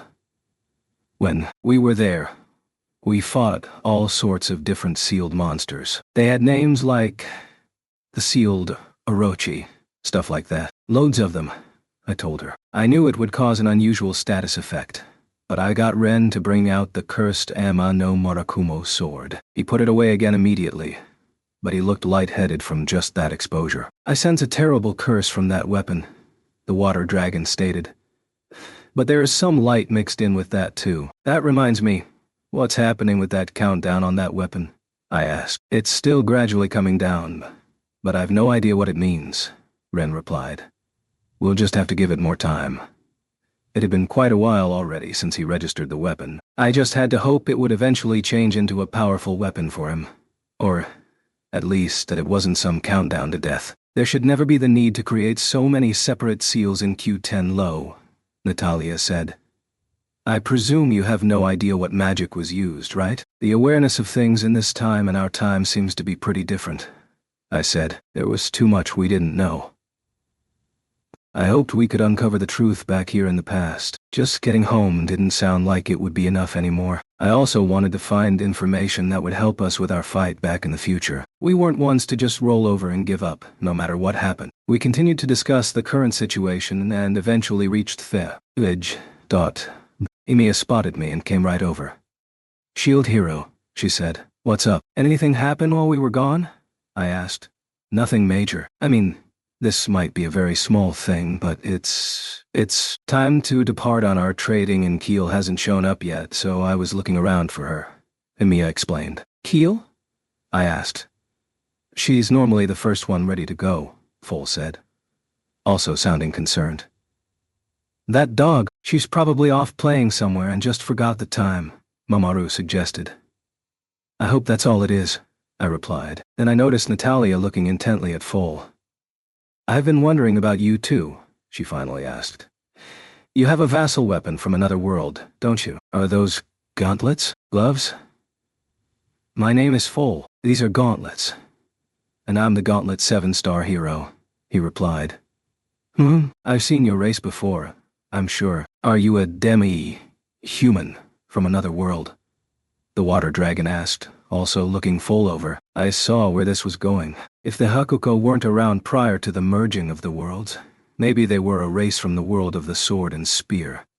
"I know you're Raphtalia's ancestor, but you do look so much like her. At a distance, I'm not sure I could tell you apart," Foal commented. "The difference in the hairstyles helps out," I noted. They weren't identical, but even their clothing was similar. I guessed it was being related that made them look so similar.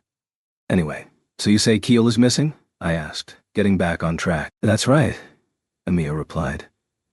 "Where do you think Keel could have gone off to at such an important time?" Raphtalia asked. "I don't want to say it, but maybe Piensa dognapped her. That would really suck right now. She's tough too, so they wouldn't have taken her easily," I said. "She also definitely would have made a noise about it. If there was one thing we had in the village, it was noisemakers, the Falolials especially. But with her trauma resurfacing, they might have caught her off guard," Raphtalia said. "She wasn't wrong. Please, Shield Hero, can you help search for her?" Emiya pleaded. "Strictly speaking, Keel was my slave and had a slave seal. No one other than me could check on it. That was why Foal and Emiya had come to me. I called up the slave seal item under my status and pinged Keel's current location." "Okay, she's not far away at all." "That way," I pointed. A marker was displayed for me, indicating roughly how far away she was. The main issue with this system was that strong magical magnetic fields or an interference would stop it from working properly. This was just another problem in a long line of problems. I was starting to get sick of it. Pacifier Natalia came to check things out, and this happened right away. I wondered if a few harsh words with Keel might be warranted later. We proceeded into the village. Natalia was unable to stop herself from looking around. "What's that house there? Is it made from plants?" she asked. "You do have access to some strange magic in the future." "That's a camping plant, created by modifying bioplants using the abilities of the shield. I've been told you don't have bioplants in this time period," I commented. "You do have all sorts of strange stuff here," Natalia stated. "To me, they either look like items washed in from another world, or the work of that evil alchemist. From among the stuff that did come from other worlds, the text on it was often corrupted and unable to be used, but the bioplants had functioned normally even in Kizuna's world. We didn't have a handle on exactly how any of that stuff worked. But maybe it made sense if you considered everything that looked out of place to be coming from another world. They grow quickly once planted, but they also mutate easily. We've obtained the skills to modify them safely before they almost caused a major disaster. Once we became able to modify them though, as you can see, they're pretty convenient plants. They even make great houses," I said. "I'll admit that seems convenient, but still." Natalia replied, unconvinced. "I understand how you feel," Raphtalia said, stepping in. "This is the village I grew up in, but once Mr. Naofumi started to modify it, things have changed a lot from how they started. The heroes do have a tendency to change the environment around them in all sorts of ways. And that's difficult, because it isn't always a bad thing. It seems all ages suffer some of the same problems," Natalia mused. She seemed to be getting along well with Raphtalia. That was definitely preferable to the tension hanging over everything. I was just about to mention it when Natalia stopped still and narrowed her eyes. How do you have Sakura Lumina trees here? She asked. Those were tricky, I'll admit, I said. We had to work with the bioplants closely. It was a pain to get them to take root. You've even defiled the Sakura Lumina, Natalia said, her voice starting to tremble. Ah, this looks bad. No, Fumi, Ran shouted. Both he and Mamoru had concern on their faces. Well, I find this most interesting, don't you? The water dragon said, clearly trying to placate Natalia. Taking those unfettered trees and putting them to use like this, we should probably be impressed before we get angry. No? This is a different matter entirely, Natalia seethed. You expect me to just sit back and accept such heresy? You're the only one calling it that. Didn't you notice it the moment we entered this village? The water dragon asked. Can't you feel the consent emanating from the trees themselves? They agreed to this transplant, huh? Natalia said. Raf-chan pointed at the biggest of the Sakura Lumina in the village, and then indicated for Natalia to join her by it. Natalia moved over and placed her hand on its trunk. The light of the Sakura Lumina flickered and swelled up for just a moment. Natalia came back over, a frown on her face and a sigh on her lips. She seemed pretty versatile. I hoped Raptalia could also learn a lot of things, just like her. That would be useful in the future. The Sakura Lumina are surely lending everyone here their strength for the sake of the world, the water dragon said. Based on the reactions from them I sense here, the Sakura Lumina themselves have not been altered a significant amount, the dragon continued. I recalled, during our takedown of Q10 Low, Gaelian had received information about control of the Sakura Lumina from the water dragon via a fragment. That suggested that the water dragon was probably well versed in the ways of the Sakura Lumina. They also function as a barrier, and it feels like maybe that was exploited somehow, the water dragon continued. Holman said something similar. That might well be a clue as to how we ended up here. I understand that the Sakura Lumina are lending you their strength, but I don't like it, Natalia admitted. Such stubbornness will not aid you in the times ahead. The water dragon chided. It sounded like we were out of the woods on this issue anyway. I understand how you feel, Raftalia sympathized. That only makes the pain keener, Natalia replied. The two of them were becoming fast friends. If having me as some kind of bad boss they could rail against together helped things go smoothly, I was happy to play that role. Fumi, if you want to get Natalia on our side more easily, it might be easiest to feed her, Raftalia suggested. I could feel she was becoming more and more shrewd. That was useful in many ways, but it also made it harder to pull the wool over her eyes concerning certain things. Not planning on a platter of poison, are you? Natalia quipped. No need to worry about that with Mr. No, Fumi, Raftalia assured her. Okay, that sounds like something to look forward to, the water dragon said.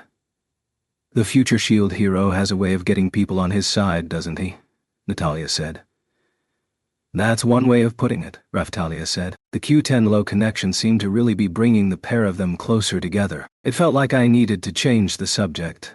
Hey, shouldn't we be looking for Keel right now? I could just trigger her slave seal to get her over here, I said as we continued to track her. Oh, Duke, you've got quite a crowd with you today, Rat said as we arrived in front of her lab. She was the representative scientist of our village, and it looked like she was just coming back from giving the monsters a checkup. Windia was with her too. I heard you were going with the sword hero to meet with the Heavenly Emperor from this time period, Windia said, looking over at Natalia and the water dragon. More the water dragon. You're one who has received the love of dragons, the water dragon said.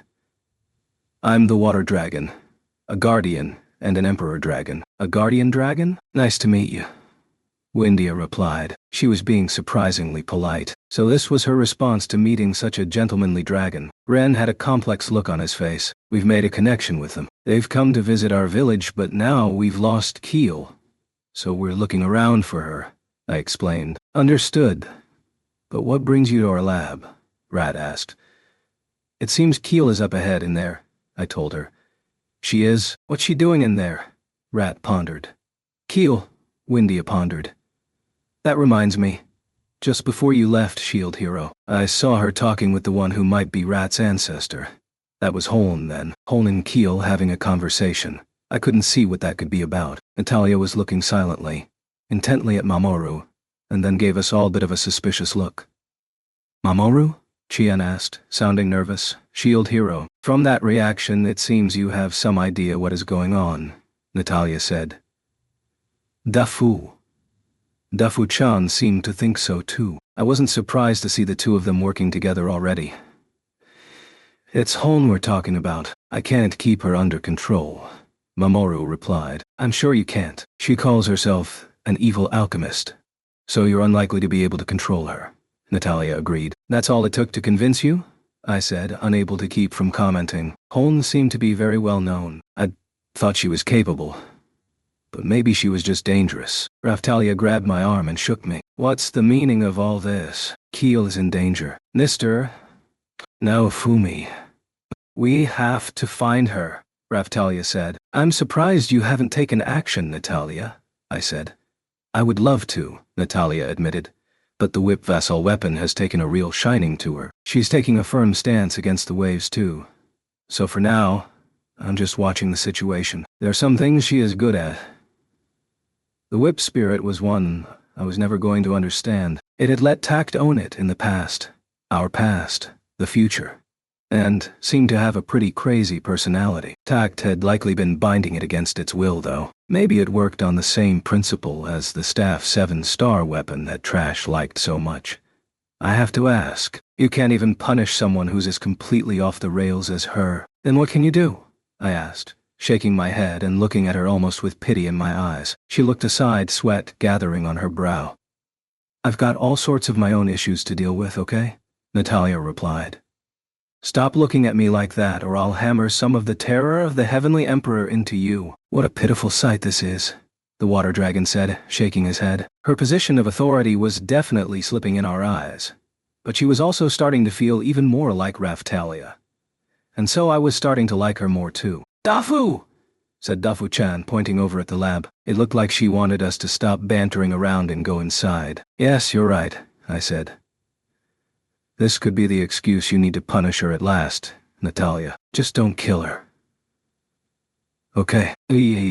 Okay, Natalia finally said. We still needed Hon alive, which put us in a frustrating position for dealing with her. We entered the lab to continue the search for Keel. We advanced through the structure, smoothly arriving in front of Rat's main lab. The signal from Keel was coming from the room ahead. From the look of it, the marker was a little lower down than I was expecting. She's in the next room, I think, I told the others. Is something going on? Raftalia asked. I'm not sure. It's definitely strange, I replied. Raftalia gave a sigh. Rat kept on checking the pipes running through the place. That looked suspicious too. Is there some kind of security device up ahead? I asked her. You helped build the place, Duke. There's nothing of the sort that I know of. Yet Rat definitely looked even more anxious than usual. There's no sign of her favorite monster, Windia explained. You can normally tell what it is doing through the pipes when we return. I recalled what Windia was talking about. It was about that strange monster Rat kept here. I wasn't even sure what kind of monster it was, but I knew they were talking about that thing in the big test tube, and it sounded like that thing moved around through all these pipes. I'd heard Rat call it Mikey, if I remembered correctly. Mikey is my friend. He can't do a thing right, but he works so hard anyway, Rat said. Okay, I replied. What the hell is he anyway? It was a monster prized by an alchemist who loved monsters and who had been chased out of Fabry. I knew that much. That suggested something pretty important. Or insane. He had been in the tubes in order to recover from a serious injury, if I recalled correctly. It might be a completely new, original monster created by Rat. Maybe once it got out, it would prove to be as strong as the spirit tortoise and proceed to go on a rampage. When I was chased out of Fabry, the forces siding with Tact accused me of heresy, gathered all my monsters together, and killed them. He's the only one I was able to save, and even then, he was in a bad state, Rat revealed. She had been a pretty skilled alchemist, even when she was in Fabry, apparently, but she'd lost everything thanks to Tact, and Mikey was her one remnant from that time. A creature that looked like a bunch of muscle fibers floating inside a flask. At a glance, he looked like just a ball of fur. The fluid he was suspended in looked expensive too. I wondered if she was making it using the bioplant. It's one of my goals to make him into the most powerful monster ever, Rat said. She told me something like that. When she first came to the village, she told me about proving that monsters could help fight the waves too. That was the dream she had placed on Mikey's shoulders. If you level him up and perform a class change, wouldn't he just get stronger normally? I asked. Maybe that was arrogant of me. This world functioned a lot like a video game, which meant I focused on raising levels rather than making physical improvements. Raphtalia and the others trained a lot, but that was about creating a proper foundation. There was some suggestion that training like that, at a low level, made further growth smoother. In any case, now we had determined the power-up method for the whip. Rat could have just come to us. Wouldn't that be lovely? Rat said smarmily. After all the measures I've taken to extend his life, there are all sorts of complex issues to deal with. His body can't even accept experience at the moment. Wow, that sounded pretty serious. Rather than enhance him, it sounded like she needed to provide medical treatment. I had been gathering things from Galian and other sources, and once the treatment was ready, I was going to let him back out into the world. I'm thinking the world might end before you get that far, I told her. To say she had been branded a heretic, her research style was slow and steady. She was beyond just being methodical. Rat worked so slowly even Hone was on her back about it. I guess this also came from the trauma of her experiences with tact. From everything I had seen of her so far, she sought to preserve life and hadn't descended to the level of human experimentation. I'm actually making good progress, she fired back. I'm sure you are. I soothed her, not in the least bit patronizingly. I have to say, you don't seem especially concerned. This sounds like some pretty risky research, Raphtalia said. Raphtalia, I replied. Our enemies, including those coming from the waves, will use whatever dirty tricks they can to try and defeat us. If we decide even this level of activity is beyond the pale, we might end up losing a battle that could have been won. I don't like to hear that, Natalia said, sounding a little distraught herself. That's probably one of the reasons the whip spirit likes that researcher so much, though I hate to admit it. You'll wear yourself out if you keep so much tension in your shoulders, Ruft said cheerfully. We need to relax and just do whatever we can. He was really growing up fast. You were Mr. Naofumi's test subject yourself, Ruft, so we don't need to hear from you, Raphtalia replied. Oh my, Ruft exclaimed, channeling the killer whale sisters. Mamoru, Chion said, noticing Mamoru silently watching our exchange unfold. There was no need to expand this conversation any further. We needed to get to Hone and Keel. Well, whatever. That's enough chatter. Let's just go inside. Keel won't just be having a nice chat with Rat's favorite monster, I said hopefully. That's what I really wanted to be happening here, and I pushed the door open, clinging to that idea. What we found was no one at all. There's no one here, Raphtalia said. I see that, Windia replied. No Mikey either, Rat commented. The large tank in which he was normally located was empty. What about Keel? I muttered, checking her location. It looked like she was diagonally downward from our current position.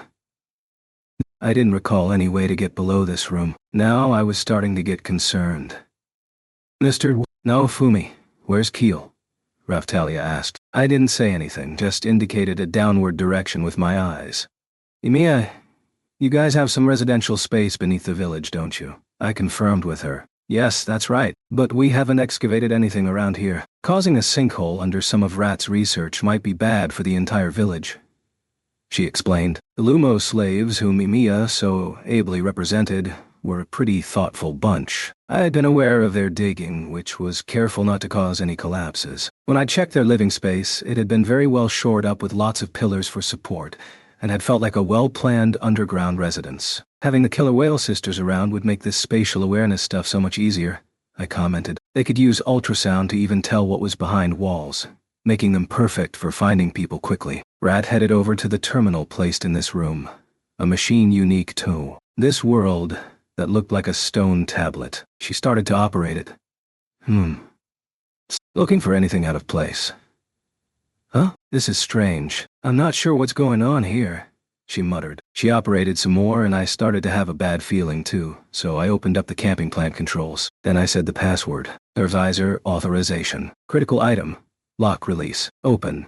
This was a back door that I'd added when we created the camping plant, allowing me to get inside even if the village kids tried something silly like locking themselves inside. It also had basic programming that meant it could not betray my orders, even if another hero tried to use nefarious means to control it. If these measures were destroyed, the camping plant would become completely unresponsive, and then self-destruct. I'd given the camping plant to everyone, so I didn't want anyone to be able to use it for just their own selfish needs. Of course, I could also initialize everything. With a heavy grating sound, stairs leading downward appeared in the middle of the lab. Ah, what's this? Rat seemed to have discovered something too. Duke, look. There's a pipe here that I don't remember installing. Rat was pointing at the tank. Beyond it there was a hole, just like with the stairs. This is smelling fishier and fishier, I said. Not to mention, after creating this underground facility, she concealed it perfectly by making the camping plant excrete more coagulant. Even you wouldn't have spotted this, Duke, Rat said. I looked over at the one responsible for the individual in question, Mamoru, and he looked away quickly, sweat on his brow. It seems pretty obvious that Hone is behind all this, I stated. I would say so, Natalia agreed, joining me in looking at Mamoru. This is just the kind of setup that an evil alchemist loves. There was no defending her now, surely. It definitely looks that way, but I don't know a thing about this, Mamoru replied. I saw Shan look down at the ground when he said that, as though maybe she had some idea about all this. But it was Hone, surely. That much seemed plain. I guess not. You wouldn't have walked in here with us so casually. That said, if she's trying to pull some kind of fast one over on us, we need to find out what she's planning, I said. She's an intelligent person. Why would she do something like this? Raphtalia lamented. Ren and Foal looked like they were asking the same question. Trying to pull something like this on you, Naofumi, Ren said. She knows no fear, Foal finished. I wondered about that as a response, though. Just once I would like to know exactly what they all really thought of me. What this definitely means, Foal said, is that we need to continue the search for Keel as quickly as possible. When we were discussing the trauma treatment for Keel and the others, I heard Hone muttering something about not being asked to help out. He suddenly recalled, it was a little late for that. We could have used that information at the point when we arrived here. Something nasty was swelling inside me. It was a combination of Hone, Keel, and Rat's favorite monster. I really didn't like what that was suggesting. She had some plan to cure Keel's trauma, and I didn't think I was going to like it. Let's get down there. Rat headed first toward the stairs. Right with you, I said. I'm not in a forgiving mood right now. Ancestor or not, if she's done anything to Mikey, I'm going to dice her up and turn her into an experiment herself, Rat seethed, sounding like a pretty dangerous switch had been flipped in her head. She normally wouldn't say stuff quite as dangerous as that. Come on, let's move, I said. Ah, shield, hero. Windia stopped me. After we've gone in, can you be sure that that woman's ancestor isn't going to escape from here? She asked. Good point, I said. Windia knew Rat well, which maybe gave her this insight. Windia, Emiya, you stay here and keep watch. Ren, Foal, go and order the entire village to watch the lab from the outside. I don't want a single ant to escape. I wasn't sure they would get that expression, but they nodded anyway. Then the earth started to shake. What's going on? We hurried back outside the lab to see towers made from bioplants growing up around the village. Towers, I exclaimed. The very top of each tower was glittering and shining. I was starting to have a really bad feeling about this. I narrowed my eyes to see the name of a monster. Tower plant. Then a voice sounded from the lab. Oh dear, it seems you're onto my little game. Hone, Mamoru shouted, his brow furrowed. What are you planning?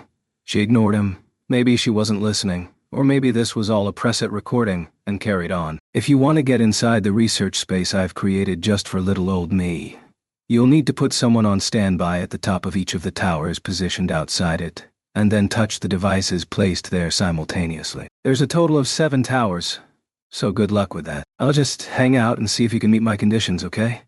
She announced, and then the voice vanished with a scratching sound. Mamoru's shoulders slumped and he put a hand to his forehead.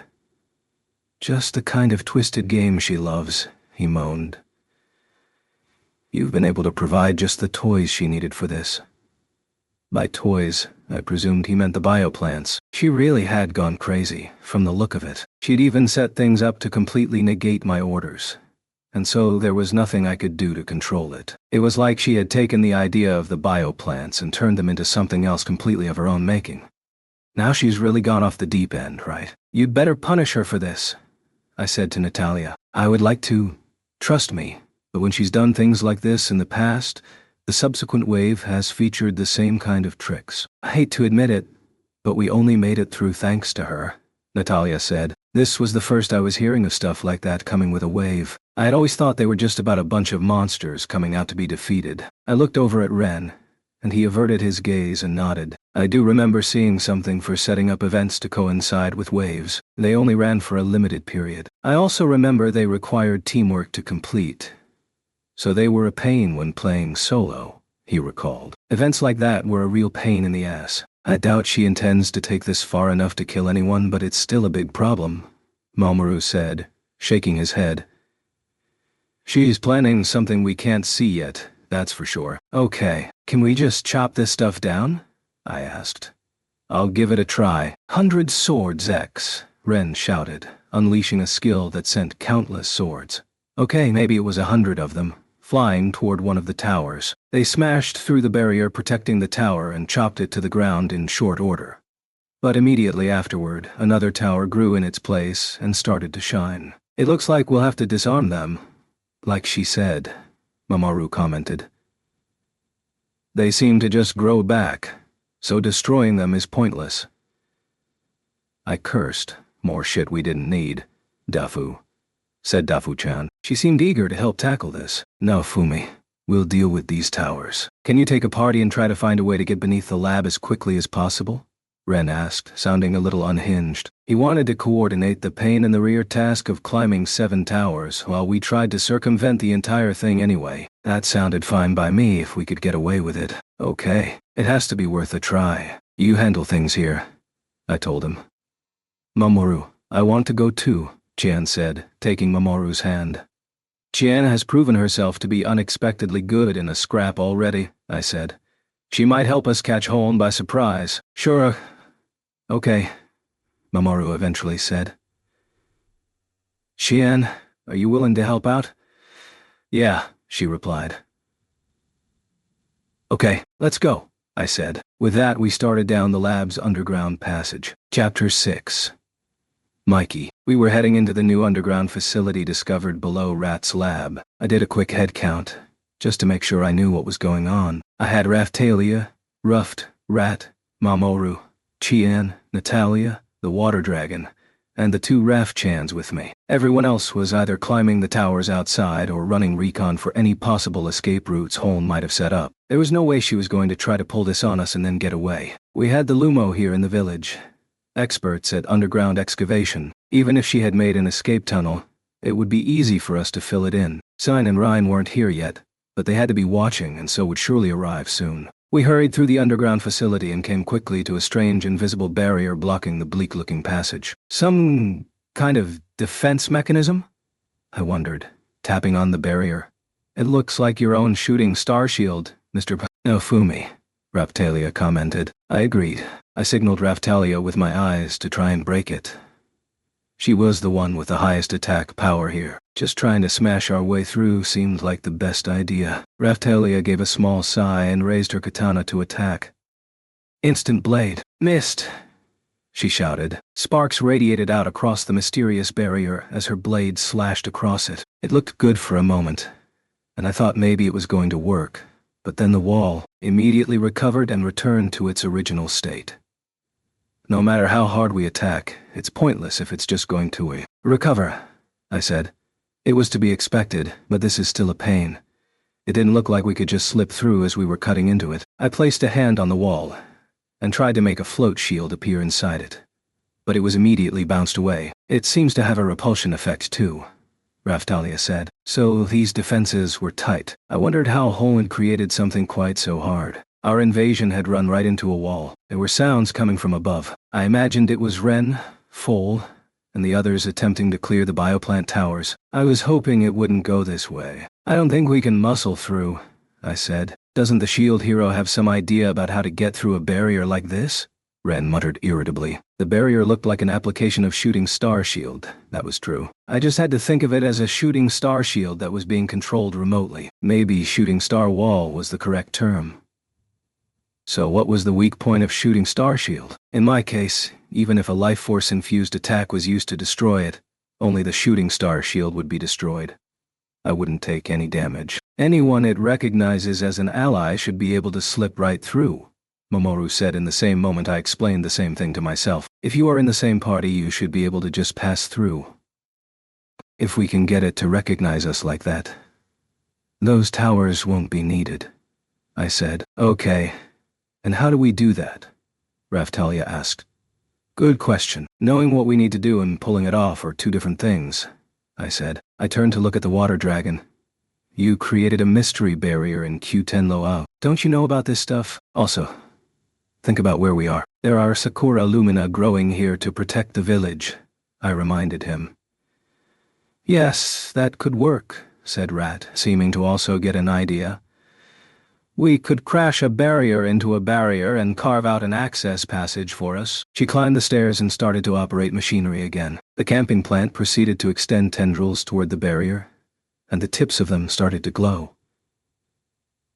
A barrier against a barrier, I said. Mamoru and I sensed up and deployed our own shooting star shields, then pushed toward the impediment, but we simply bumped into it again and couldn't go any further. This was going to be even harder than I'd expected.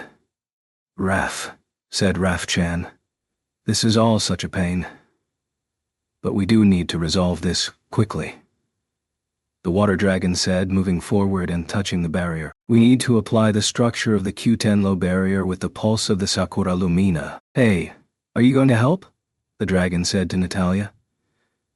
Very well, she eventually replied. Then she took a deep breath and drew out some kind of protective charm from inside her clothing. 5 practices Destiny Field Expansion, she said. I'd seen this before too, when Raphtalia had used it to create a field and activate the power of the Sakura Stone of Destiny. I can help with that too, Ruft said, stepping into the field and starting to incant as well. I quickly looked at Raphtalia. If she didn't take part now, she'd have been branded a muscle brain forever. Nister, no Fumi, no need to look at me like that. I know what I must do, she replied, adding her voice to those of the others. Although this isn't normally allowed, having 3 of us really increases the output. Natalia said, we have the Sakura Lumina too. That should make it easier, the water dragon said. The issue is the timing. If those outside can capture at least one of those towers, that would make this easier. I wasn't sure if that was a possibility, this quickly. But we'd see how it went. The shield heroes aren't very compatible with this though. Back up. Okay, I said. The field Raphtalia and the others created extended forward and hit the barrier, causing more sparks to fly. Rat directed the vines to head in again, causing even more sparks. And then something magical started to flow into the barrier. This was a pretty impressive sight.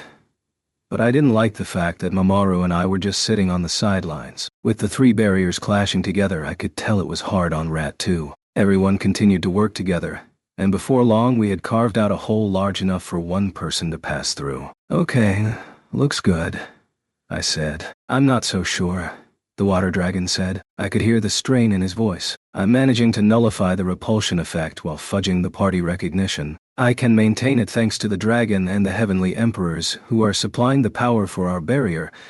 But if they stop, then this all goes back to normal, Rat explained, coming back down the stairs. I was impressed at how well she had followed the situation from above ground. Which means, Raphtalia and the others can't move? I said. Not quite, Natalia replied. The water dragon and I should be able to maintain what you need. In fact, it's becoming difficult to manage so much power flowing from other people. Please, carry on inside and take care of that alchemist. That should work, the water dragon said. But both of you shield heroes need to keep a barrier up at all times. Do not underestimate the strength of the repulsion inside here. And is it asking too much to bring a load of reinforcements through this hole? I asked. Both the water dragon and Natalia made painful faces at the suggestion. Okay. We'll either capture Hon or at least bring this rampage to an end as quickly as possible. Just hold on here.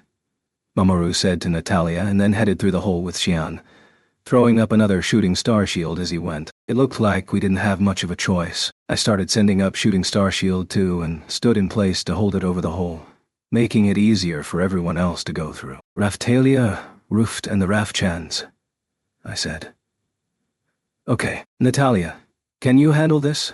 Raftalia confirmed with her ancestor. Underestimate me at your peril, Natalia replied. Raftalia still had a look of concern on her face as she passed through the hole. I'm breaking off too, Ruft said, ending his contribution and starting forward. We need to prioritize accessing the device that is creating this barrier over capturing that woman. Keep that in mind, Rat said as she followed Ruft. That was a good point. If we could take the barrier down, it would be easy to capture Holm after that. Being underground had to be making it hard for Sign and Rhine to get here, but we also didn't have the time to wait for them to show up. Raf-chan and Dafu-chan were the next ones through the hole, leaving only me on the wrong side of it. There was sweat on Natalia's brow now. The departure of Raftalia and Ruft clearly increased the burden placed on her. Please, hurry up. I can't hold this much longer, Natalia said. We'll be quick, I told her. A quest with a time limit. If we failed, Holm would end up experimenting on Keel. With that thought burning in my mind, we left Natalia doing her thing and started onward. The passage appeared to lead into a sequence of small rooms. Holm wouldn't have been able to create a sprawling facility beneath our village, what with the Lumos and other monsters that lived underground being so active here. If she bumped into one of them, then the whole thing would have been exposed. And it hadn't even been that long since Holm first came to the village. Maybe the camping plant could have been used to achieve all of this. Of course. I stopped thinking and opened the door. Check it out, I said. We entered a room with a large water tank. There was a large raft species creature floating inside the tank, about 4 meters long, and it looked to be in the middle of some kind of treatment. Both Ruft and I immediately gave loud and unfiltered gasps at seeing this behemoth of a raft presented before us. It was even bigger than Raf-chan in big and fluffy mode. I was already imagining what it would be like to take a ride on that mountain of fluff. Raf-chan would do that if I asked, but Raftalia was always watching. Mr. Naofumi, that isn't Keel, is it? Raftalia asked with some trepidation. If it was, she'd definitely be getting more attention from me, Ruft said. I could only nod at that, but the signal from Keel was coming from further inside. Do you think she's making that massive monstrosity in order to placate Mr. Naofumi? Raftalia mused to Rat. I'm not sure, Rat admitted.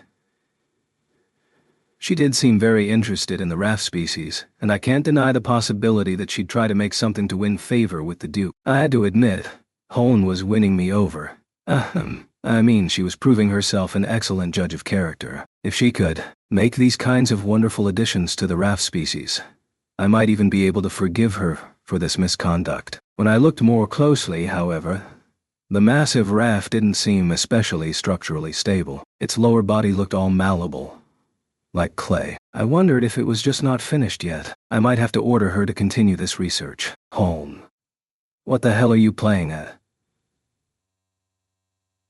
Someone had a very different take on the situation to me, and that someone was Mamoru. Ruft and I just had a thing for the raft species, that was all. But I couldn't deny that it looked like Holm had gone completely off the rails on a crazy train. If one of my party pulled something like this, I'd have something to say about it myself. Mr. Naofumi, Raftalia said, her hand on her sword.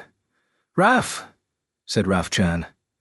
Dafu, added Dafu-chan. I knew what was coming. No destroying this beauty, thank you. I cautioned Raftalia carefully. You'll flood the whole place. For one thing, we don't need to be wading through water down here. What makes you really say that? Raftalia asked, putting me on the spot. I want to see the finished thing. Very badly, I admitted. I'm destroying it now, Raftalia shouted. Wait, I replied. Her research has struck exactly at the Duke's weak spot. Impressive stuff, Rat breathed. Do you think she was chosen by the Whip 7-star weapon because the Whip spirit desired the creation of something like this? Ruft mused. That only rocked me harder, right to my core. What fantastic research. I had to see this finished. Enough wasting time here. Come on! That massive raft species isn't going anywhere, Raftalia said. She was right, but I still had to tear myself away from the tank. We opened the door to the next room. In this chamber, we found something that looked decidedly core-like, glittering and hovering in the center of the room. My first thought was that it was some kind of power source. It also reminded me of my battle with Kyo inside the spirit tortoise, which made me pretty uncomfortable. This might be the chamber from which that barrier is controlled, Rat suggested. She hurried over to what looked like a control terminal and started doing her thing again, which immediately triggered an alarm. Something that looked like a holographic projection of Hone appeared in the middle of the room. Interesting. You have reached this point faster than I expected. The future S.H.I.E.L.D. hero gets things done, she cackled. This isn't our first time at this, I replied. And we have Natalia and her dragon helping out. If you don't stop all of these games, you aren't going to like it once I actually get my hands on you. Oh my, so scary I'm shaking in my little old boots. I'm not doing this out of malice. Your allies are suffering from severe trauma in their hearts. Future S.H.I.E.L.D. hero. I'm only trying to resolve that issue for you. I expected gratitude, to be honest, she said. What are you doing to Keel? Stop it at once, Raphtalia shouted. You're a little puppy, Hone started, but then the sound system crackled, and Hone looked over to the side, rolling her eyes. Your brave dog wanted this. I'm just trying to put her brain right. If everything goes well, this could be the solution for everyone suffering from the same malady.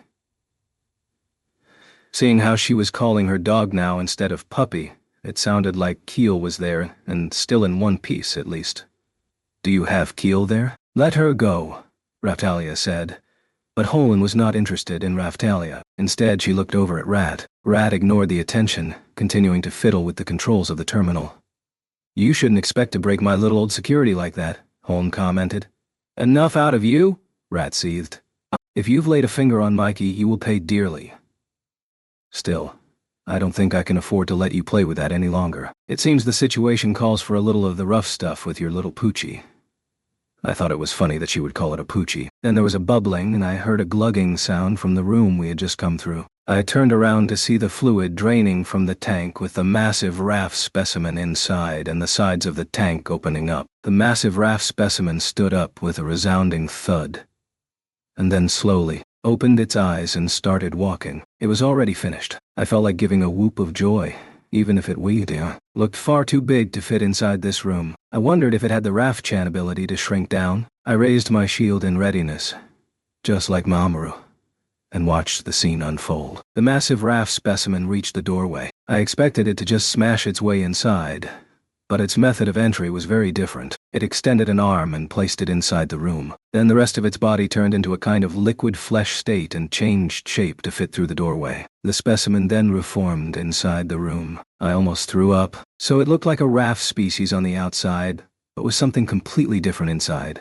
You tricked us, Ruft and I shouted in perfect unison. What kind of bullshit was this? It looked slimy to the touch, not soft and fluffy, and was completely ruining the best parts of Raphchan. Raph, said Raphchan as the massive fake RAF specimen swung its tail to take us out. I've got this, Raphtalia shouted, swinging her katana toward the massive fake RAF specimen. With a satisfying sound, the head of the massive RAF specimen was sent flying to the side. Still, I didn't like the image of her hacking into a Raphchan. Raph, said Raphchan. The chopped-off part returned to a liquid state and then reconnected with the body. That ability seemed like a possibility from the way it had entered the room, but now I was sure this was some kind of slime monster, which meant just chopping off its head wasn't going to be enough to stop it. The massive fake RAF species pointed at Raphtalia. Fake, it said. I took a moment to process that. Who are you calling fake? Raphtalia shouted. Ah, my apologies, Hone interjected. As I know the pacifier, I am acquainted with who would be coming here soon. So I installed a function to identify the current pacifier and I forgot to remove it. The fake RAF species pointed at Ruft. Raf, it said, making a normal RAF species noise. It proceeded to do the same thing with Dafu-chan and Ruft. Why did it make that normal noise for Ruft with his Heavenly Emperor connections, but it called me a fake? Raphtalia raged. It might be fun to investigate that phenomenon, Hone said. It might be fun to investigate that phenomenon, Hone said. Not fun for me. Raftalia retorted. The scene was almost becoming comical, but we still had to fight the thing. Mamoru, I shouted. Okay, shield boomerang. At my shout, he immediately unleashed his shield, throwing it into the body of the monster. It made a noise that sounded like something hitting a wet surface, but failed to pass all the way through, and then vanished before returning to Mamoru's hand. It wasn't the first time I'd seen it, but I was still conflicted about Mamoru having such natural, easy access to attack skills. Even I couldn't reach the level of Ren, Motoyasu, or Itsuki. I would have loved to have a bit more versatility, by which I meant any attack at all, when it came to fighting. How about this? Rat said, dodging capably through the incoming attacks. She did know a lot about monsters. She threw some syringes at it. This was the attack that had knocked even Philo out in the past. Her syringes splashed into her target and unloaded their chemical contents. If that slowed the thing down enough, Raftalia and the others could just pile on and finish it off. Mamoru and I could keep our shields out and make it easier to fight, at least. The massive fake Raf species proceeded to rip the syringes out and continued toward us as though nothing had happened. So much for that idea, then. I'm not finished with you yet, Raftalia shouted. Fake, the creature replied. As Raftalia was jumping toward it, it popped out 3 tendrils from its back that rapidly attacked her. They slipped through my shooting star shield and thumped into Raftalia's side. She grunted and flew backward. Raftalia, I shouted, moving to intercept her. I can't predict where attacks like that are coming from, she said. It's like a super powerful slime-type monster, I said. It might look like a Raf species, but fighting it like one is only going to get us hurt. Naofumi, Ruft said, concern in his voice as he touched my hand. I couldn't believe that massive fake Raf species had attacked Raftalia by passing through my shooting star shield. Pathetic. You won't defeat the body I have created like that, Holn crowed. My drugs aren't working either, Rat said. Raf, our assailant shouted, swinging one arm in a thundering smash attack. I've got this, Mamoru said, taking the impact on his shield, but more tendrils proceeded to snake out and add additional wax. This thing was hard enough to defend against already, and its attacks could also pass through my shooting star shield. I needed a moment to work this out. Rat, standing behind Mamoru, was getting her fair share of wax too, and they sounded painful. Do you understand where we are? Holn asked. Passing through any barrier that you might create is no problem for me here. It pushed Rat violently back, and then the massive fake Raf specimen closed in to finish her off. Raf! The massive fake Raf Chan locked eyes with Rat. Hold on, Mikey? Rat asked. Raf? The creature replied. A moment later, the massive fake Raf specimen grabbed its head and started moaning and wailing. What's the meaning of this? Rat shouted. You did well to work it out. That's right. This is what your precious monster wanted for himself, Holn explained. That doesn't give you the right, Rat wailed back. I paused for a moment, taking in this new information. So this massive fake Raf species was actually Mikey, Rat's favorite monster. Rat, is that really your Mikey? I asked her. Yes, I'm sure of it. I would know, she replied. She sounded completely confident, but I really couldn't tell at all. Just like the way you and Ruff can pick out Raf Chan from among a horde of Raf species. Rat must instinctively know Mikey, Raftalia said. That sounded reasonable to me, and I grinned. Rat had impressed me again. Impressive, Raftalia, Ruff said. Please, I wish you wouldn't accept such crazy theories so easily. It makes me sad, Raftalia replied. It happened when I was here conducting research in this village, Holn said, like she was giving some kind of lecture on the results of her research. Little old me was taking a little old look around your lab.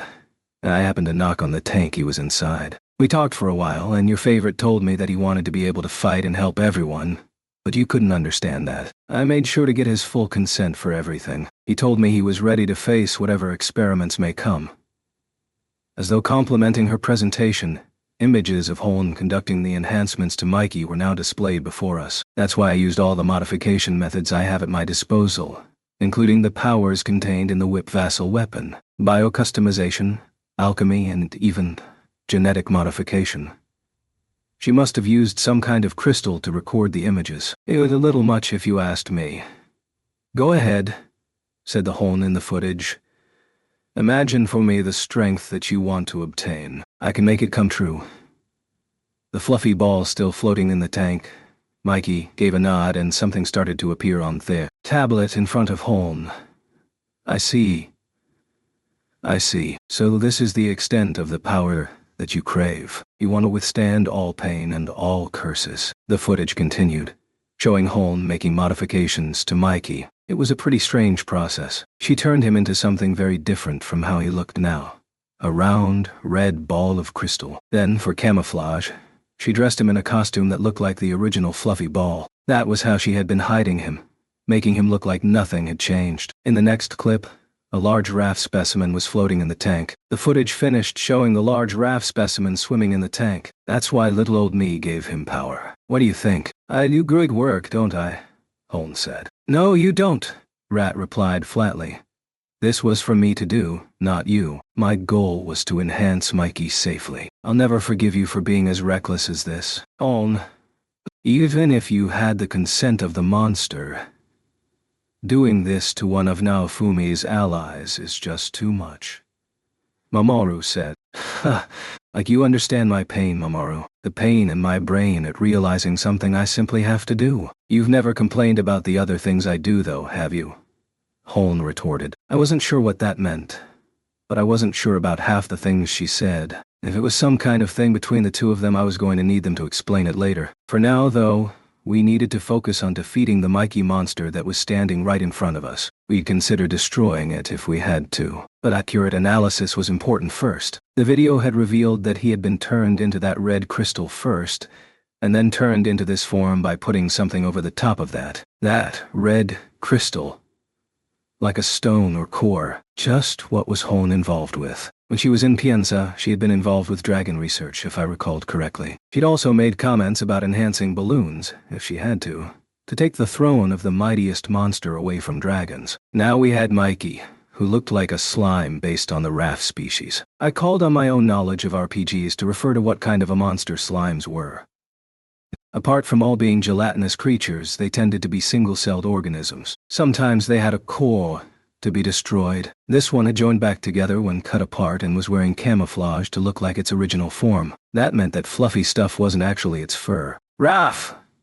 Said Raf-chan angrily. Dafu! Said Dafu-chan, just as enraged, the pair of them up on my shoulders. Raf! The big one replied, electricity practically crackling in the air between them. They were ready to fight at the drop of a hat. Rat, first let me ask you, what do you want to do? If we decide we need to defeat Mikey, could you accept that? I asked. Of course not, Rat snapped back. Sure, I can see that, I deflected. He looked so much like a raft species now. It was hard for me to fight him too, but I would if I had to. Do you think you can reach the next room if we don't take Mikey out? I asked her. That won't be easy. I'd need you and the others to buy me some time, Rat replied. No need to worry, Holn said with a cackle. Once I'm finished modifying my second subject, I'll have him stand down. Damn it. We were on the clock with Keel too. I'll never allow you to harm Keel, Raftalia raged. We're out of choices. Rat, this is going to be rough on you. But just listen to the plan, okay? I said. Hold on. What are you planning? She asked. I'll cast attack support, doubling the damage we cause to him. Then, Raftalia, immediately attack. But not with a slice. Use an impact attack, a skill that causes an impact over a wide area to blow Mikey's body off, I explained. Huh? Mr. Naofumi. Surely that's the same as defeating him, Raftalia said. I'm betting he'll be okay. If I'm correct, his real body is just the red crystal. If we can take the flesh off from around it and expose that crystal, we might be able to capture him alive, I said. It looked like transforming flesh, probably based on the same principles as the Dragon Emperor core. The spirit tortoise had been similar too, now that I thought about it. There was no guarantee that Holn hadn't made the spirit tortoise. Oh my, the future shield hero is pretty sharp. That's the correct answer, but it won't be as easy to do as you think. Not with how I made it. Raf, Mikey said and proceeded to split into 2, then 4, each individual one moving independently around the room. What now? Rat exclaimed. A body can be controlled remotely over short distances, Holn explained. Can you guess which is the real one? We watched the scattered Mikeys running around the room before they gathered together and formed back into one. He reminded me of a boss in an action game I played once. A big impact when joined together would knock it back and expose the core to attack. But when split up, there was no way to do damage. That boss had been a real pain in the ass. I cursed Holn's name again. She'd made her modifications with the intent of keeping the monster alive for as long as possible, to buy herself more time. If Mamoru and I busted out our shields, it would just go all soft and stick to them. If it's okay to just take it out, I think Raphtalia and the others could pull it off, I said. Rat didn't say anything, but I could feel the pressure emanating from her. Keel's body or Rat's trust. It really looked like I was going to have to sacrifice one of these two things. Do you have time to think so hard? Holn quipped. In that moment, I decided I'd had enough of all of this. Let's get real here. However Keel ends up, she asked for it, so she has no grounds to complain. I hope she can overcome her trauma and feel better doing it, I said. Mr. Naofumi? Raphtalia yelped. Naofumi? Mamoru joined her, both surprised by my offhand declaration. From everything we've heard so far, it seems Holn doesn't do anything her subjects haven't asked her to do. I'm not entirely sure about her methods, but however this turns out, I'm sure it means our fighting strength will be enhanced, I said. I was starting to understand why the Whip 7-star weapon had taken such a liking to her. If you considered all of this as being required in order to overcome the waves, it was possible to give a certain degree of latitude to the methods used. In this case, her deeds had been exposed, but Keel still desired the modification, so Holn was trying to buy the time to finish. Dafu, said Dafu-chan, seemingly not pleased with my answer. She was hitting me repeatedly on the shoulder, but I didn't really care about that. Just too much hassle for you, huh? Naofumi? Ruft said. Raph! Said Raph-chan, her paws raised in the air as she shook her head. Yeah, to be honest, I admitted. I'm not sure I've got the energy for this crazy comedy routine over junk that doesn't really matter. Mr. Naofumi, do you understand what you're saying? If you give up now, then Keel is surely going to suffer, Raphtalia countered. Suffer? At worst she's going to end up like the Raph species. And she may even come out like Ruffed, I said. No, I will not allow that. Never. Raphtalia said emphatically. I was losing the will to continue this charade, even as Raphtalia got more pumped up. She had grabbed my shoulders and was seething with murderous intent, her eyes practically boring into my head.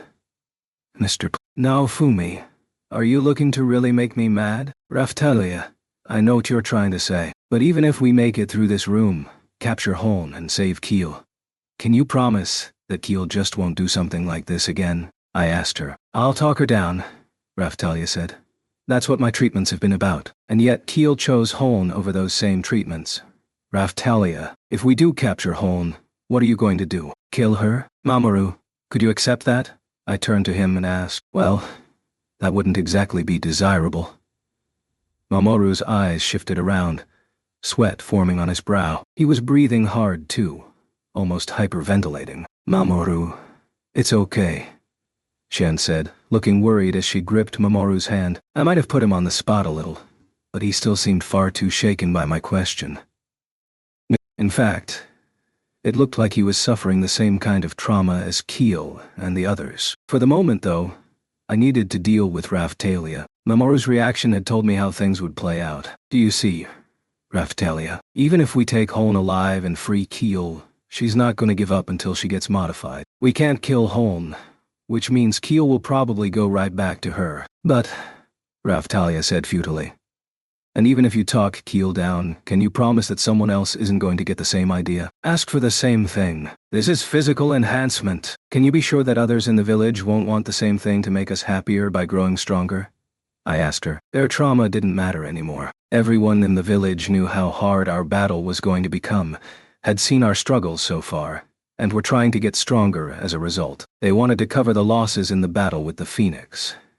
Indeed, wanted to surpass that strength and help keep the village safe. It stood to reason that some of them would do whatever it took to obtain such power. No matter how we tried to stop them, if the means were there, some of them would take it. Just like we'd done whatever we could to get stronger ourselves, they would do it too. Even after all that, Raphtalia was looking at me pleadingly. She still seemed to want to say this was wrong, and I could understand that. But that didn't mean Keel was going to choose the right way of doing things either. Hold on, what about Mikey? Rat asked. It's too late for him. Just give up, or have Holn conduct some more modifications as soon as possible, I told her. You're just giving up completely, Duke, she retorted. I'd had enough of all this. That was for sure. It would be so great if the problems I constantly had to deal with could be resolved with a little muscle, but no. I always had to deal with these complex, twisted, soul-sucking conundrums. I wondered if this was karma. Maybe that was it. I needed to fundamentally change my ways. The future S.H.I.E.L.D. hero has quite an enlightened perspective, Holn commented. I don't think Rattalia is going to give up though, Holn. Can you give her a chance to talk Keel into changing her mind? I asked. That sounds reasonable, she replied. I've been pushing your hospitality a little, I know, and I want to continue my research into areas other than modification too. Holn seemed to have accepted my proposal. The doors at the back of the room opened, and then the pressure on my shooting star shield faded away as well. Glad we could discuss this like rational adults, I told her. The same back at you, Holm replied. You've got complete access to the entire facility now. Most of the people we ended up fighting had no intention of listening to anything we said. On that point, Holm was quite refreshing. She totally sucked for sure, but she was doing it for what she thought were good reasons. Raph. Mikey beckoned us over, moving aside to let us pass. It sounded like we'd reached an agreement, and might even resolve this one without fighting. The main problem was we needed to explain all of this to Natalia and the rest of the village. Mikey? Rat peered intently at Mikey. Raph? Mikey didn't seem to like having her stare at him. Just how much trouble were you planning to cause? Rat shrilled. At her voice, Mikey's fur all stood on end. I really was worried about you. And yet you helped out her crazy scheme and placed more trust in her than in me. Why didn't you say any of this to me? She asked. Raph, Mikey said uncertainly, showing his tummy in an act of submission and begging for further forgiveness. You seem to understand that I'm angry. I'm not being kind to you today. Look at everything you've done. Rat said. Mikey gave a weak Raph. They seemed to have a clear hierarchy in their relationship, almost like trust between them. Duke, I need to lecture Mikey a little. So, you go on ahead. Once I'm done here, I'll go back and explain to the Heavenly Emperor what has been happening, Rat said. That would be a big help. Come on, Raphtalia, I said. She didn't reply. This is Keel we're talking about. First listen to what she has to say, and then think about what to do next. Okay, Raphtalia finally said. She didn't seem happy with it, but she gave me a nod. It was certainly going to be interesting to see what happened next. We're making pretty good progress, Ruft commented. Raf, said Raf-chan. Dafu, said Dafu-chan repeatedly. Ruft and Raf-chan seemed to have accepted it pretty easily, but Dafu-chan was still stamping her foot in dissatisfaction. I knew she didn't like it, but this still seemed to be the better solution. I told Dafu-chan to give it up, and then continued with Raphtalia toward the next room. Chapter 7. The Raf Species Upgrade Plan. The next room looked like some kind of control chamber, with a gaggle of pipes coming from the previous room and leading into the next one. The place looked like it was still under construction. For the moment, I had to keep my promise to Holn, so I didn't order any destruction. Not yet. Raphtalia still had a slightly troubled look on her face. If we were still here to just smash our way through, I probably would have given that order. Mamoru seemed to have recovered a little from his shock in the previous room, and was following quietly behind as he held Xian's hand. I really am sorry about all this, he eventually said. Don't worry about it. We treated her too much like Rat, who was mostly harmless, and left her without supervision. That's on us too, I replied. There were issues with how Holn was doing things, but at the root of it all she was trying to meet the request I'd made of her. She could create all of this in such a short space of time after all. That was exactly the kind of person we wanted researching how to get us back to the future. She's giving us this chance to talk Keel down. So that's something. The issue now is what kind of decisions the other villagers might make after we tell them about this. It was scary to think that they might all choose the same path. I'd made all sorts of modifications to the village already, it was true. But it felt like this was definitely crossing a line. I kept coming back to the same thought. Had I made the villagers too transfixed on becoming stronger? But we still had a long fight ahead of us, and they wanted to become stronger too. When playing a game, even ace players could end up losing the battle through sheer numbers, even if their allies weren't close to the same level. Just like Tactad and Signs had sworn enemies too. The more people I needed to protect, the easier it would be if those people were stronger. That just made sense. It depended on how the current situation shook out, and also the actual content of Holen's research. But I definitely wanted to discuss the possibilities. Is everyone going to want to be a Raff species? I mused, mainly to myself, but Raphtalia twitched as she overheard me. Mr. Oh, Fumi. That made my spine tingle like never before, she said. I phrased it as a question. I replied defensively. We could achieve that by having the Raff-chans perform a fresh class-up on everyone, though. So we didn't need to ask Holen for that. I considered just limiting this new development to Ruft. In any case, this was only going to increase Raphtalia's concerns. It felt like I was the one increasing them too. Like it was my fault for all the monsters who became Raff species. I wondered if she felt like she was getting more and more relatives. It might be time for me to confront my Raff-chan addiction head-on. I opened the door to the next room and went inside to find Keel in a capsule with a pissed-off look on her face and Holen waiting in a chair. She was still on her guard, however, as there was a transparent wall dividing the room, keeping us from getting to her easily. Here we are then. Nice of you to come. Chat away, Holen said, pointing in Keel's general direction. Baba! Raphtalia, what are you getting in the way for? Keel said. You need to rethink this. Holen is clearly bad news. You shouldn't be doing anything with her, I said. No, Fumi is right, Raphtalia said. You're already more than strong enough. Your heart is what's important. If people could heal such trauma this easily, no one would ever have to suffer. You're lying. You overcame your trauma so easily because Bubba did something for you, that's all. He won't do it for me.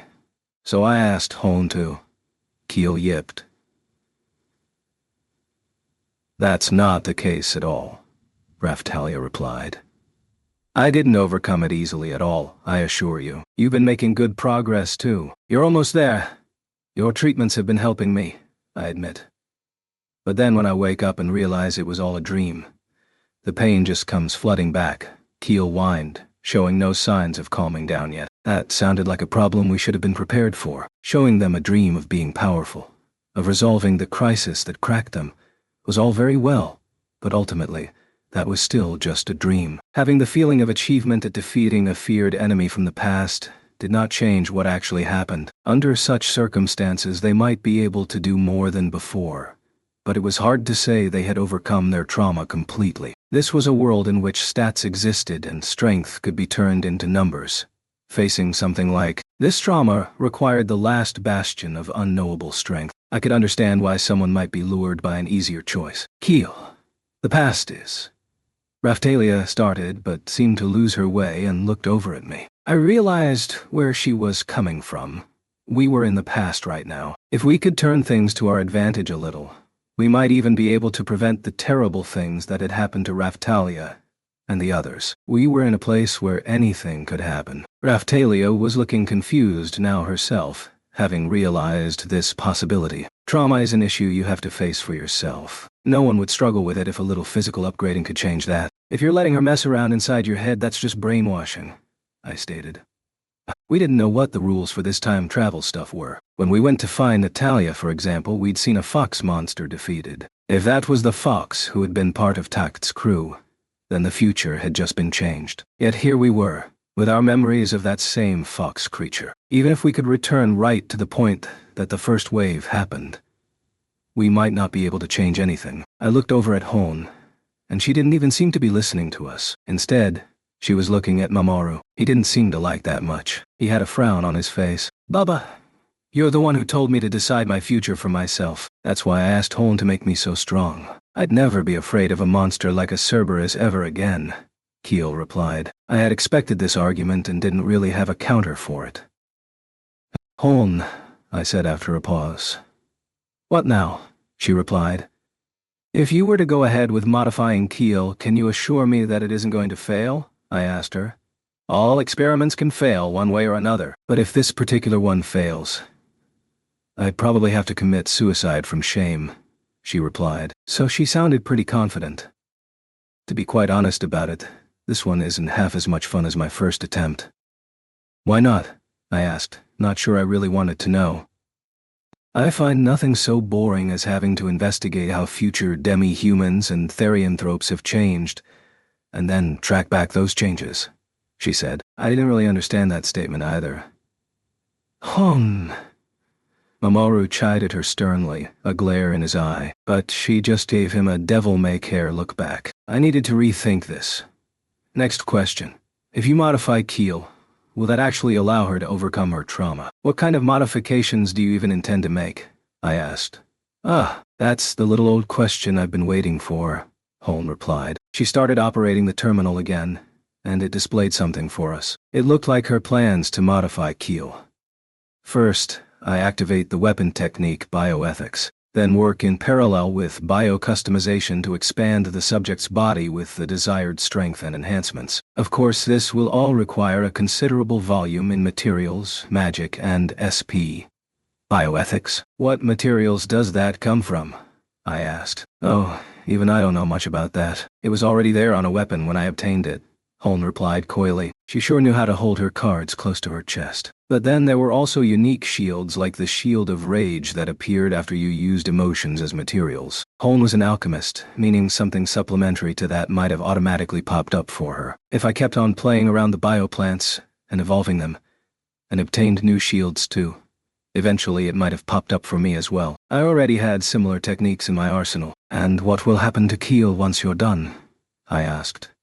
It depends on exactly what we modify. There are certain options there, like giving up the demi-human form completely, and just going with the therianthrope one, she replied. I pondered that too. It sounded like she could make Keel into a real monster if she wanted to. If we take it too far, she could lose control completely. So I'm recommending we keep things in check a little. And this will allow her to overcome her trauma, I asked. If she's satisfied with the changes, it will lead to further confidence for her. There are risks, of course, but yes, I think it will allow her to leave the past behind, Holm asserted. What about drugs? You use any powerful chemicals to do this? I asked. Please, I'm not some street-level hawker of quick fixes, Holm scoffed. I pondered on this too, just from Holm's description. I really couldn't make a determination as to whether Keel would be able to overcome her trauma or not. Holm seemed pretty confident about it. That was true, though. What method are you using, then? I asked. There's an experimental element to this, but it should be possible to revert her to a more ancestral state, like a shifted therianthrope, Holm postulated. What? Keel can already turn into a therianthrope, I said. She's been in her dog form most of the time recently, and I'm talking about ancestral power. Don't you have those in the future? Shifted therianthropes? Shifters? They turn into something that looks almost like a monster at a glance. They need a lot of training to reach that point, of course, Holm explained. Are you talking about beast transformation? I asked. That was a powerful form that only a few I knew could use, such as Foal and Sedina. They could only achieve it when I used beast transformation support on them, the conditions for which were still a mystery. I honestly hadn't even thought about all this for a while. It sounded like Holm could let me perform that transformation at will. Aotatsu with Tact had pulled a trick like that, now that I thought about it. Tact had been master of the whip vassal weapon, so maybe he had activated some kind of technique of his own to make that happen. In any case, if Keel could pull off that complex and difficult-to-maintain maneuver on her own, that would be quite something. It's the realization of a powerful latent ability that only a very small number of demi-humans and therianthropes have access to, Holm said. When you say very few, how few do you mean? I asked. Just based on my own little old research, I think only a handful of types from all the demi-humans in the world, she said. So there were only a handful of demi-humans who could use beast transformation like Foal and Sedina. It was a pretty crazy thing. More like simply turning into a full-on monster. I compared Foal with sample data here in the lab from subjects called Sedina and Shildina, and discovered one striking difference between them, Holm continued. Something different between Foal and Sedina? I asked. They had both used beast transformation in the past. Holm really could learn a lot from a small volume of material. This Sedina, at least, is able to achieve true ancestral recall. I would very much like to get my hands on her, Holm said. I didn't want to break it to her, but taking Sedina and Shildina alive would be impossible for her. The two of them would be more likely to manipulate Holm into doing whatever it was they wanted. Foal's mother was human, I told her. His demi-human side showed through strongly, but his mother was Trash's younger sister. That might be the reason Holn had spotted some kind of difference. Nope. That doesn't matter, Holn said flatly. I'm talking about ancestral power here. To put it another way, this Sedina shows no signs at all of having been modified or magically enhanced. She has a completely pristine body. I wasn't really following this, but it sounded like Holn thought I was making some kind of mistake. Stop beating around the bush. If you've got something to say, spill it. I said, I thought I was being pretty clear. Having one human parent isn't going to make a difference to this, Holn replied. It sounded like she was saying that the Hakuko and Orcinus species were fundamentally different in some way. Traces of modification or magical enhancement. It almost sounded like the whip power-up method was having a genetic effect. There was an item called Descendants Prosperity under the whip power-up method. It could also be used to enhance your basic nature at the cost of levels, increasing your stats in the long term. All of these benefits weren't restricted to just heroes either. They could be applied to any trusted companions. These enhancements were quite intensive on resources, and could only be used a limited number of times.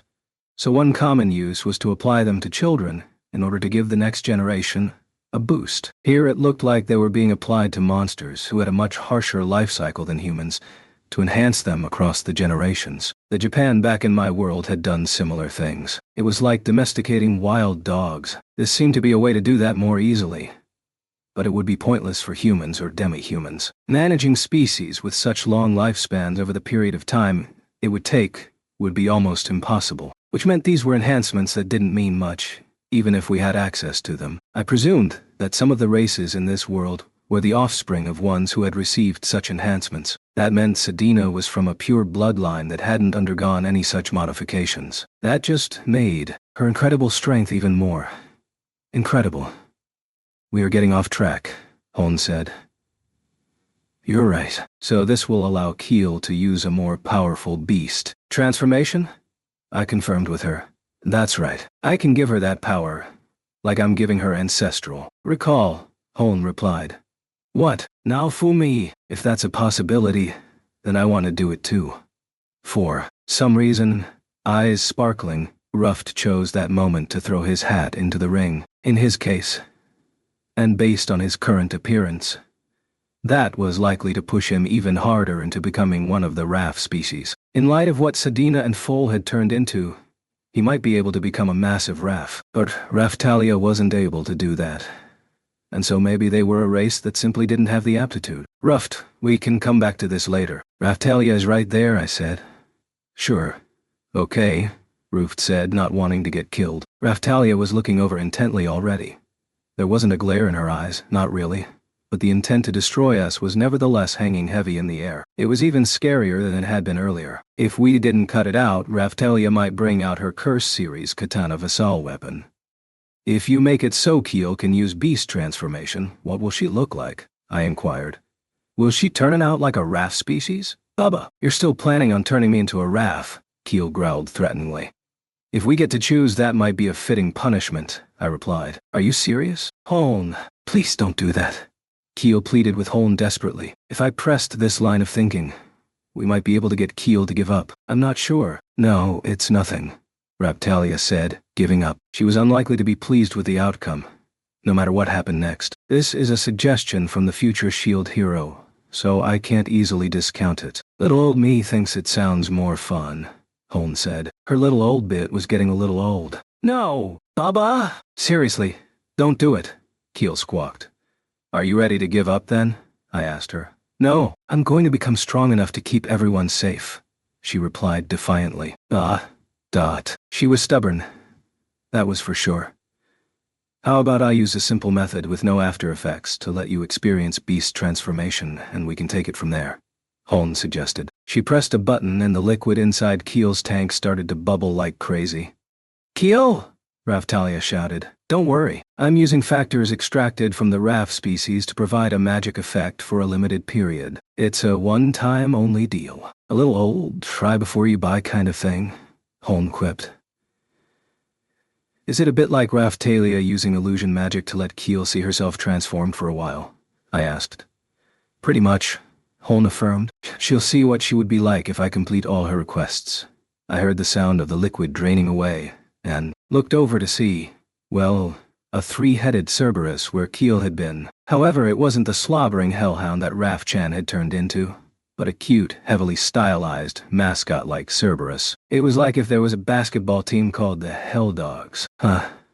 Wow. See, Bubba? I've overcome my trauma, Keel said excitedly. I'm sorry to say, I'm just doing this to give the future S.H.I.E.L.D. hero a taste of what you might look like. You can't actually turn into that yet, Holn revealed. What? What? So what is this? Keel asked. Like a costume, nothing more, Holman said. You're joking. And why can't I look down on Bubba and the others? I thought I was going to get big, she asked. I promptly turned my shield into the Otherworld Kingdom mirror shield and let Keel take a look at herself. What's going on? I can't get any bigger than this. I'm not sure that's the point you should be getting hung up on, I told her. She looked like a baby Cerberus that had gone through a cute machine. If this was the finished thing, then it seemed pointless to go ahead. That's how Keel is going to overcome her trauma, Raphtalia asked. I didn't know. Raphtalia knew more about Keel than I did. She should be telling me what was going on. Still, turning into the thing she was afraid of could possibly have beneficial effects. It was like that primitive shaman-like thinking. Defeating a powerful enemy and eating them could bring you that strength. A bit of a crude analogy, but it was something like that. Keel believed that she could overcome her trauma by becoming the object of that trauma. Raf, said Raf Chan. One thing though, Keel, I said. What is it, Bubba? Why are you looking at me with those eyes? Not angry. Almost pitying me? Keel asked. Your position as a therianthrope is already something more like an animal. You're the cute village dog, a mascot character like Raf Chan here, I said. Keel's doggy form was loved by all, and she had such a friendly personality, which made her really popular around the village. The reason your trading always goes so well is because of that cute appearance, and how friendly you are. That's different from being cool, I explained to her. Whatever are you talking about? She exclaimed. That seemed like a bit of an overreaction. She had to have had some idea about this herself. Some of this was definitely coming from a desire to avoid reality. Keel is very cute. That's true, Ruft said. If I hadn't met the Raf Chans, then I would have been totally hung up on her? You think the same thing too, Ruft, Keel exclaimed. Hon, can't you make me cooler?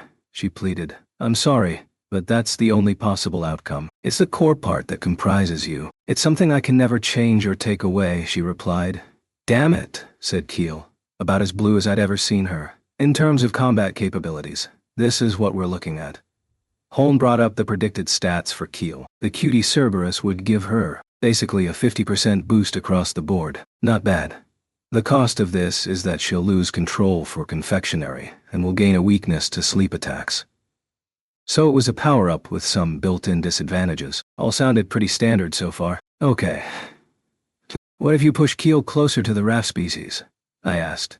She'll retain the cute features but give us some leeway on the stats front, Holn said. Hey, no, I said not to do that. I don't want to become another Raf Chan. Raphtalia, help me. Keel yipped loudly as I chuckled with Holn. No wonder she was asking for Raphtalia's help. Then, with a puff of smoke, Keel's temporary transformation came to an end. Raf, said Raf Chan. Dafu Dafu. Dafu Dafu, said Dafu Chan. Raphtalia was shaking her head in sheer amazement. Keel, give up this insanity. You can overcome this on your own. If you want to look like that, get Scene to make you a costume, Raphtalia suggested. No way. I want to become stronger. Even stronger? I want to be able to do a super power-up like Foal and Sedina can, she replied. She was starting to sound like Lark when he had been insisting on apprenticing with the accessory dealer. I had to give them this, though. Both of them were taking action based on serious considerations on their part. She should be able to get stronger if we remove some of the unnecessary optional stuff, Holm said. Let's try that then, I replied. Mr. Fumi, Raphtalia said, incredulous. Straight to the point. I like it, Holm said. If we just expand the basics as much as possible, this is the kind of ancestral recall she'll be able to pull off. She pressed a different button, and Keel was submerged in liquid again. to become a different colored Keel. The pattern on her coat seemed to have changed a little, and she looked bulkier as well. But otherwise, she looked exactly the same. Still a cute dog, just a little bigger. Not much difference. What's going on here? I've not changed at all, she exclaimed. This one is based on affinity variation, Holn explained. Using beast transformation like a combination skill will allow her to take on all sorts of different abilities depending on the affinity of the other skill. Okay, that sounds useful, I said. This is a magical form that a lot of therianthropes in our time used to enhance themselves, Holn said. Indeed, this seemed to match with the magic that Keel could unconsciously use to protect herself. In our time, it's said to be hard to separate affinities out. Looks like this is beast affinity, I said. She had access to howling magic. Stuff like that. She was able to give herself a boost by howling. It sounded suited to Keel. Do you not have moon affinity in the future? Holn asked. Moon? I asked in return. It's also called night or twilight, depending on the region. An affinity expressed by the darkness of the night. And beasts. Things like that, Holn explained. All sounds pretty similar, I said. The pattern I just showed you is based on Dragon Emperor transformations, Holn said. Wow, okay. Our Dragon Emperor keeps a pretty fixed form most of the time. But the Demon Dragon transformed herself. That's true, I recalled. That had to be a similar thing. If it would allow her to casually change her transformation patterns, that could be useful too. Keel moves around a lot, so it would be great to boost her speed. In which case I can add some wind or lighting affinity magic, Holn suggested. Hey, stop trying to decide what I turn into, Bubba, Keel interjected. I thought I was going to get to choose for myself.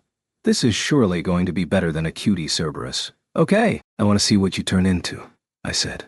Me too. I think I might be able to shoot for something big here, Holn mused. Might be able to. Did you hear that? And what do you mean, cutie Cerberus? That's not the kind of Cerberus I'm aiming for, Keel continued, as energetic as ever. Mr. Naofumi, can you please stop proceeding along the line of thinking that we're actually going to modify Keel? Raphtalia asked. What do you want then, Raphtalia? I turned to her. Do you want Keel to become a Raph species? There's no need to default back to that position either, Raphtalia replied. With that, we put a pin in the whole modify Keel thing. The issue was that after she transformed once, she would never be able to come back, and so we put a stop to it. Holn had apparently been proceeding with the entire thing under the presupposition that we would have to approve it anyway. That was fun, wasn't it? Holn said brightly. This is for you, future S.H.I.E.L.D. hero. It should be perfect for the Raph species. Holn pressed another button, and something popped out from the wall in front of my eyes. They looked like green leaves. What's this? Leaves? I asked. Raph? Said Raph Chan quizzically. Raph Chan took one of the leaves and showed it to me. It looked like a tree leaf a tanuki used to transform in Japanese folklore. It really suited Raph Chan, that was for sure. It might look good on Raphtalia too. It's an accessory that can draw out the power of the Raph species. It was made using the concentrated power of the Sakura Lumina, Holn explained. Impressive, I said. She'd clearly made this to try and curry favor with me, and it was working. Of course, the Heavenly Emperor can use it too, Holn added. Raphtalia looked pretty conflicted by that. What about this brown leaf on the bottom? I asked. That's something else. I mixed different factors into that, for you to use. Future S.H.I.E.L.D. hero. Try putting it into your shield, she suggested. Okay, I replied. From its appearance, it didn't seem to have any strange magic on it. I didn't want to end up getting cursed again by putting strange stuff into my shield. As I had that thought, though, the gemstone on the shield gave off a soft glow. It seemed to be saying it was okay to put the leaf inside.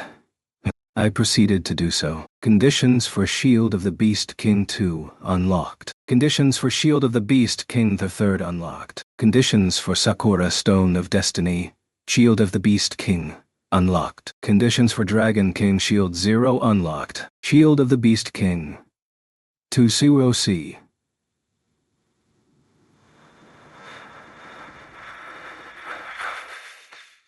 Abilities locked equip bonus. Boost abilities of Beast Transformation users, medium skill. Beast Transformation, support expansion, trust mastery level 0. Shield of the Beast King the 3rd 0C. Abilities locked, equip bonus. Boost abilities of beast transformation users. Large, skill beast transformation support expansion. Beast transformation additional accesses. Voluntary beast transformation support. Cost reduction. Large. Special effect. Power of loyalty. Power of trust. Army roar mastery level. 0. Sakura Stone of Destiny. Chua Shield of the Beast King. 0C. Abilities locked equip bonus. Skill pacifier support special effect. Pacifier beast mastery level. 0. Dragon King Shield 000C. Abilities locked. Equip bonus. Reincarnation recognition, beginning of 0. Skill transformation support special effect. Primal Dragon mastery level. 0. That was a lot to take in. An expansion had popped up from the shield that I copied in the special room for the shield hero in Siltvelt. It was mainly focused on expanding use of beast transformation support, making that annoyingly obtuse skill easier to use. I also had to wonder about this series with 0 on it. This one had developed from Shield 0, but apart from the special effects and abilities, the stats were the same as the Shield 0. Has it unlocked something? Holn asked. Yeah. The Shield of the Beast King series. Other stuff too, I replied absently. What about me? Mamoru asked. You'd kind of been on the sidelines until now. That was true. Nothing for you, Mamoru, Holn replied brightly. Why not? He retorted. Because this is something that I created for use by the future Shield hero. It isn't something you need, Mamoru, she explained. I took a moment to appreciate that. It was all pretty weird looking, but I might be able to make use of it. I think you would get completely different weapons. Probably ones that support ancestral recall. Impressive that you know all this, I said. I made it to compliment those kinds of weapons. Future Shield hero? This should help you to further aid your allies, Holn said. She was right on that score. All the new shields had some kind of support features, but the 0 one was the outlier on that score. Reincarnation recognition definitely caught my eye. Maybe it would let me spot the resurrected. If so, that would be super convenient. I'd have to unlock that later. Moving on. The 0 series, the Shield of Wrath, and the Shield of Compassion trees were connected by unlocked shields. I didn't know how to unlock them, but the conditions were gradually being filled in. In any case, after all the loyalty I've shown you here, I hope you'll overlook certain other things, Holn said. I get it. Now start by getting rid of those towers placed around the village and turning off your other security measures, I said. Of course, she agreed. With that, Holn returned the village to normal. In regard to the towers that grew in the village, even in that short time, the others had gotten close to clearing them all. Holn said we had displayed far greater collaboration and strategy than she had expected. Ren and Foal had been up there after all. This was proof that they could act quickly when it was required. Raphtalia, I'm sorry. We're going to have to ask the others in the village if they want the same treatment as Keel, I said to her. I understand, but I hope they won't go for it, she replied. We'll have to discuss this later, I said. Raphtalia, said Keel, tears in her voice. It was totally not what I was expecting. That's what we call karma, Keel, Raphtalia said. This is why you don't go off with strange scientists.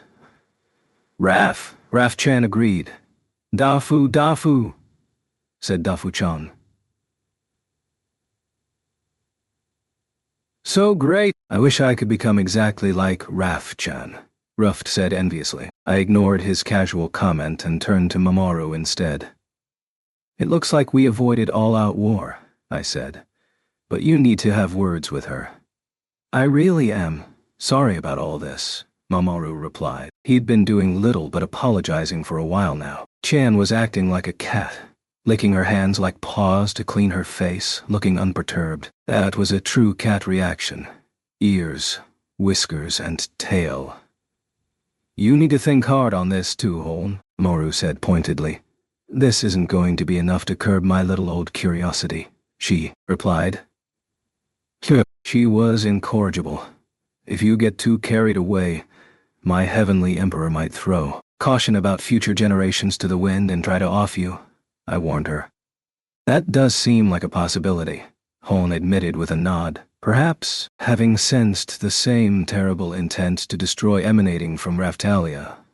I'll pay attention to that, Hopefully that would keep her in check a little. In any case, that brought the fun and games Holn had triggered to an end. It went without saying that we had Rat and Windia constantly watching Holn from that moment onward. After we resolved things with Holn, we came out of the lab with her to find Natalia and the others looking down. "You need to stop this nonsense or I really will punish you," Natalia warned. "I was just doing what I was asked to do. Or is the little old whip telling you that I've stepped off the path of a hero?" Holm goaded. She showed the whip 7-star weapon to Natalia, with a cheeky but completely unbothered expression on her face. The gemstone on the whip did glow for a moment, but that only made Natalia bite her lip in frustration. "Personally, I think you could clock her one." "I'm not taking responsibility, of course," I chimed in. "No, Fumi, I don't think that's especially appropriate." Mamoru warned, and Ren arrived just in time to nod his agreement. "Hey, I don't discriminate because she's a woman. Ren, you understand, right?" I asked, but Ren just looked away. "I wouldn't stop you if it was bitch, that's true," he said finally. I couldn't think of anyone who would seek to stop the punishment of bitch. It was strange how attitudes changed when we were talking about someone different. "We shouldn't be getting too emotional about this," Natalia finally said. "Very well, I will back down."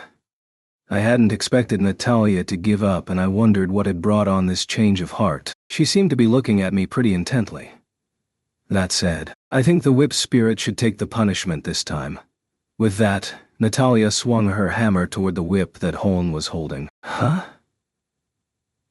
I guess we have to accept that," Holn replied. She didn't avoid the attack but took Natalia's hammer right on the whip. An actually quite pleasing clang rang out, and the whip gemstone flashed. "Whip spirit, vassal weapon spirit or not, you need to learn your place," Natalia said. It sounded like responsibility had been shifted from Holn to the weapon. "I'm not going to be able to use the whip for any fun stuff for a while, am I?"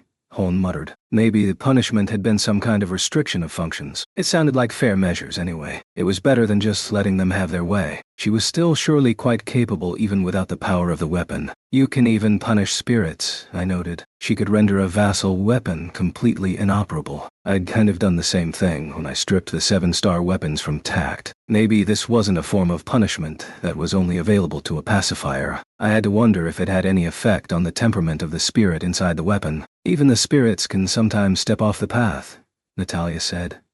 "Under the current circumstances, though, taking it further than this would be too heavy of a punishment. We have the waves to consider too, and there's no time to search for someone to use it instead. I also don't want to trigger any rebellious backlash." I was pleased to see that the pacifier had her eye on the waves too. During such a dangerous time, it would be difficult to kill a holy weapon hero, even if they did step off the path. Natalia was just going to have to suffer a bit longer. "So this is the work of a pacifier. Pretty different from things back in our time," I commented. Oh? What happens in the future?" Natalia asked. "They hold themselves up in Q10 low and never come out," I replied.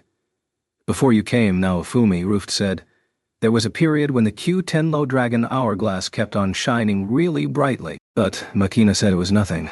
That had been the call to action for sure. That twisted hag had completely ignored it." "The world is in constant flux," the water dragon said, "even with my supervision. That is just a mark of how much things will change." "I'd say you guys got left behind pretty much," I commented. "Not to mention the wistfully laconic water dragon was the one who would end up bringing us in to help out." I shook my head, not knowing what to say. "I don't really want to hear any more of this," Natalia said. "You'll get me thinking about how to change the future. Good luck with that. Make a better future for us all," I chirped. "We might have our own problems if things change too much," Raphtalia said.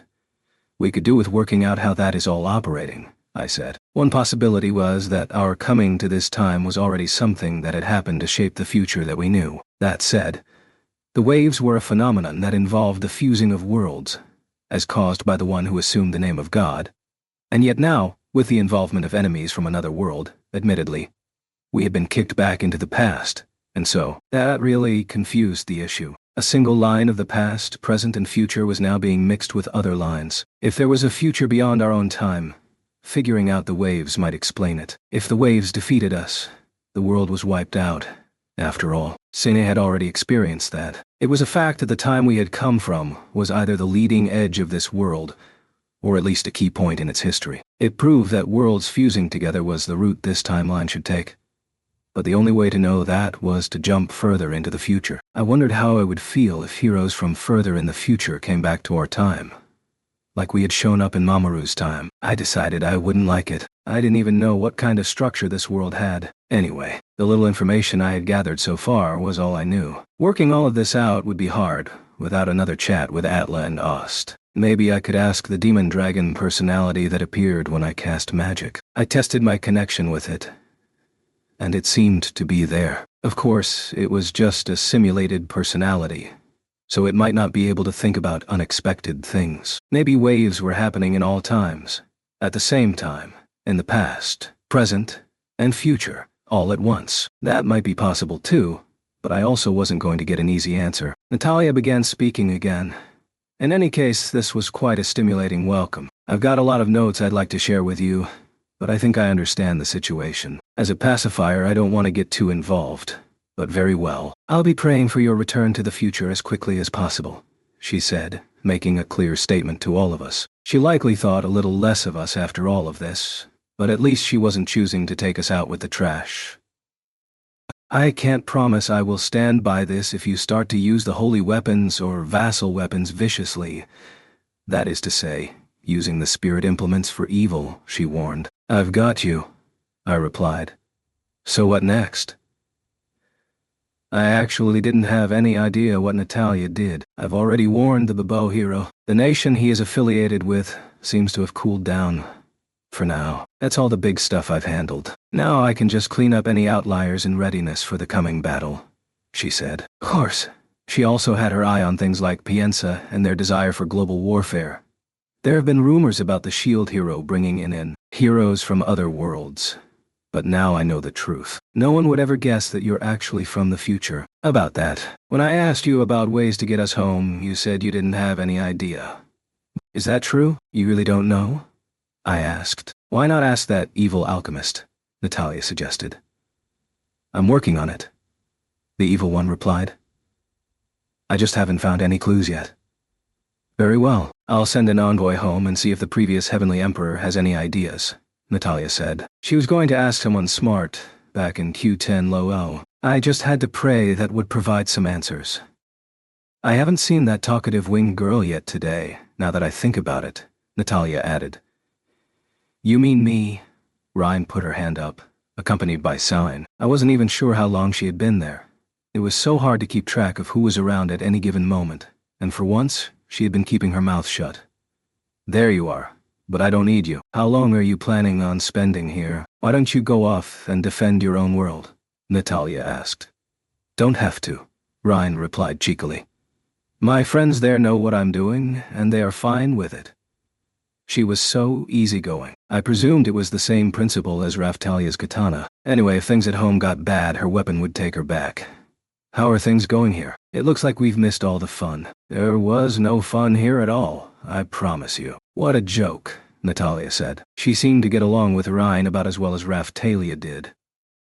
Such was the lot of the pacifier, having to observe the heroes, whomever they might be. At least the Q10 Lo guys didn't seem to be coming after Raftalia's life this time. In my time, they would have done anything to try and take out someone they considered this dangerous. That thought made me think of Kizuna, and realize why sometimes heroes ended up fighting. In her world they had already lost their Heavenly Emperor. In any case, if the bow hero from this time or other Vassal weapon holders made a play for us, we could shut them down using the power of the Sakura Stone of Destiny. They could fight amongst themselves as much as they liked once we were safely back in our own time. And you're the future sewing kit hero, Natalia said, looking at Sign. That's right, she's called Sign, Ryan interjected.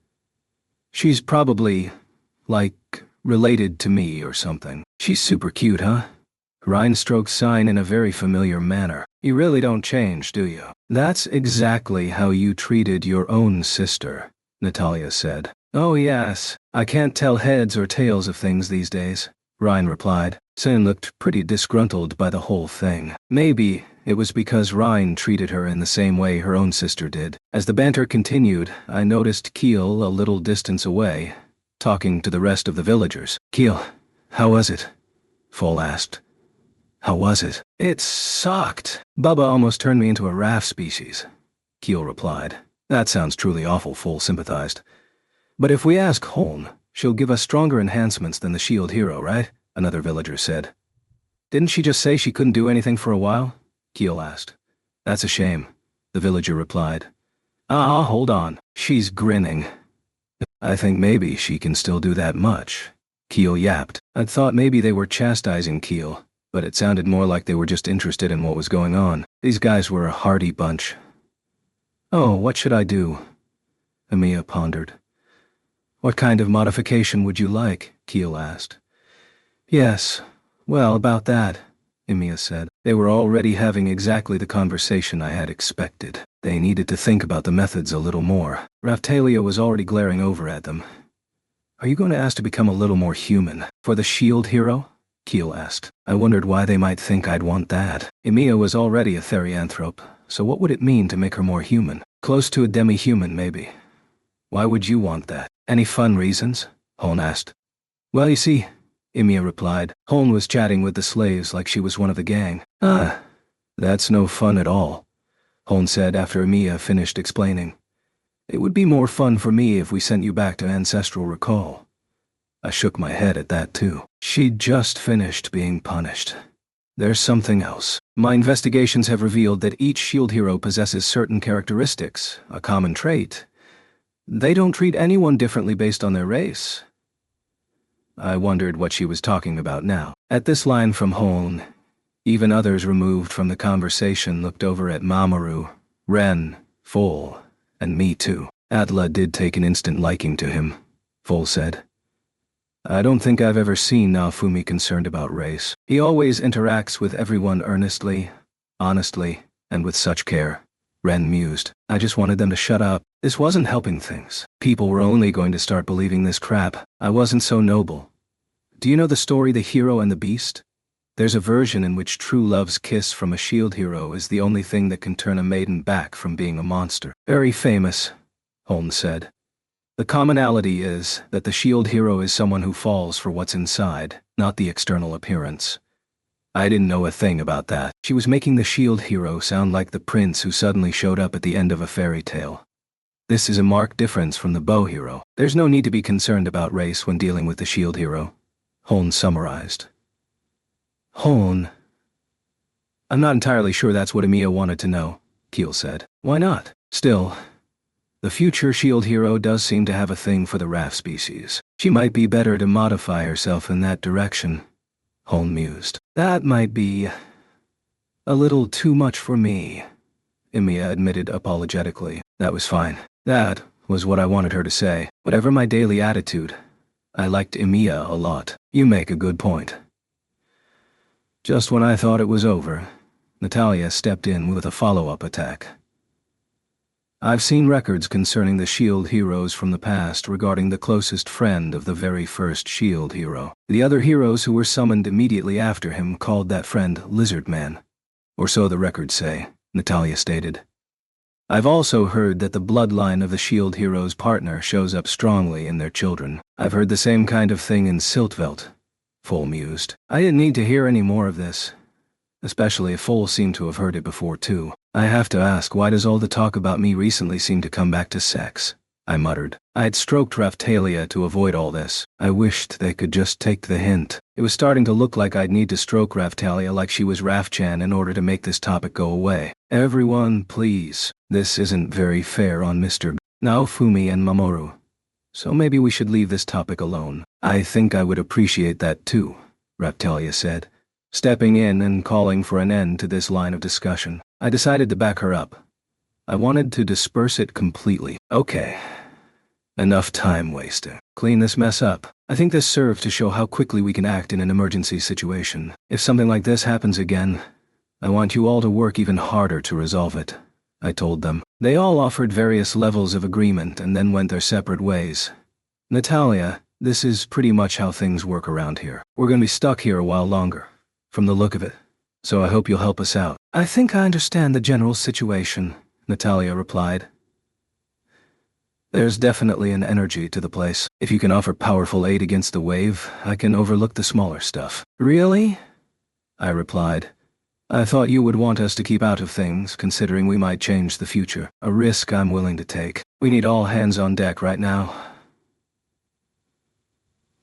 If that's going to change the future, I say go ahead and let it change.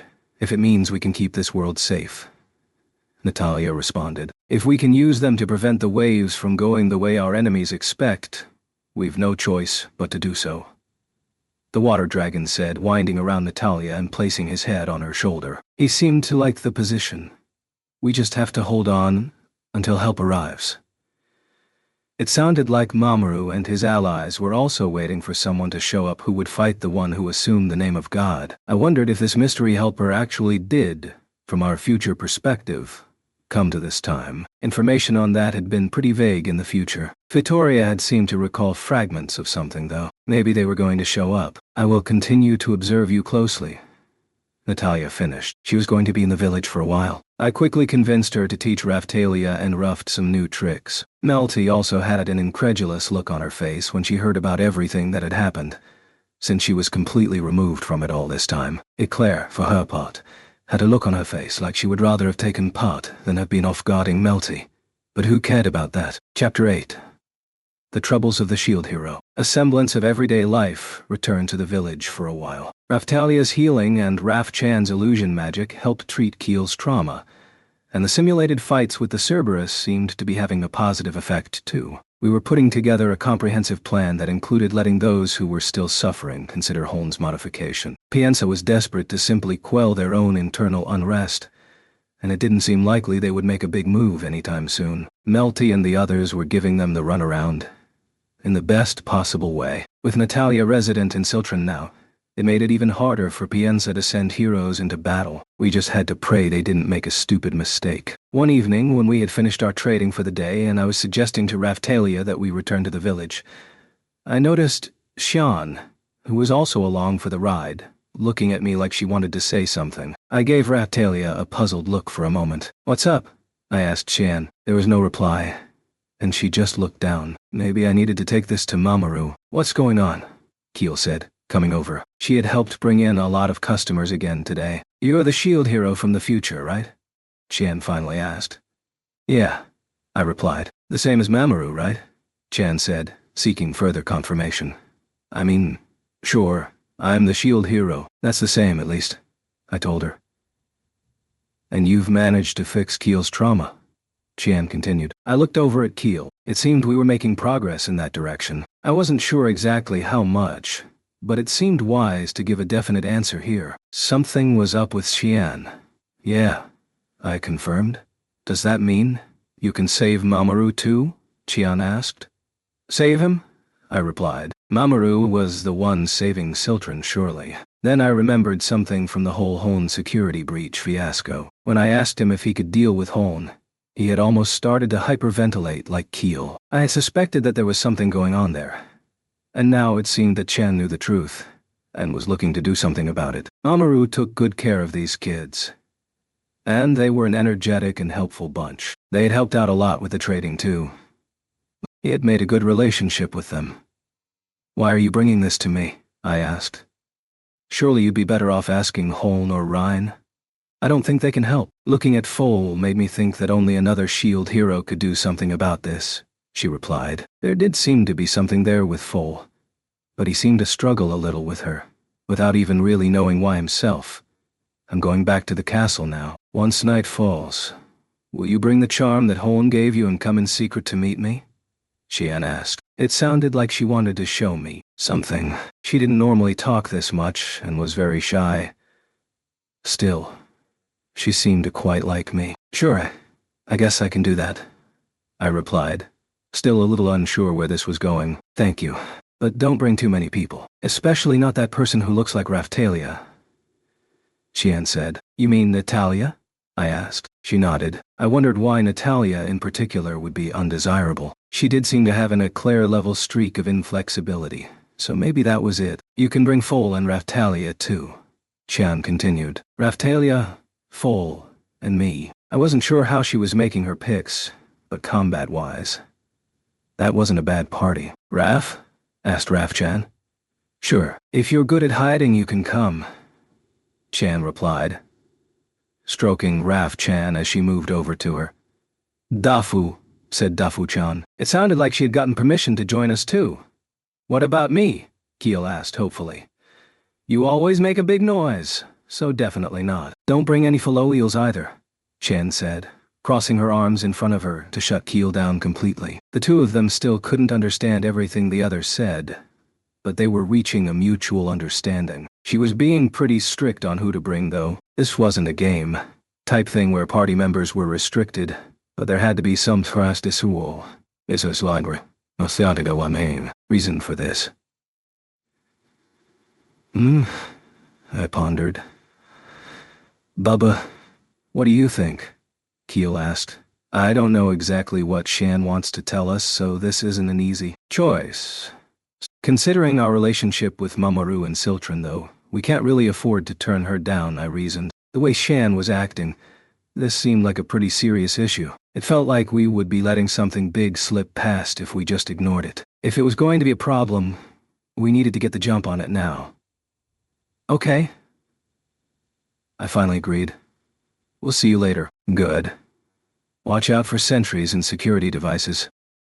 You need to make sure you aren't seen, no matter what, Chan asserted. Sure, we'll be fine, I said a little offhandedly. We returned to the village, and then took Mamoru's allies back to the castle in order to swap them with Melty and the others. Melty was in a great mood, the restoration of Ciltron going very well. Then, it was back to the village. We finished eating our evening meal, and then I put together the party as Xian had requested.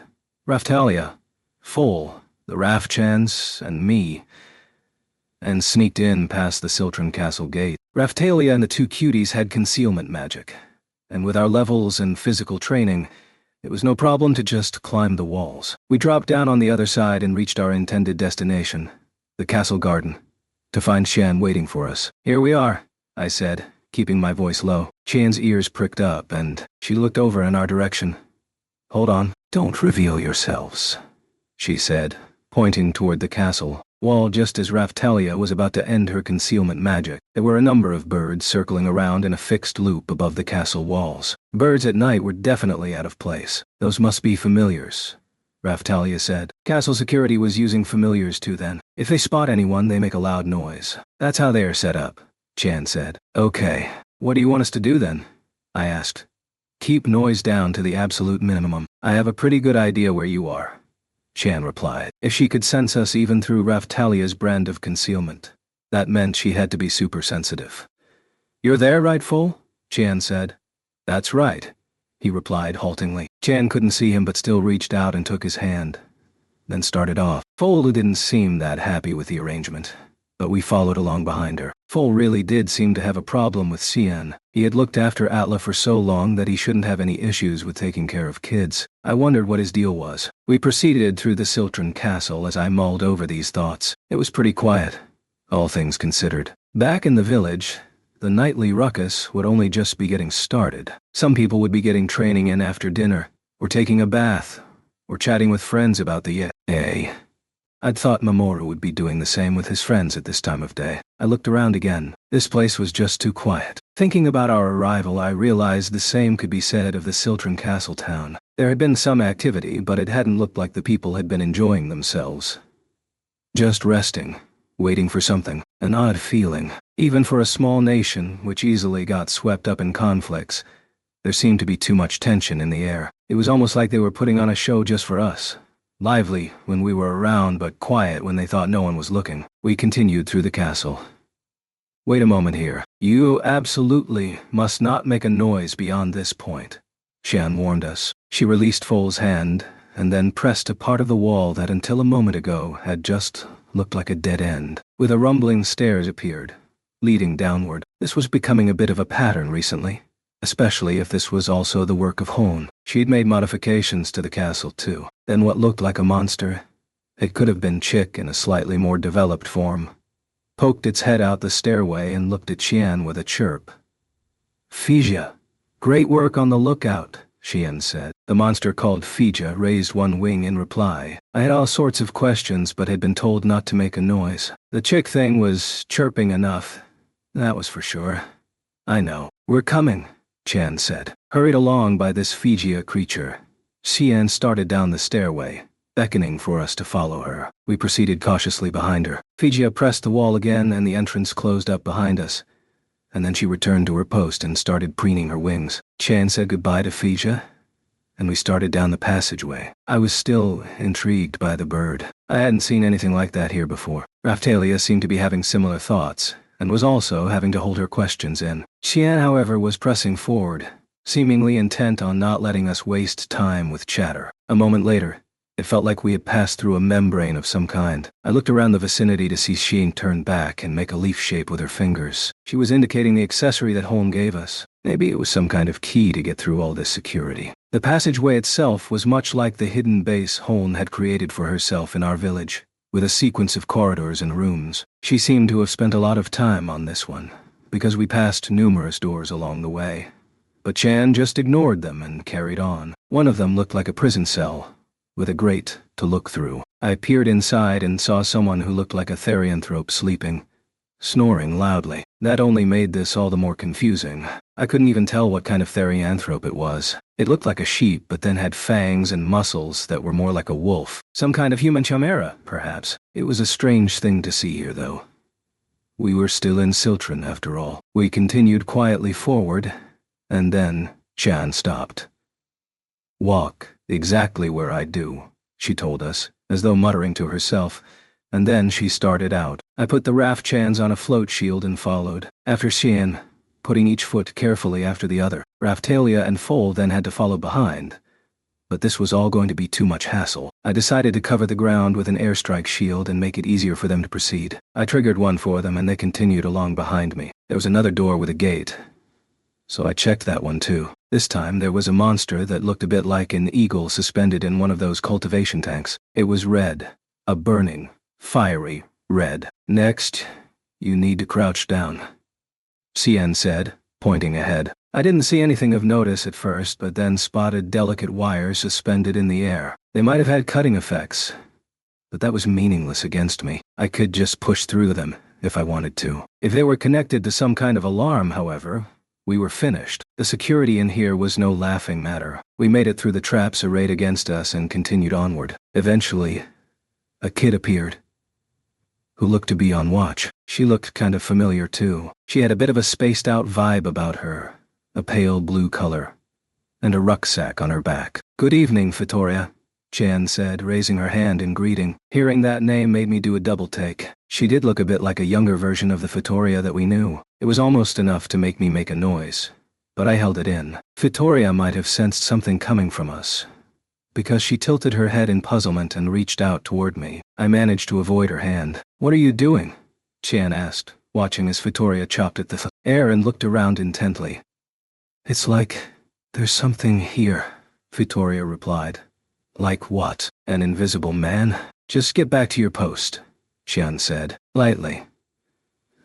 Okay, Fitoria agreed, still looking a little suspicious as she turned away. That was a close one, and I was still spinning out over having found Fitoria here. This was more than someone else who looked a bit like her. She had feathers on her back and everything. I was sure, pretty sure, that I wasn't wrong. Chan was clumping along, perhaps trying to make some extra noise to cover us being there. Still unable to talk about anything, we followed where Xian led. Eventually, she brought us to a certain room. Hey Shan, where have you been? The speaker was Mamoru. He was in the room, looking at Shan with gentle eyes. I wanted to get some night air, so I went for a walk in the gardens, Chan replied. I see. It's a modeling day today though, so you need to be on time, Mamoru chided gently. The scene in the room provided the rest of us with a bigger surprise than just having encountered Fitoria. To the right of Mamoru, there were countless cultivation tanks, and inside them were the children who Mamoru looked after. They had their eyes closed, as though they were sleeping. On his left, there was a bird monster like the one from the stairs, but this one looked a bit more human in form. Right in the back there was one tank larger than all the others, with a single girl floating inside it. She had face a bit like Fitoria, maybe with some Rhine mixed in. She was also like Sini and Philo. I wondered who she was. I also wondered what the hell this entire place was. Hey, Mamoru, Xian started. What is it? Mamoru asked. He was attempting to show her to one of the tanks, and Chan had clearly plucked up her courage to speak to him. I want you to change back to the old Mamoru, Chian continued. I can tell how sad you are. That's why we want to get stronger and why we asked for you to give us this strength. If the experiments aren't going well, then we can ask someone other than Holn to help. But Mamoru shook his head, an intensely sad expression on his face. I know what you're trying to say, Mamoru replied to her. But we can't. That isn't an option. What he was saying, combined with his gentle tone, created a strangely prickly atmosphere. This is the most important time. If we can just make it through, no one will have to suffer anymore. We can make it through the conflict, without having to make any sacrifices. I was sure a sound like a puzzle piece clicking into place rang out from inside my head. Today we're going to be practicing therianthrope transformation. Get inside here. I'll lead you into it. Everyone is waiting.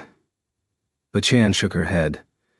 Mamoru, I'm not going to say I don't want to be strong. I don't think it's a bad thing. But will this really make you smile like before? You only seem to be suffering more and more recently, Xian said. It's fine, Chan. Just do as I say, Mamoru replied. I'm sorry, Mamoru. I need you to think ahead, Chan exclaimed. Then she looked in our direction. Mamoru looked over too, wondering what was going on. That seemed to be our signal. I gave Raphtalia the nod and she dropped the concealment. You seem to be conducting some pretty shady experiments down here, I noted sardonically. Mamoru looked like he'd been hit in the stomach. Chan, he roared at her. But Chan was just scratching at her face as nonchalantly as a real cat might be. What have you done? You've ruined everything. We're finished. Finished? Why? Exactly? Because of your human experiments on children? Or because Natalia is going to find out about all of this now? I asked. I was starting to see why Natalia had been sent here from Q10 Low. And it wasn't about Holn stepping off the path of a hero, or the bow hero planning to pull something nasty. It was because Mamoru was dipping his toes into waters best left undisturbed by the shield hero. Maybe he had even been corrupted by the Curse series. Chan had said something about him returning to the old Mamoru. Based on what I'd seen with the other heroes, I could tell something was going on here. Ren had started out with a strong sense of responsibility, for example, but in many ways, it had been too strong. That had conversely kept him from wanting to get too involved in the affairs of others, along with a fear of making things worse by getting involved. That was why he had started out alone, or just with a small group of elite fighters, people he was confident he could protect. Ultimately, although he had overcome the arrogance derived from his gaming history, when I left him in charge of the village, the responsibility had crushed him, leaving him bedridden. For Itsuki, his overbearing sense of justice had worked against him, sending him on a rampage in which he gave no thought to the situation of others and just followed what he believed was his own justice. He had ultimately lost his individuality as a result of a cursed weapon. While being treated for that, he had been given time to think and mature, and now he had calmed down a lot. Motoyasu wasn't even worth considering. He was the worst of the bunch by a mile. Now, though, I had to admit, he was also the one among us who wanted to save other people, wanted to believe in other people, the strongest. There were issues with his approach there too, of course, and he didn't think too highly of people. In fact, he only really cared about Philo and the Philolials and was becoming a bit of a troublemaker for everyone. Even I had a totally different personality now from when I first came here, and Xian wanted Mamoru to return to how he had been before. This place has just been one surprise after another, I quipped. You said it, Raphtalia agreed. In all sorts of ways. Can you please explain all this? She asked Mamoru. I'm sorry, but that's not on the table, he replied, even if you are heroes from the future. Alarms started to ring out inside the facility, and the doors behind us opened up at once. Ryan came in and then shook her head as she seemingly quickly picked up on what was going on. Check it out. The cat's out of the bag, huh? Rain said. You were in on this too? I asked her. In a roundabout way, Rain replied. She didn't seem all that happy about it, but she also didn't seem ready to back down, turning her sewing tool into a pair of scissors and popping out her wings. It didn't look like we were going to be able to avoid a fight. You definitely helped out by keeping Natalia's attention on Holn. The alliance between us ends here? Mamoru exclaimed. Cool it. We just want to talk. Can we start with that? We were friends a moment ago, I said. Mamoru had been very cooperative, almost since we first met. There was some shady stuff going on here, but we could work through it. I can't stop now. Everyone needs this, Mamoru ranted. Listen to me, I shouted back. But Mamoru called out a shield with a suspicious-looking aura around it and was fiddling with something in his field of vision. It looked like maybe he had dug up some hidden weapons after all, like something from the Curse series. Then, the liquid in the cultivation tanks containing the children started to bubble. In the same moment, Qian sank down to the ground, clutching her chest. Then the kids all started to transform, following the exact same process that Sedina and Foal did when they became therianthropes. I could tell right away that this was something being done to them, however, rather than something they did voluntarily. Qian had always had some slightly odd things about her. There was that time she moved at super speed onto the back of the Ultros and slashed its throat, for example. That kind of behavior, almost instinctual, didn't really match with her level and combat experience, meaning she was able to rely on some kind of special instincts in battle. That had been a sign of her human modifications. She'd been set up to unconsciously use such abilities. As I watched Qian turn not into a cat, but a white tiger, the exact same form as a therianthrope Hakuko, my guesswork changed to conviction. The other kids were also changing, into Shusaku, Genmu, and Iotatsu therianthropes. The shield hero prior to me had done great work. One of the things he did was act as a go-between for the demi-humans and the humans. I didn't know exactly when that had been, but it was likely around the time that Fabre was established. The name Fabre suggested to me that the four heroes had worked together to establish the nation. In any case, this was definitely something that happened after the period we were currently visiting. Then there was also his establishment of the nation of Siltvelt, and the affection the four primary races showed him. In this time, though, those four races didn't even exist. There was something about the characteristics of the four primary races of Siltvelt that nagged at me a little. The question of exactly what kind of demi-human they were. I had met a variety of demi-humans and therianthropes in my time here. Every race had characteristics that pointed to a single animal. Raphtalia was a tanuki, Sedina a killer whale, Kiel a dog, and Emiya a mole. There were plenty of others too, and all of them had been animals I recognized. Apart from the four primary races of Siltveld, it was easy to say white tiger for the Hakuko. But something seemed off there too. There had already been enemies like the phoenix and spirit tortoise that seemed rooted in Chinese mythology, and the Hakuko seemed more along those lines, like the mythical Byakko white tiger. For Shusaku, Genmu, and Aotatsu, there was also the legendary Susaku, Genbu, and Seiryu. But if Seiryu was the dragon, what did that make the other dragons? Exceptions to the rules, perhaps. They could increase their numbers without intervention, after all. This was another world, meaning creatures of their bloodline could exist here too. There had been Kappa and Q10Lo, and I hadn't batted an eyelid. I was well past the point of such things bothering me. It looked like my original thinking on the matter, that races living in the world of the sword and spear had come to settle in Siltvelt after the fusing of the worlds, had been incorrect, anyway. Foal, I said. What? He asked. I've worked out why you feel odd around Qian, I told him. It made sense if she was his ancestor. On his father's side, of course. Brother, this is hardly the time, Foal replied. I'd expect no less from Mr. Naofumi. Raphtalia chipped in. Qian finished her transformation with a growl and looked around. The situation was not especially rosy. Qian, can you hear me? I asked, but she only growled at me angrily in reply. It looked like an incomplete and out-of-control therianthrope. Transformation? Qian was clearly trying to hold in her aggression, gripping her right arm with her left hand hard enough to draw blood. Confusion target, Mamoru said, pointing a finger toward us. All the kids immediately turned their aggression toward us and started to measure up the space between us. It looked like even if they lost control once transformed into therianthropes, Mamoru had a skill that he could use to make them attack a specific target. Come on, Fimanoa! With that shout, the three winged birds we had seen on the way here appeared around him. Then I realized what they were. Familiars. So he had a skill to summon them, the same as I did for Raf-chan. I looked around myself, seeing that we were surrounded by Mamoru's allies. Shooting star shield, airstrike float shield, second float shield, I set up some barriers and deployed some shields, just in case they attacked. The question now was, how the hell did we get out of this situation? Mr. Naofumi, Raphtalia asked, wanting to know what to do. Brother, said Full, wanting the same thing, even as both of them also prepared for the worst. Mamoru, are you serious about fighting us? I asked him. I couldn't see any reason to go ahead with it. The circumstances seemed different than with the resurrected, and it felt more like he was losing control just because his secrets had been exposed.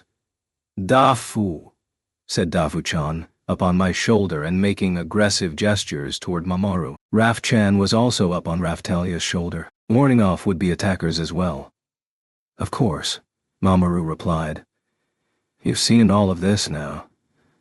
Ha, Mamoru, you're forgetting one important thing, I said. You've been so worried about Natalia. But do you really think Raphtalia is any less strong?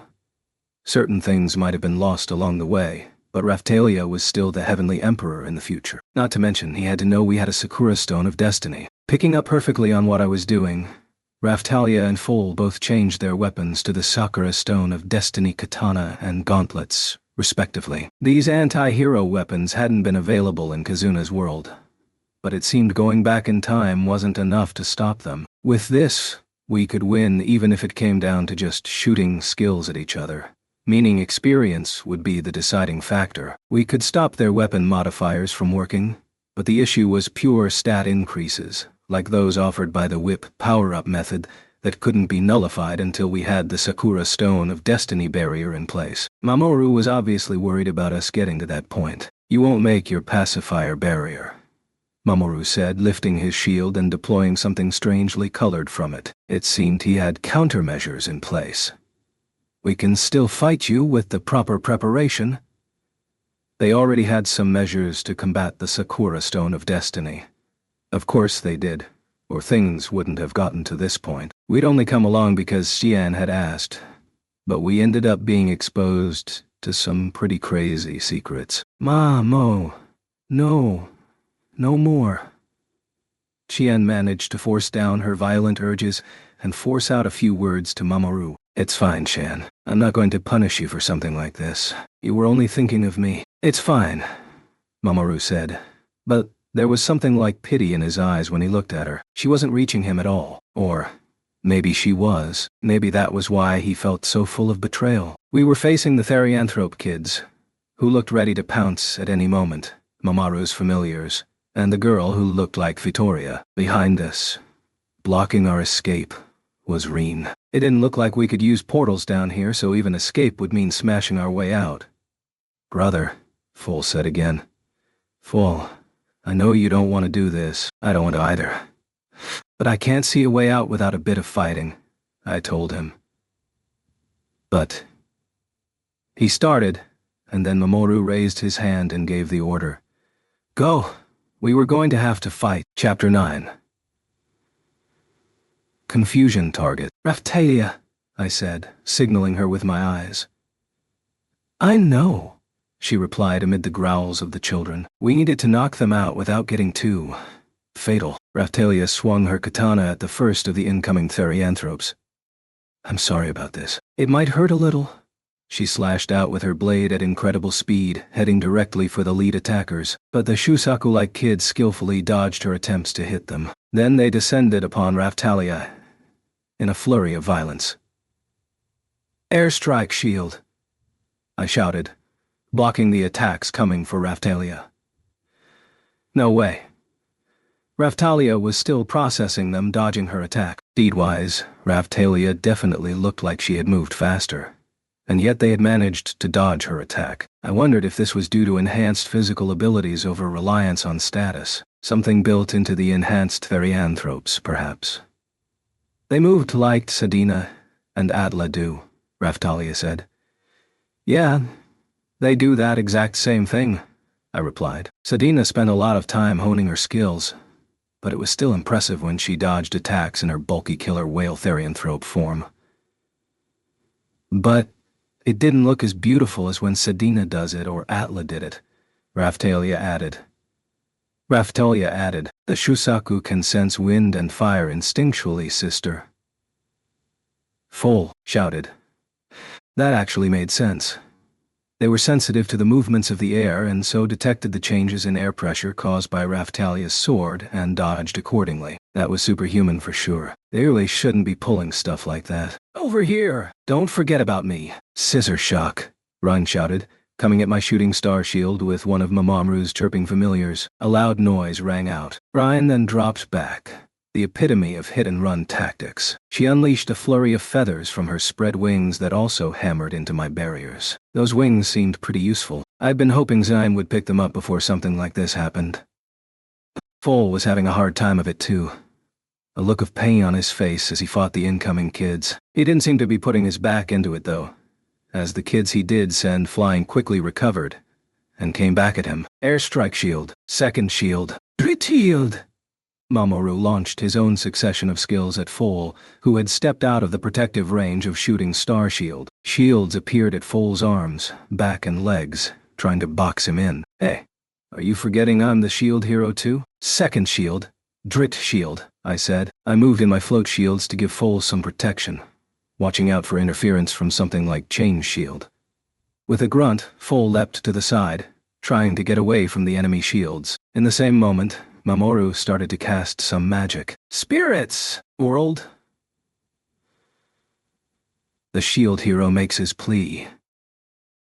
Entwine together my opposing magic and the power of the hero. As the source of your power, the shield hero implores you. Lend these others unbreakable strength, Mamoru commanded. I'd never heard this incantation before. Mamoru incanted so quickly, and it included phrases I was unfamiliar with, meaning I couldn't block it with Wave the Dragon Vein. It still felt similar to the magic I'd used in the past, but the way he incanted it was totally different. Something I'd read once in a magic book passed through my mind. Long ago in this world, there had been a category of magic called ancient magic.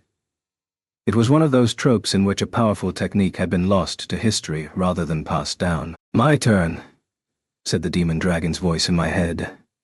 And in the same moment, a breakdown of the magic Mamoru had used was displayed in my field of vision. The demon dragon was super annoying, like an unwanted parasite dwelling in my shield, but I had to admit, she could also really help out at times. The demon dragon's analysis was that Mamoru had used a direction aura magic that boosted all stats. Liberation class hero magic. I couldn't let that stand without some kind of reply. The shield hero, order heaven and earth, cut free the bonds of truth, reconnect them, and spout forth pus. Power of the dragon vein. I form power by fusing magic and the power of the hero. The source of your power, the shield hero, now orders you. Reconsider the state of all things once more, and provide my intended targets with everything. All liberation aura, all emancipation power aura. Now we both cast auras across all of our allies. Oh, look at that. You cast your magic after Mamoru, but it triggered at the same time, meaning you must be the better magician, Ryan quipped lightly, snipping away with her scissors. Powerful shockwaves started to batter my shooting star shield. I might have a few magic tricks, I said deprecatingly. Magic tricks like a strange onboard personality that popped up and helped out, but I wasn't going to reveal that. I didn't want to keep relying on it, but when it came to reducing magic casting speed, there seemed no reason not to. Shield boomerang. Mamoru unleashed his fallback physical attack. Raphtalia slashed down with a sword, attempting to send the shield flying away. Then I noticed Mamoru smiling. Raphtalia, don't, I shouted. She made a puzzled noise. At the same time I shouted, shooting star wall. Mamoru shouted, chain shield. I put up a shooting star wall and caught the incoming boomerang. It immediately turned into something like my rope shield and bounced off. The flying shield was also fixed with a sphere containing a mysterious liquid, which splashed over the barrier and hardened. Mamoru made an annoyed noise. We're both shield heroes, right? Did you think I wouldn't see through that? I asked him. I had some chain shield tricks up my own sleeve as well, but I'd only performed them using airstrike shield. And I didn't even have shield boomerang, so I couldn't do the exact same thing. I could do something similar using my frisbee shield, but that was a little demeaning. I mainly used that to play with Galeon and others from the village. Now that was some extreme frisbee action, but it couldn't be used with chain shield anyway. You wanted to shut Raphtalia down, but you'll have to do better than that, I quipped. Mamoru scoffed. Even if the Sakura Stone of Destiny erased any incoming skills, he had clearly been hoping to pin Raphtalia down using that hardening liquid. It wasn't going to be that easy. Then we'll just pile on, Mamoru exclaimed. His familiars all moved up into a protective formation, and he started to incant some magic. Spirits, old. The shield hero makes his plea to break these chains. Oh, hear our plea. Entwine together my opposing magic and the power of the hero. As the source of your power, the shield hero implores you. Tear these others apart with blades of pure air, Mamoru shouted. His familiars were chirping. Raf, said Raf-chan. Dafu, added Dafu-chan. The two of them started up with their own magic. A request for cooperative magic promptly came over to me. Since I started using Liberation, I'd had cases of not being able to use cooperative magic all the time. I see. That's an issue with the output of those you are collaborating with, surely. This is where I come in, the demon dragon said inside my head, offering an explanation I didn't ask for and then supporting my incanting. It felt like something that hadn't been working for some unknown reason had suddenly clicked into place. Take two powers and imbue them with illusions to confuse all foes, turning a destiny of defeat into a future of victory. Dragon Vein, hear our petition and grant it. As the source of your power, we implore you, let the true way be revealed once more. Show our enemies illusions to confound them, I shouted. Raf, joined in Raf-chan. In the instant we finished the incantation, a wind whipped up around us. The demon dragon's parasitic personality was letting us know that it thought Mamoru's familiars were trying to use some wind attack magic. Mamoru, please stop it. Chan grabbed onto Mamoru from behind in an attempt to stop him, but it did not sway him, and he unleashed the combination magic. Tornado Corridor, Mamoru shouted. His familiars instantly unleashed countless small tornadoes. Sister, watch out! Airstrike Tornado Blow X, Full shouted in response. Ha! Swallow Fall! Raphtalia responded with a skill of her own, the two of them smashing the tornadoes down, avoiding them. They were capably handling both the highly mobile tornadoes and the wild attacks from the children. The magic was actually weaker than I expected. It seemed that Mamoru's main magic was more about impeding the movements of his enemies than causing damage. We were both shield heroes after all. There was no getting away from certain things. The next issue he was going to face, however, was a fundamental flaw in his selection of magic. Emptiness is form. Hollow, I shouted. Raf, added Raf-chan. We completed our own combination magic and unleashed it. I could tell this was a powered-up version of the emptiness is form we had used before. We directed it at Mamoru's allies, the children, and Ryan. Now Fumi, you're playing dirty. Ryan put her hand to her forehead and moaned. Unfortunately for you guys, I can't use attack magic thanks to this shield. Even my combination magic tends to turn out like this, I replied. It might not be all that effective against other heroes, but it was still combination magic imbued with the power of the Raf-chans and myself. It was going to have a certain degree of effect. Mamoru can attack, can't he? Ryan managed. She was still harping on that. We were both the shield hero, so I had no idea why I couldn't fight too. At least a little. The kids seemed to have lost their target and were now growling and rampaging around on their own. What had actually happened was that they were still seeing their targets. Us. But just a massive number of us. This was the illusory power of the Raf-chans. I'm not finished yet. Chan, get off! Mamoru barked. Chan cried out, and then weakly called Mamoru's name as he tossed her aside. You all only know a shield hero specialized entirely for defense, so now I'll show you a fighting style you've never seen before. Mamoru changed the shield on his arm to a jet black one. I hadn't ever seen one like it. It was cross-shaped, like a black version of the spirit, tortoise heart shield. I could feel something nasty from it though. Something similar to rage. I had a really bad feeling about this. It definitely wasn't your ordinary shield. Mamoru, you really are getting serious, Ryan said, bracing herself. Naofumi, you might want to make a run for it.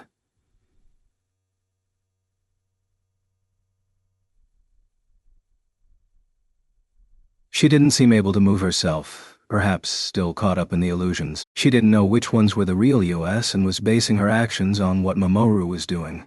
seeing as he was unaffected. Guardian Shield, Hate Reaction. Mamoru activated another skill. Raphtalia and Foal were affected by the hate reaction and started to shake their heads over and over to try and escape it. It really is unpleasant to have your skills used against us, Mr. Naofumi, Raphtalia said. Hate reaction is a skill that draws enemy attention, right? What happens when it affects you? I asked. It actually increases attack a little while lowering defense. It also makes it harder for you to look away from someone, Raphtalia said. I hadn't known any of that, but I could tell that any difference it was making was only minor. It can also interrupt magic casting, the demon dragon offered inside my head. I could use fewer interruptions like that. We need to get Mamoru under control first.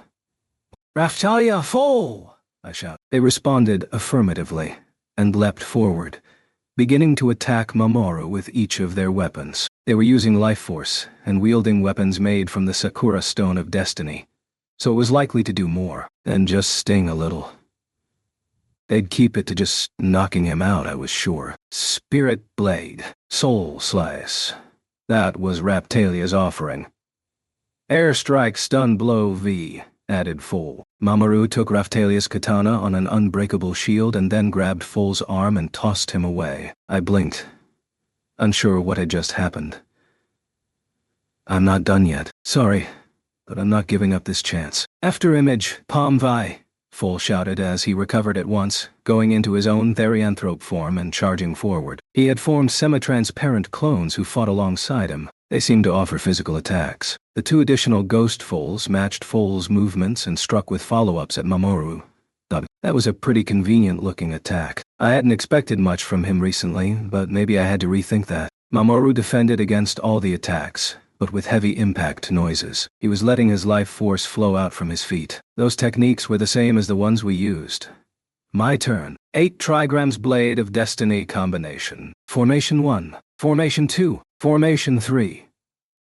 Raphtalia was right there, following up seamlessly behind Foal. Her selection was a 3-strike, vastly powered-up edition of her 8 Trigrams Blade of Destiny. A very surprising attack. The combination almost looked like too much, but Mamoru took Raphtalia's attacks on his shield while letting Foal's hit him in the body. He did grunt at that, though, and some blood spilled from his mouth. Perhaps hesitating a little at that reaction, Raphtalia and Foal leapt back. I watched things unfold, kind of hoping, somewhat naively, that this would take Mamoru down. But apart from the blood, nothing else changed. That's it? That's the best you've got? If you want to stop me, you better try and kill me, he raged, taunting us further. I took a mental step back and looked at Mamoru's shield. It had a large gemstone in the middle, like the spirit tortoise heart shield, but I noticed it had a suspicious purple light flickering there. I didn't like that much either. The damage we had caused to Mamoru was gradually being healed. I didn't know if it was an effect of the shield or some physical modification he had performed on himself in this strange facility,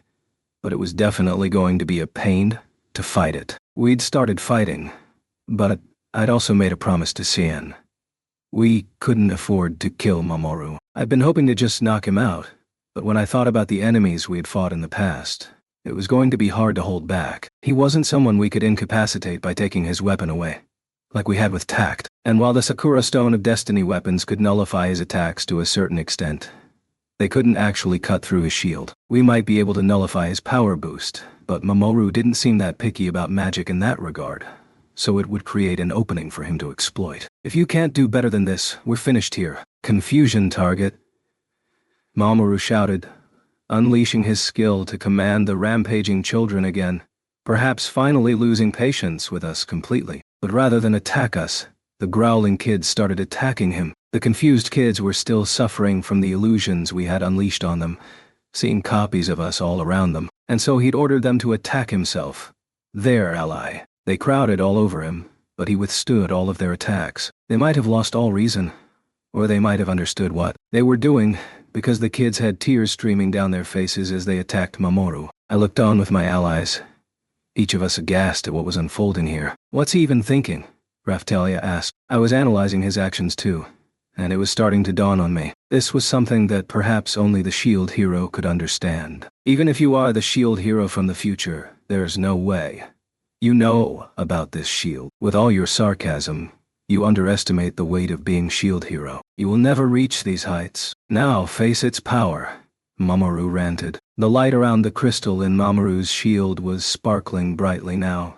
Even as the kids continued to beat on him, that was the moment when my patience finally shattered. "You've got a bigger mouth than I thought," I shouted. He made it sound like I was some casual lightweight who made fun of everything. I might have started to think maybe I didn't have it so bad compared to what Raphtalia, Keel, and Emiya had been through, but I'd still been through my fair share. My irritation started to peak, and I lost the desire to hold back against Mamoru. Thinking about it, I realized Chan had shown us here, and we'd witnessed the negative side of Mamoru. That was all that had happened. Yet it had now blown up into a whole big thing. We need to prioritize working out what Mamoru was planning on doing. I'd been something of a gamer myself back in Japan, and so multiple options came to mind. I was also the shield hero myself, so that provided me with more possible attack patterns he might be using, if certain shields that I personally didn't have access to existed. Raphtalia, Bull, get back, I shouted. Raphtalia sounded surprised.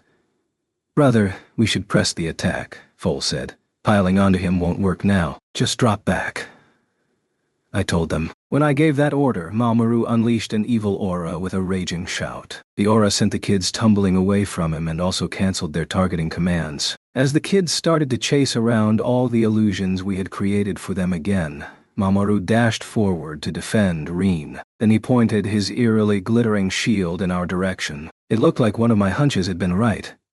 "Faimanoa!" Mamoru shouted. His bird-like familiars all chirped again, including the girl called Fitoria. She turned into her bird form. They all moved over to Mamoru and spread their wings. Then the bird's wings started to sparkle too, scattering a sparkling barrier around themselves, almost like they were acting to discharge the heat coming from Mamoru. It looked like he was using the discharged energy to reduce the damage to his allies. That could be convenient. "Mr. Naofumi, is this what I think it is?" Raphtalia asked. "Yeah, Mamoru is going to use some kind of special attack." "Get back," I said again. We didn't know what kind of powerful strike he was going to unleash, so trying to avoid it would be risky. There wasn't much room to move around inside the narrow chamber anyway, so Mamoru could simply redirect the attack even if we tried to get out of the way. I was presuming the skill or attack that Mamoru was attempting to unleash involved accumulating power through the attacks he had taken on the shield and then unleashing it after building up a certain amount of energy. A powerful, special attack. I was feeling jealous again. In terms of attacks I could use, among those without severe repercussions, Iron Maiden was pretty much my only choice. And that was hardly worth it. I could never sustain combat while using something like blood sacrifice. In regard to the Shield of Wrath, the curse on it was too powerful. I could use it as float shield, perhaps, but if I brought the actual shield up, I knew I'd get swallowed by the anger. My only option there would be to change to the Shield of Compassion before I sank into a complete rampage. That was how dangerous the Shield of Wrath was after being enhanced by the Demon Dragon, even if I used enhancements to purposefully lower its stats. I took a look to see that an item sealed by the Shield of Compassion was active again, thanks to the Demon Dragon.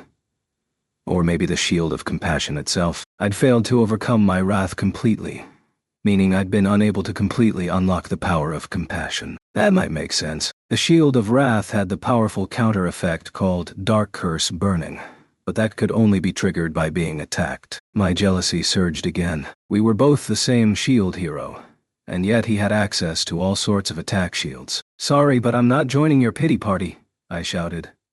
"Change shield!" I sent my 2 float shields toward Mamoru and his minions, turning them into the Shield of Wrath and the Shield of Compassion. I'd pulled this off before because the Demon Dragon was around, so I couldn't be sure it would work again. But it had to be worth a try. "Raph," said Raph-chan. "Dafu," added Dafu-chan. They were up on my shoulders again, and I felt something similar to when I'd done this with the Demon Dragon. "Raph-chan's really could pull out all sorts of tricks. This will finish you off." "Karmic overload," Mamoru retorted. Black flames blazed up from his shield, forming a single flickering black line that came right for us. I lifted my Sakura Stone of Destiny shield and brought together my Shield of Wrath and Shield of Compassion float shields in order to try and block the attack. I immediately grunted as the brunt of it hit me. It was powerful. I'd been hoping to redirect it off to the side, but it was too powerful to do that easily. I'd caught the attack on the shields of compassion, wrath, and Sakura Stone of Destiny. And yet light was still flickering around the edges to burn my skin. This was while I was using the Sakura Stone of Destiny shield with its boosted effects against heroes. The raw power of this attack was not to be underestimated. Mr. Naofumi, Raphtalia shouted. Brother, Foal cried out. Stay behind me. I told them. An attack of this power, the heat radiating from it.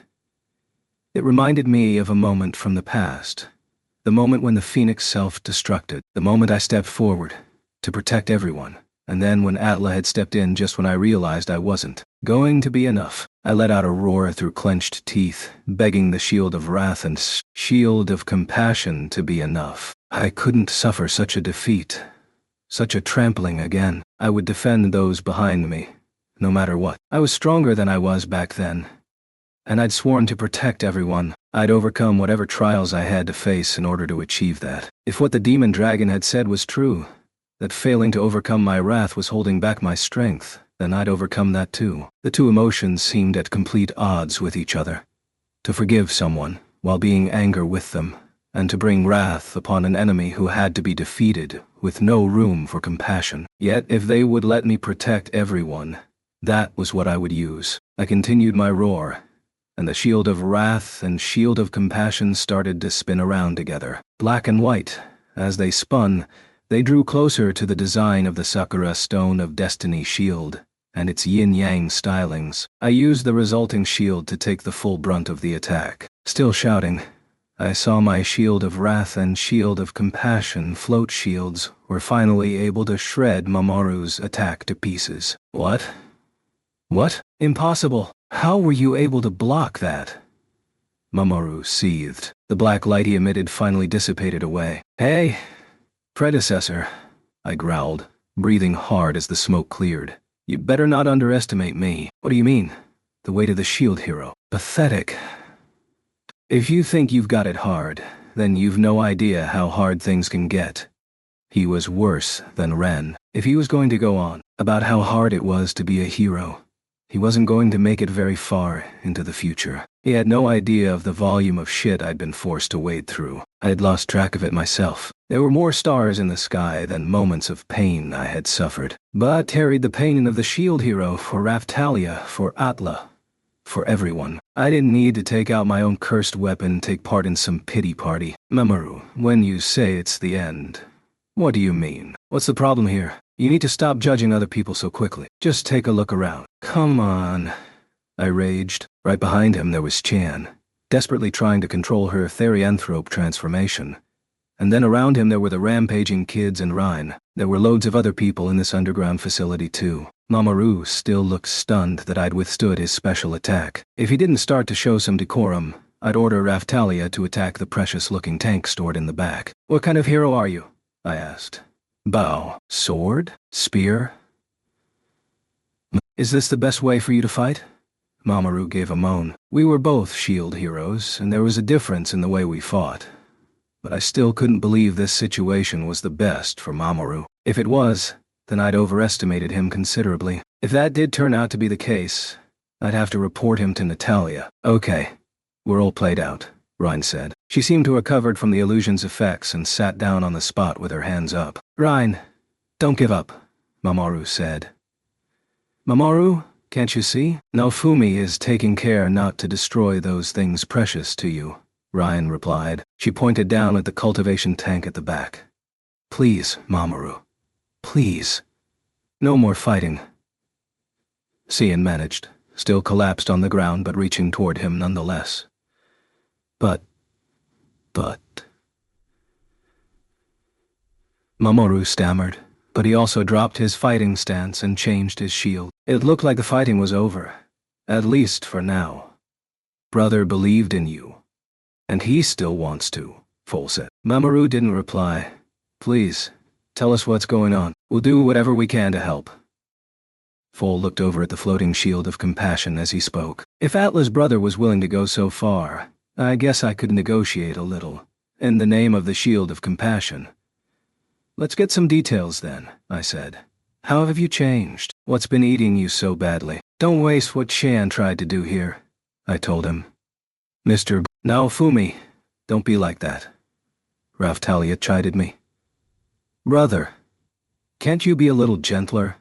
Fall added. I was going to have to take that under advisement. This seemed about the right level for me. I was still under the effects of the Shield of Wrath, too. Ha, I scoffed. I'm just a sardonic semi-hero who takes my responsibilities too lightly, right? So what do you expect? If I had to choose one right now, you are the mirror hero, Mr. Naofumi, Raftalia said gently. So you do get it? I replied. Raftalia knew how to handle me. I'd give her that. I knew I was acting like a moody child, but that was just my personality. I couldn't sit still unless I got to put the boot in. At least a little. I needed to say my piece. Okay. Ryan, Chan, everyone. I'm sorry, Mamoru said. Then he started to treat each of the children in turn. Whatever he was doing reversed the therianthrope transformation, turning them back to normal, but they were still unconscious. Then he returned each child to their own empty cultivation tank. Please, can you help? Mamoru asked. If we don't put them back into the tanks, it will take longer for them to recover. Okay, I finally said. Tending to wounds and recovering physical strength were two different things. Liberation Heal could treat wounds, not stamina. Other magic could be more useful in that regard, but it would also increase the burden on me. The kids had been in the middle of being modified too, which meant giving them the wrong treatment could simply mess them up. It would be for the best if Mamoru could heal them with whatever technology he had here. So we helped to carry each of the collapsed kids back to their cultivation tanks. Keel's shield hero. Xian moaned as I lifted her up. I'm here, I replied. Mamoru isn't a bad person. Forgive him. Xian managed to say. I'm sorry for attacking you. Please, forgive him.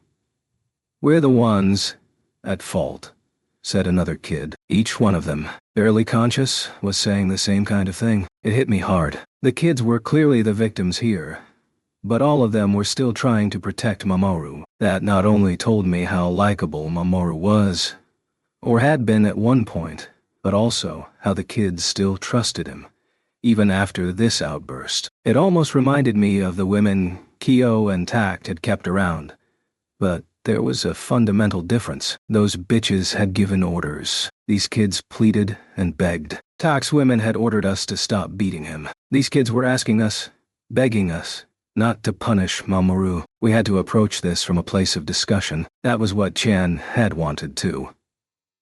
Mr. Naofumi, said Raftalia.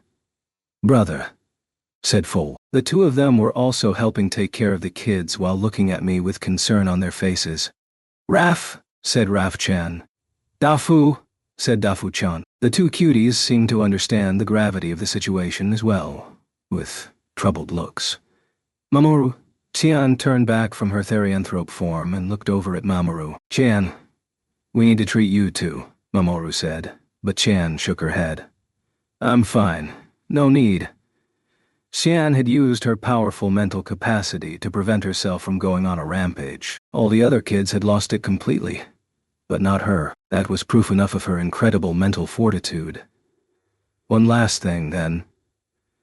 Mamoru operated a terminal and the tanks, containing the kids, filled up with liquid. The kids' suffering quickly seemed to be eased, and they floated in each of their tanks as though simply sleeping. All the pain from moments before was gone. Now that that's handled, I said pointedly, turning back to the two people who hadn't been put into that goop.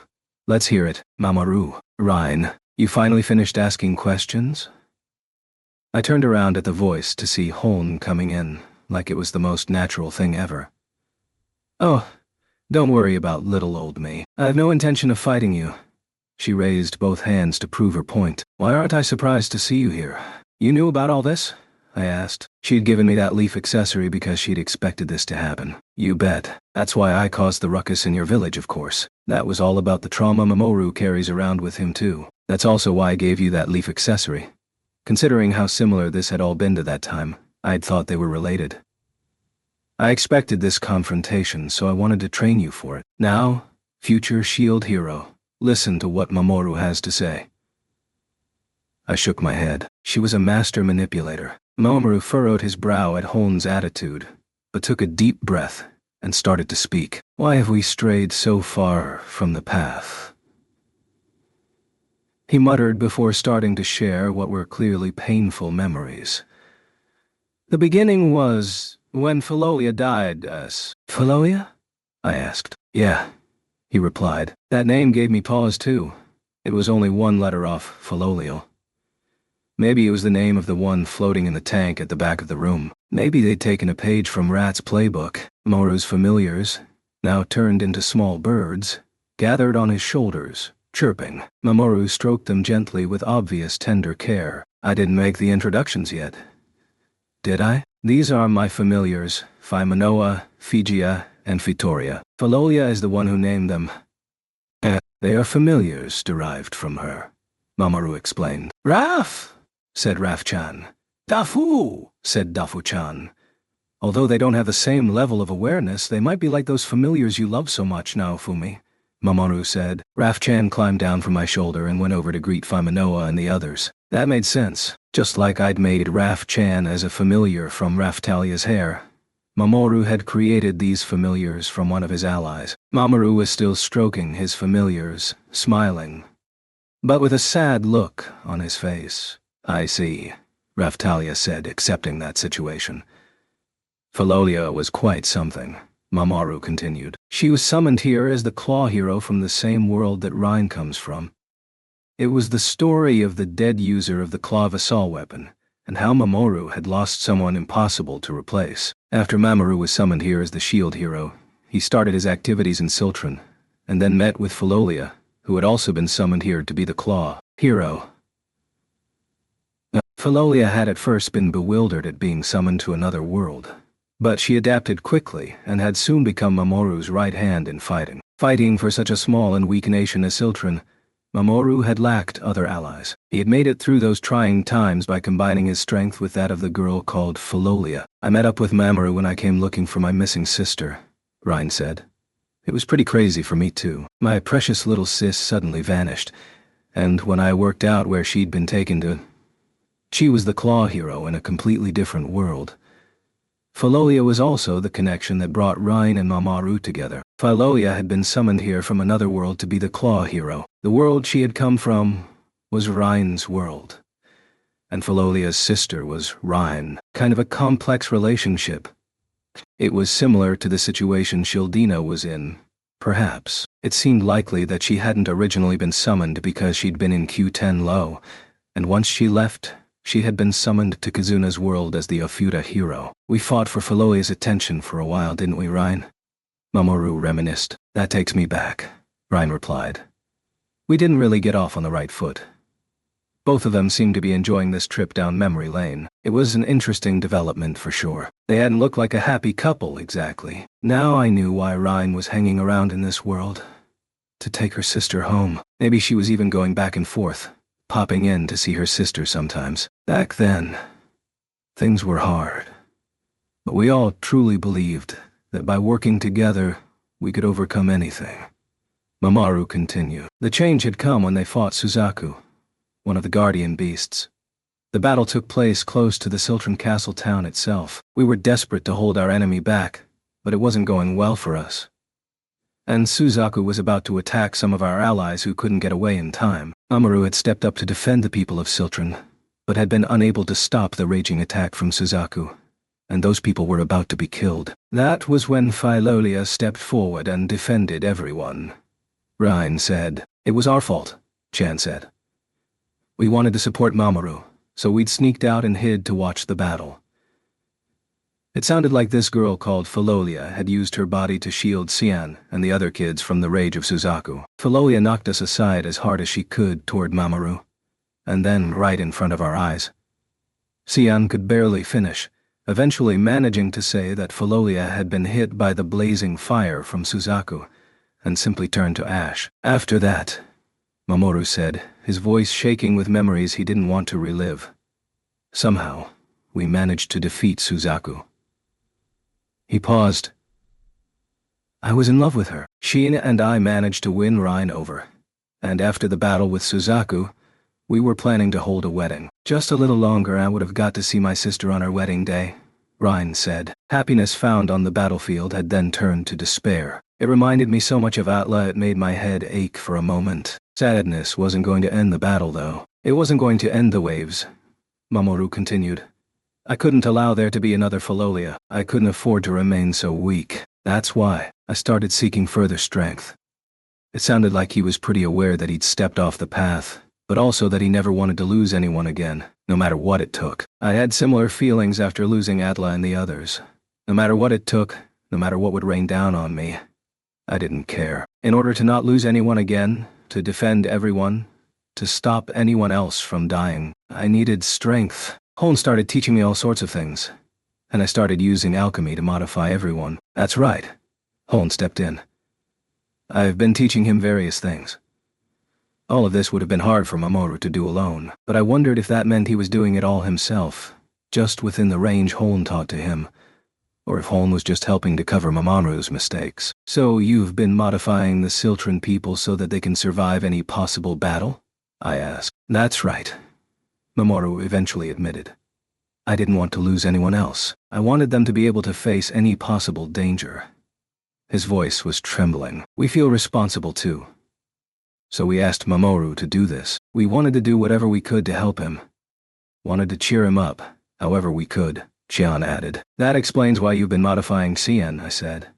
But you didn't hold back, did you? We discovered that the materials from the guardian beasts, Byakko, Suzaku, Genbu, and Siryu, including some we received from Rhine and other worlds, would provide incredible modifications, so we started embedding them into the kids. It took a little time for them to get used to the changes, but they were reborn as new races. Bringing in the beast transformation process, which only a few races have access to, should make them even stronger. Future Shield Hero, Holman said, offering additional explanation.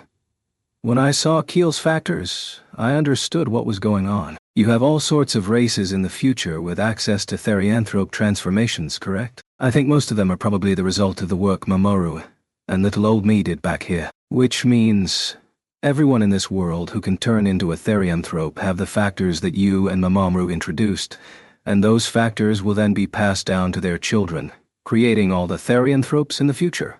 I asked. That's likely the case. That's why I said it wasn't any fun, Holm replied. So this was what she meant when she talked about a pain in her brain at realizing something she simply had to do. It was like the results of her own research coming from the future to meet her. Some people might be further motivated by knowing the results. But for Holm, she wanted to take on the unknown, something with no idea of success or failure, and so that was why she didn't like it. It was like gambling for her, a game you were definitely going to win. Might be fun for a while, but just winning all the time would eventually become boring.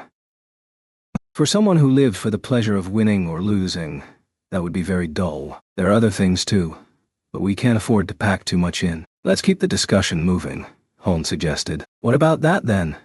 I pointed down to the back of the room, to the tank that was separate from the ones with the kids inside. That is my attempt, by whatever means, to get back my lost Falolia, Mamoru said. Another trope reared its head, but I could understand this one too. So while researching your experiments on the kids and people of Siltran, you were also looking for ways to bring someone back, I said. That's right. But it's not easy. Falolia was killed by one of the guardian beasts, Suzaku. Which means normally Suzaku would absorb her soul and use it in the barrier that protects the world, Mamoru explained. I remembered us saying that the spirit tortoise had similar properties, that those killed by the guardian beasts went on to protect the world. But I couldn't give up. I was able to obtain a part of Suzaku, a part with Falolia's soul inside it, before it melted back into the world. It sounded like he'd obtained the power of the barrier. That was something sure to make the shield spirit mad. Maybe that was even why Natalia had been called in. If we had access to that technique Sign's sworn enemies used, being able to bring someone back so long as you had their soul, we might have been able to resolve Mamoru's problem. Still, even that might be tricky if part of the soul had been absorbed. So I've been analyzing the factors of the Suzaku and gradually working on how to bring Falolia back before her absorbed soul is blended into the world completely. Luckily, we have some of Falolia's genetic material here.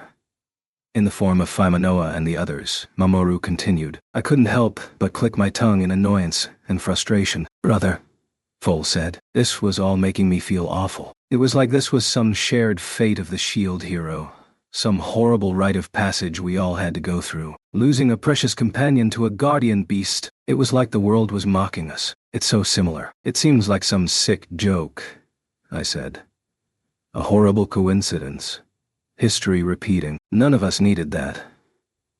Xian, I said, managing to push down my irritation. What is it? She asked. This really is such a strange fate, I mused. Chan was probably Atla and Foal's ancestor. Chan had seen the pain in my own heart and had asked me to help convince Mamoru to stop. Things might still have been better for me. Atla had been hit by the Phoenix's attack, but she hadn't died right away. I'd been able to put her inside my shield, preventing the Phoenix from taking her and providing me with a chance to see her again. But I couldn't be sure I wouldn't have taken the same route as Mamoru if my circumstances had been different. If someone else, someone like Raphtalia, had simply been erased from existence by a guardian beast in an act of self-sacrifice like Falolia. It reminded me of when Tact first got the jump on us. If Raphtalia really had been killed then, it made my spine shudder. Even though we were here from the future, we had no way of knowing if Mamoru would finally succeed in reviving his lost love. Taking that a step further, we had no idea if Qian's wish could come true, and Mamoru could return to his old self. But that wasn't going to stop me from trying. Qian had come to me because Mamoru was so lost. Mamoru, you're forgetting something important, I told him.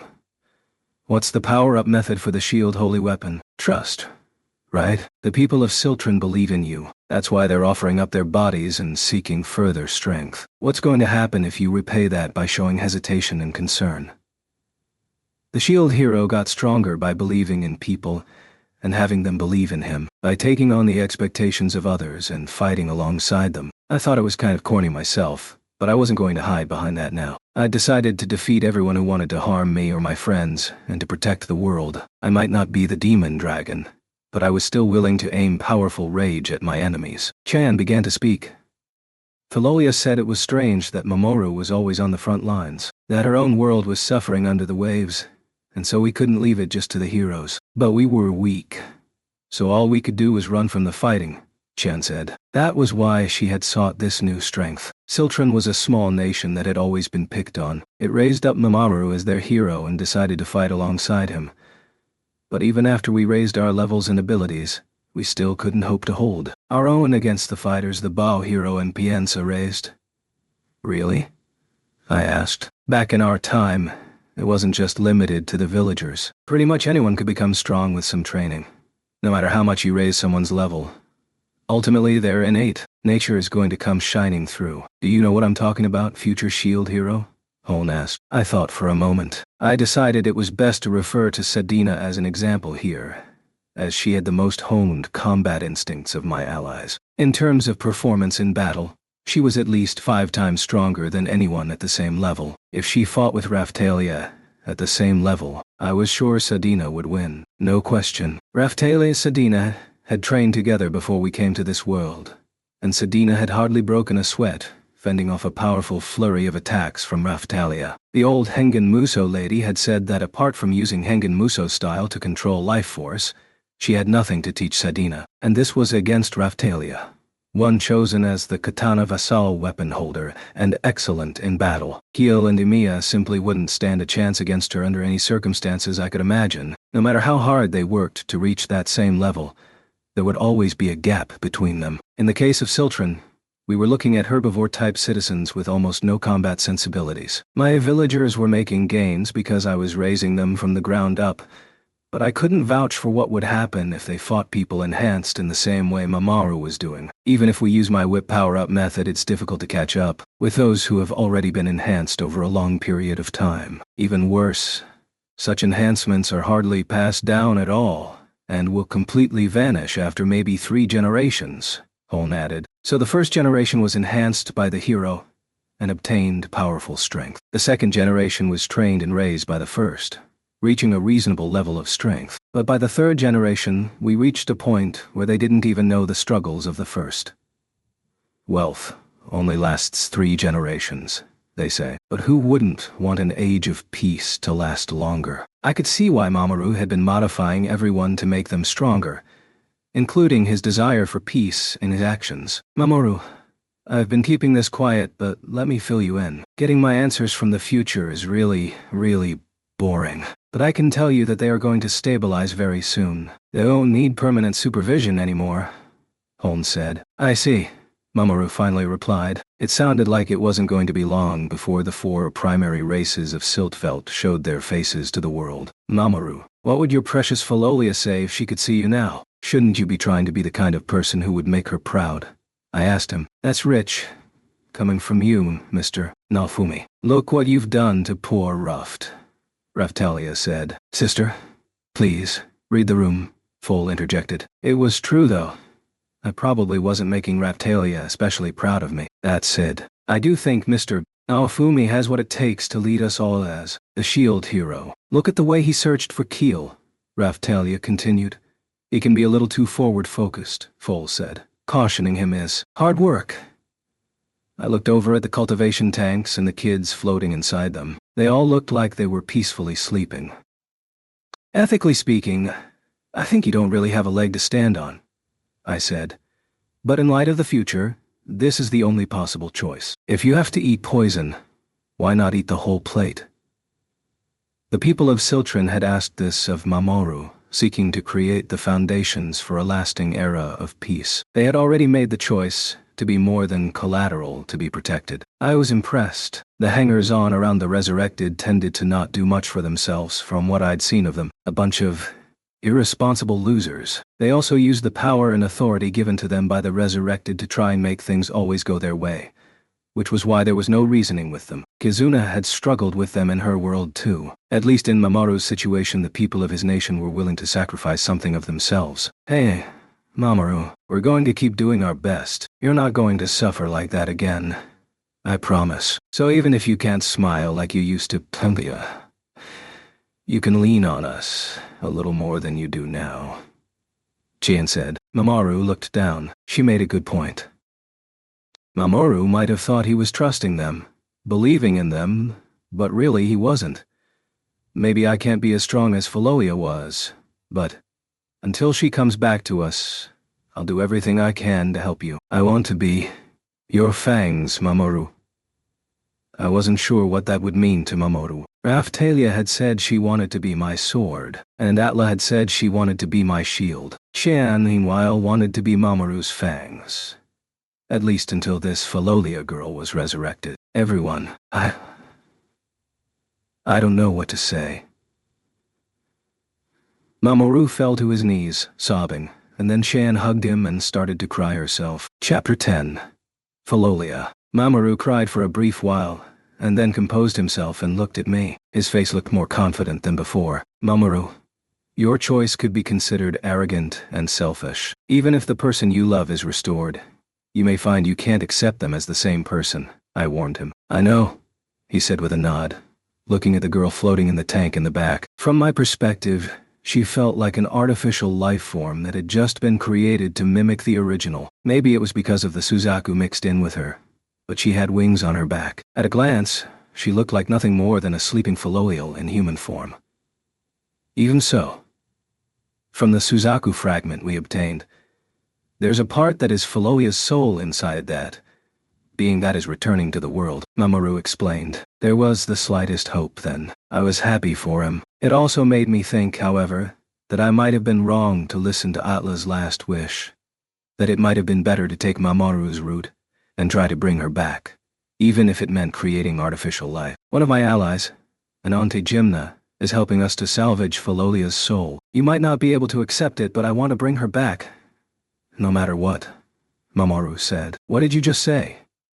Auntie, what now? Do they have some kind of special power? I asked. You don't know about the Une Jimna Naofumi. They look like a weasel demi-human? I guess you'd say, Mamoru replied. Raf,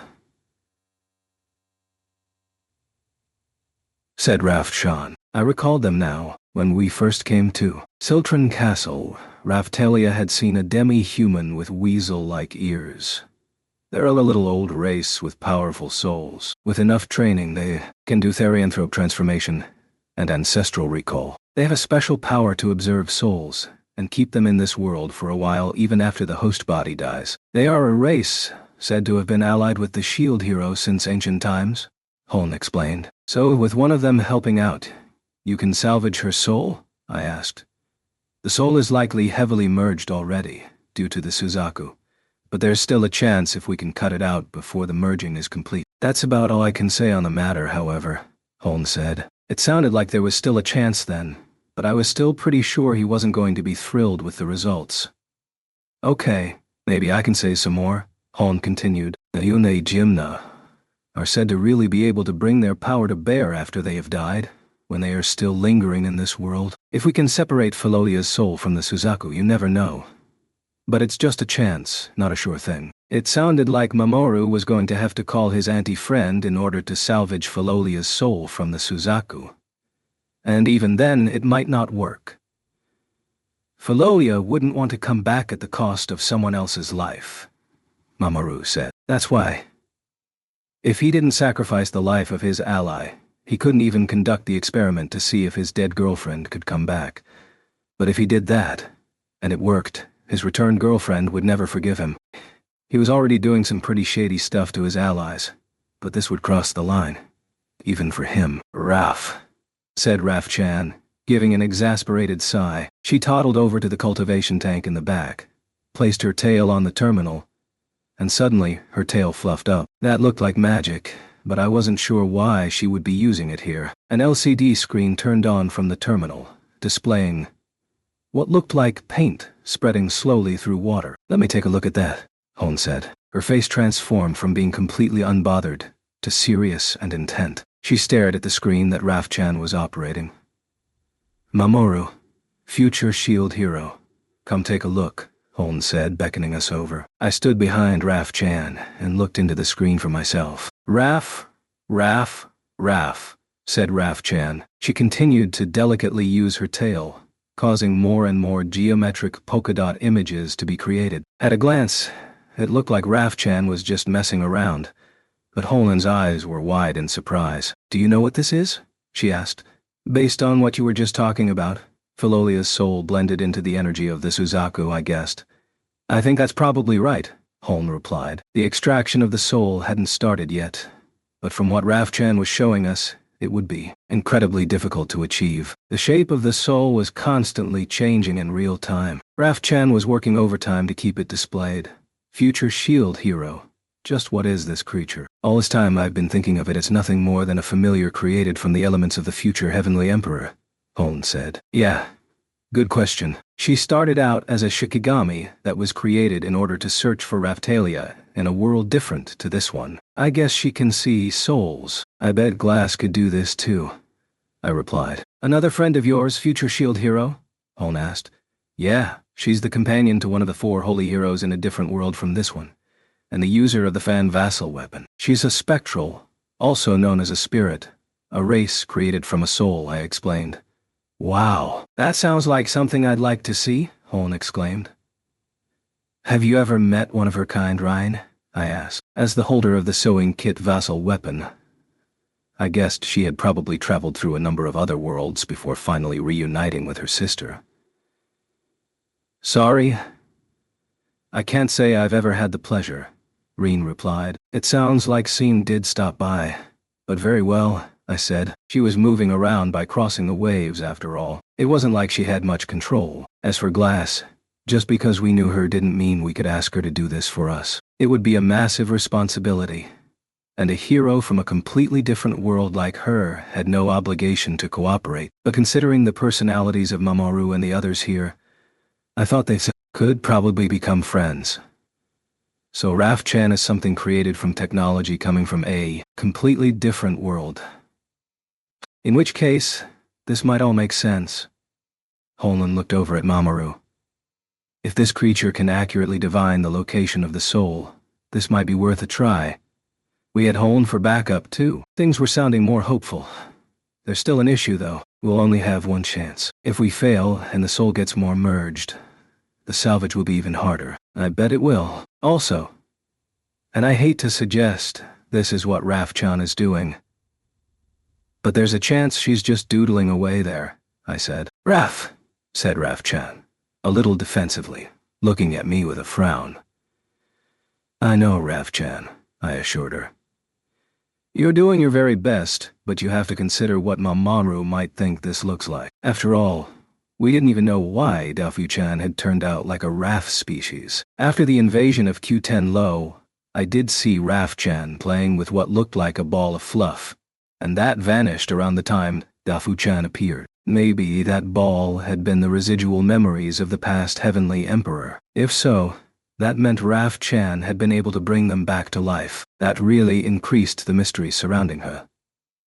Mamoru, what do you think? Hon asked. No pressure at all, I told him. We are not going to ask this much from your trust. No, I trust you, Naofumi, and your friends too. After all, what does the shield hero need? Trust in others, I said, even though each word had to be dragged out of me. I wondered why the shield had to be the corniest hero. If you didn't believe, if your allies didn't trust you, then you couldn't fight at all. Raf-chan, this is a big responsibility, I told her, putting my hand on her head and stroking her as she continued to operate the terminal. Raf-chan replied, seemingly ready for anything. Dafu, said Dafu-chan. I'm sorry to be the voice of reason right now, Raftalia said, but I'm having trouble following why Raf-chan is suddenly our trump card. Sister, just breathe, Foal told her. I'm breathing, okay? I'm breathing. And I see that Raf-chan can bring Mamoru closer to something he's wanted for a long time, but Raftalia was starting to have a harder and harder time with all this stuff, and I was starting to feel responsible. I needed to back her up. But if Raf-chan keeps on being able to do more stuff and become more important, where does that leave me? You'll all be fine as long as you have Raf-chan. I won't be needed. My nightmares might be coming closer to reality. Raftalia continued, muttering mainly to herself. I hope she was okay. She was starting to freak me out a bit, and I didn't like to talk about nightmares either. Looks like little old me is going into surgery. This is going to be a long night, Hon said. Oh wow, looks like Naofumi and the gang are going to really help us out? Rine exclaimed with her hands to her face. Your surprise is so fake I don't know where to start, I told her. I still couldn't really get a handle on Rine. She had this jokey personality, different from Sedina's, but I still didn't much care for it. Is Philolia coming back? Chan asked, concern and expectation mixing on her face. It's going to be a bit of a gamble, but yes, if everything works out, Mamoru told her. It's like we were praying for the success of someone important who was undergoing surgery. And our doctors were Raf-chan and Hon. Hopefully they were good at their jobs. I looked at the body for Philolia that had been created in the cultivation tank. There's one thing I've been wondering about. What's with the wings? I asked. I pointed at her body as she floated in the tank. Ryan didn't have wings like that. At least not all of the time. And even then, they weren't feathery ones. We needed to mix in a little Suzaku or the soul wouldn't take. Hon explained. I see, I replied. So they were a part required in order to make the resurrection work. I'm just going to say it. Okay. She looks exactly like a Philolial in human form. Like a red Philolial as a human. I could hardly tell the difference. Brother, there's a reason none of us said that, Foal chided, which only meant they had been thinking it too. When we first met, I recalled Mamoru looking at the Philolials with a sadness in his eyes. Future shield hero, allow me to explain. I think the name Philolial is a contraction of the name Philolia type L that I came up with. Hon explained. Mamoru made that though, right? You were only supervising, right? I asked. That's true for Philolia's body, but I've been working for many years on creating other forms of artificial life. This was another deal of mine with Mamoru. Hon replied. That has also led to me getting my cells harvested without my consent. She's also been messing around with Mamoru's familiars, in the name of powering them up. Rine added with a sigh. It sounded like Hon had nabbed Mamoru's idea and was running with it. That reminded me. Hon had been complaining about the hierarchy in which dragons were the strongest creatures in this world, while Philolials had a clear rivalry with dragons. They also hated griffins too, so we had Philolials. unable to get along with other monsters. Did that mean Philolia type LL? Philolia L. Philolial. But why is your sister called Philolia, Rena? Taking Sign into account too, I was expecting a name with an "ine" on the end, I said. Maybe Sign's sister had a name like that too. Lino had really looked like she hated that name and said we didn't need to know it. Then another name came to mind. Mine. But no, her name was Whore now. I didn't want to remember her either. She didn't like her birth name very much, Ryan replied. So she changed it herself and used her new name once she was summoned here. So, it was Philolia by choice then. That kind of individual personality trait certainly sounded like a Philolial to me, but there was no knowing the extent to which the original person would influence such things. What was her real name? I asked. Lenine. She didn't like it because so many other people have similar names, making it hard to remember them all. Ryan explained. My head started to throb. If this Philolia did come back, it sounded like we might just be adding one more Philolial to the fold. It sounds like the Philolials were created by Mamoru and Hone. Is that right? Raftalia asked, trying to change the subject. Hone's eyes lit up and she nodded. It certainly seems that way. That's why I was upset at seeing the finished thing. A creature I'm yet to make came to meet me from the future. Hone cackled. Why do they develop differently when raised by a hero? I asked. In consideration of the future, I made it so that hidden elements would not be activated unless a hero is the one raising them, Hone explained. If I made monsters too powerful, it would simply replace the dragons and nothing else would change. I'm trying to do more than that. There was incredible confidence in her answer. You know something of little old me by now.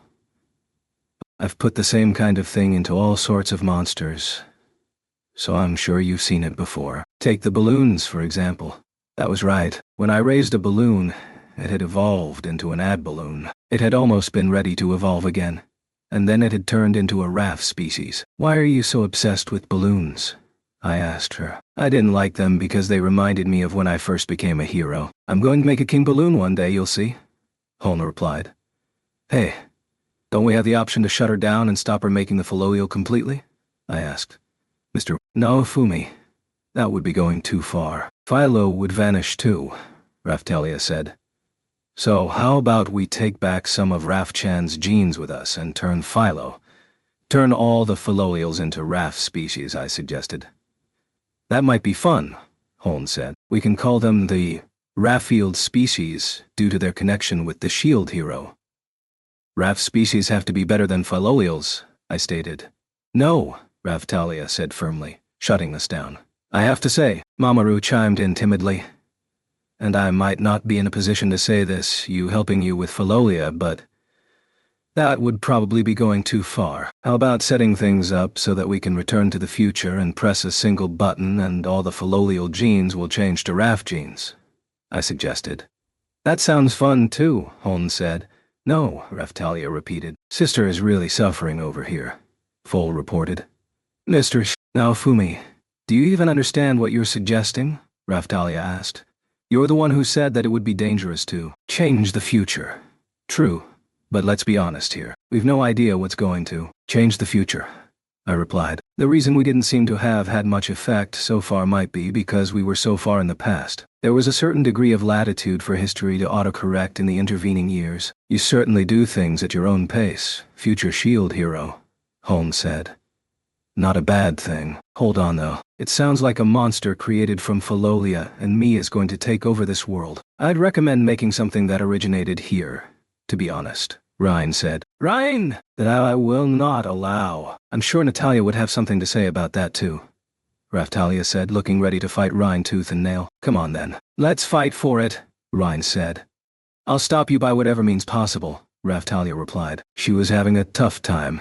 Still, I'd started all this. What about Mamoru's familiars? I asked. I've made all sorts of adjustments and enhancements to them to show me the kinds of things I can offer. Faimanoa is adept at flight, while Fija has powerful magic, Hone explained. I looked over at the three of them, and especially at the one called Fitoria.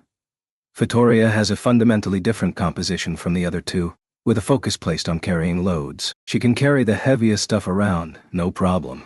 So number 1 had flight strength, number 2 had magic, and number 3 had grit. I'd heard Melty and Vittoria talking about Philolials that could fly, and how they had been wiped out in a war with the Griffins. It was starting to sound like there might have originally been 3 breeds of Philolial. We had a serious transportation problem here. These were modified to help resolve that, and get things moving around. I know of Vittoria in the future, I eventually said. But the one I know might be a different person with the same name.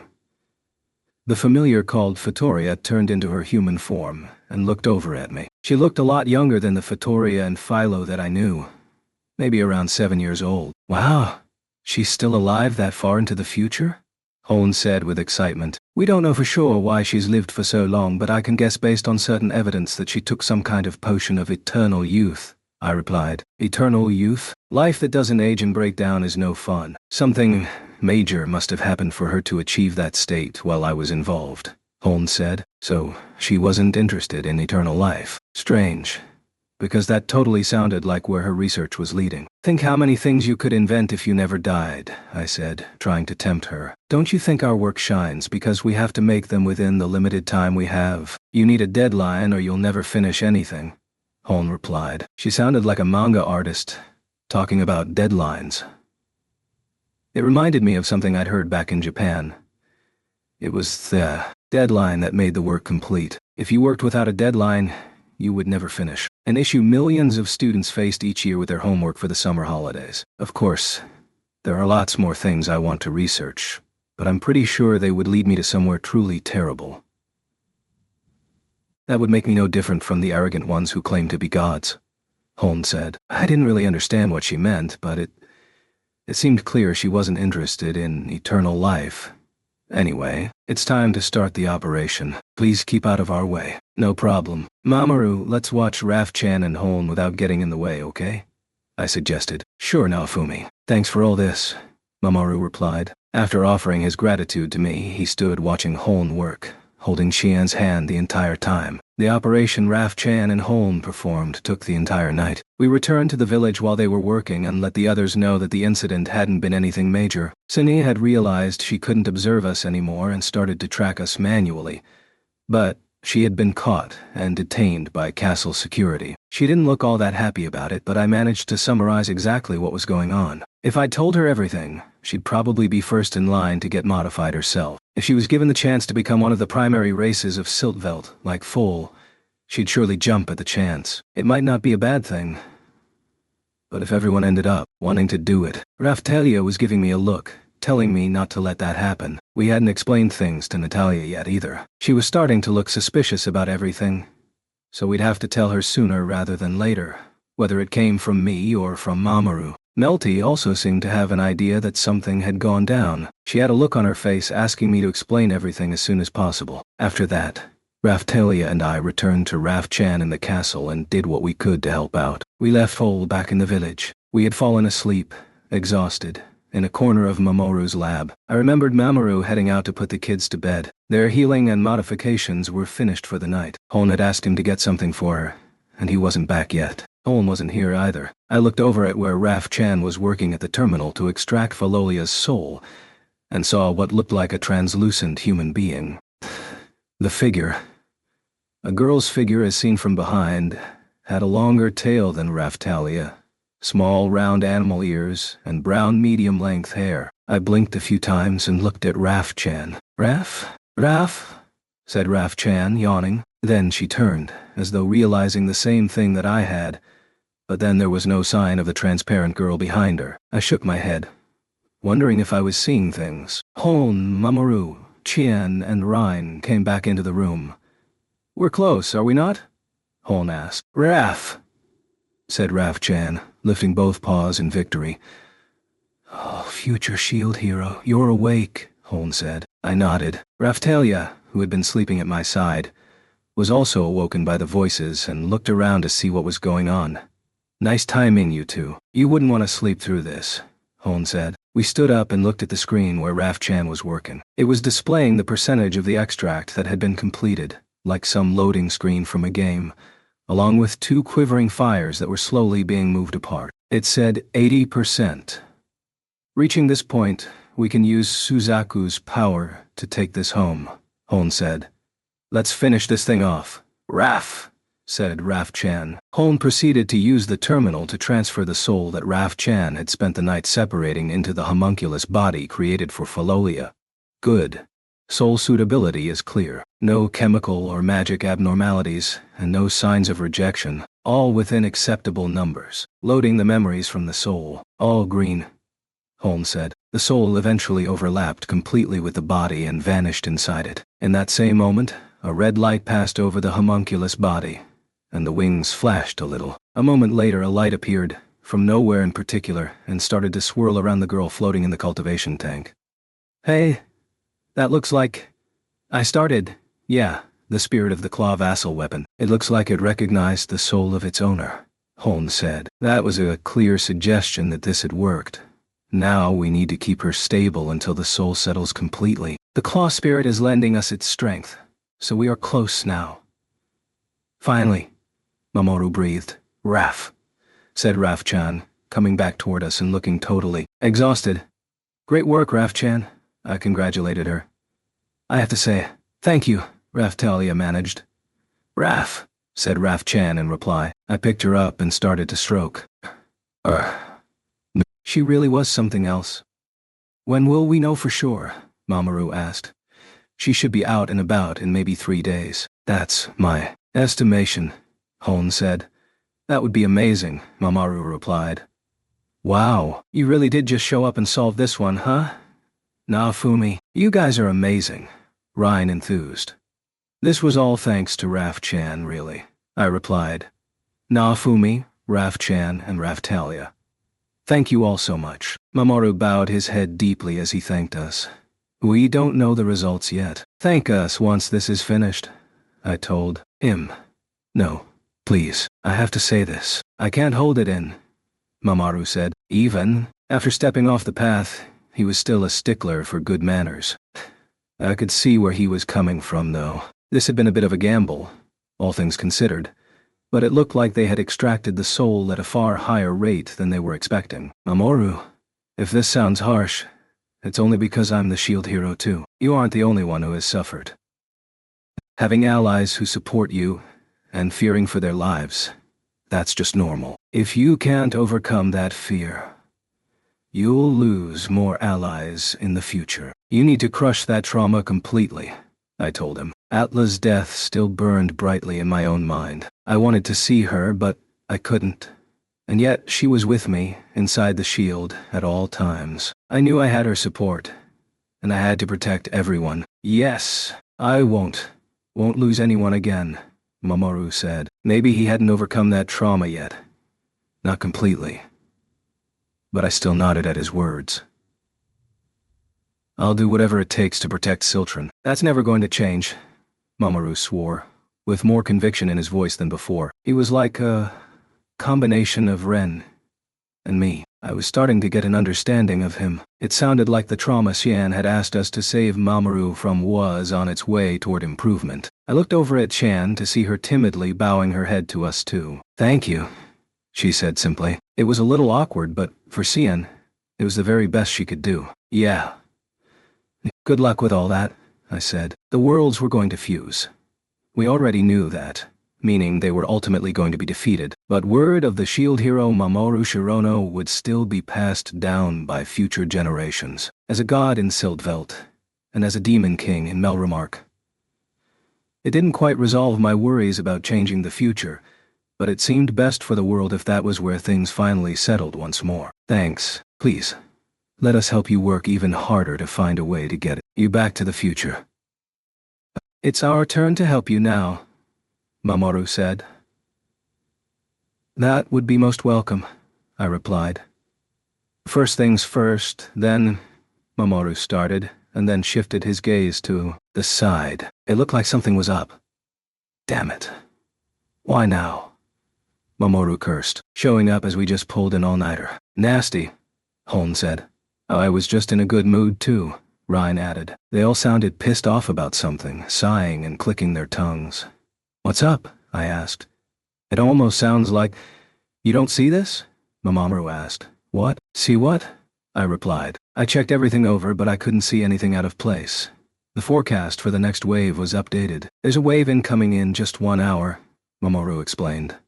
What? That's quick. Was the seal on a guardian beast broken? I asked. The time before a wave was normally stated far in advance. And yet, here Mamoru was saying we were getting one, almost with no warning. From my past experience, this felt like when the seal on the spirit tortoise was broken. No, this isn't a case of a guardian beast being released, Hon said. What do you want to do now, Fumi? You're not obliged to take part. If you don't want to, Mamoru said, you bet we're helping out. Anything threatening this world, we're there, I said. That's what we'd done even in Kizuna's world. It might even help us put off some of the problems we were facing. Not to mention, we now had access to the ability to attack the wave cracks with zero weapons, like Kizuna had done in her world. There were more benefits to taking part than not. Mamoru, we don't have long. Let me edit the party too, I said. Sure, okay, he replied. I received a request to accept authority for party editing from Mamoru, approved it, and was ready to get started. Good. Thanks. Honestly, I'm still really tired, but we'll head back to the village and get ready for the wave. You do the same. Get ready. I told Mamoru. You bet. Please.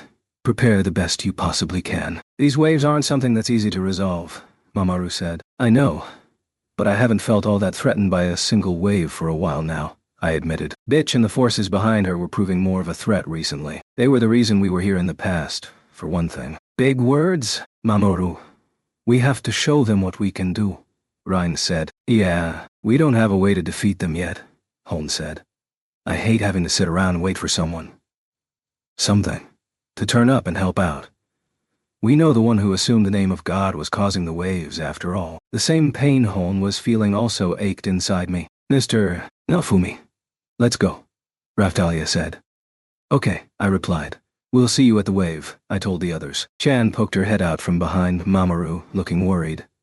I'll do my best too, she told me. Good for you. Support Mamoru however you can. You almost have Philolia back now, so don't give up, I told her. Chan looked down in embarrassment at my words. This looked like a great opportunity to shift the target of everyone messing with me over to Mamoru. We'll go get ready. Mamoru, don't count on us too much, okay? You're the shield hero in this time, I told him. Mamoru seemed to understand my intent and tried to call out to stop me, but we ran from the scene. We needed to let everyone in the village, including Ren and Foal, know what was going on. You bet I am. Don't you forget it. I'm your shield granddaddy, you hear me? I'm not going to be outdone by you. Mamoru shouted after us, seemingly a lot more comfortable with everything now. He had seemed tense and stiff before, but now he seemed looser and more relaxed. See you later, Raphtalia said.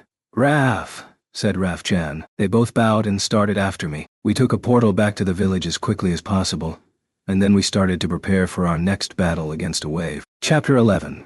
The Imitations. Improved. Our preparations were swift, however. Everyone in the village, including the heroes Ren and Foal, had plenty of experience fighting the waves by now, and were always ready for another battle. We had boosted our strength in numerous ways since the last one of these. That meant we should be able to end it pretty quickly. Abba, we're going to show you how much stronger we've become too, Keel said with an excited howl. Good. Ugh. Do your best, I told her. At her side, Ren was gripping his sword and concentrating hard. Then, he looked up and spoke. Naofumi, he started. Hey, don't get all stiff on me. You've collapsed once already under the stress, I reminded him. I know, he replied, glancing over to where Eclair was standing with Melty. Eclair gave a sigh and came over to put a hand on Ren's shoulder. We have Hiro Iwatani with us. We just have to do our part, Eclair told him. I know that too. Just do our part. We don't have Itsuki or Motoyasu here, but having you with us, Naofumi, that is reassuring, Ren admitted. Honestly, I was more worried about what was going on in the future with those two that were left in charge. We could return to a real rampage. Itsuki was making good progress, so the issue was more likely with Motoyasu. We just had to pray that Trash was making good use of Philo. In fact, Philo might be the one we had to worry about the most with Motoyasu after her all the time. Oh, hold on. Hon said she made some little old cool weapons, which she showed me back in the lab, Keel said. With that, Keel rushed off to the lab and returned with Rat, Mikey, and Stool, the ancient weapons we had found in the Philolial ruins, which had appeared to be imitations of the 4 holy weapons. She really doesn't miss a trick, does she? Rat said with a sigh. In her hands she was holding the ancient weapon, in the shape of a spear, that the high priest had used. "Ref," said Mikey, who was carrying 3 more of them. He passed them to those who were good in battle, including Eclair and Dafu-chan. "Those are out of magic, right? They can't even be used," I said. "What's she hoping to achieve with them?" "Don't look at me," Rat said. She started playing around with these all on her own. "There's even a manual here on how to use them." Rat swung the spear she was holding, and it turned into a sword. "This sucks down a little too much magic for me to use. She seems to have modified them so anyone can use them anyway." Rat proceeded to read to us the instruction manual that Hon had left behind. She had modified the replicas of the 4 holy weapons, allowing for imitations of skills to be unleashed while only consuming a small amount of magic. The output was a ratio based on the volume of magic the user had access to, so those with more magic could get a bigger bang for their buck. If there was an issue, it was that they couldn't reach the same level of attack power as the actual holy or vassal weapons. They couldn't match weapons made from the best materials, like the Guardian Beast weapons or legendary weapons. But considering them as somewhat inferior holy weapons, we could probably still find a spot for them. They were able to recreate skills to a certain extent, but couldn't match the real thing. "Oh," Keel exclaimed. "I've never seen a display like this before. Is this what you see all the time, Bubba?" "Hon says here that it's slightly different," Rat replied, checking the manual again. "A simplified version. Honestly, I'm more impressed by this than I am by her work modifying Mikey and Keel," I replied. I had to wonder at how she handled herself, modifying these weapons like this, but then leaving them lying around in the lab. She probably doesn't enjoy messing around with something other people have already created, Rat said. "You're the same way, aren't you?" I quipped, causing her brow to furrow and her tongue to click. "I guess I am. That's why I understand her urge to play around with things in her free time," Rat replied. In this case, it sounded like we had some versatile new weapons that were a little vanilla when it came to their output. "Hey, Naofumi, are you planning on deploying these during the wave?" Melty asked, looking a little concerned. "I don't think we should be holding anything back," I replied. "If they start to seem too dangerous to use, toss them away. That should cover it." The others shouted their general agreement. Eclair turned hers into a sword and swung it around. "I think I can handle this too," Eclair said. "I'll be doing my part too, Ren, so please don't feel the pressure too badly." "Okay," he replied.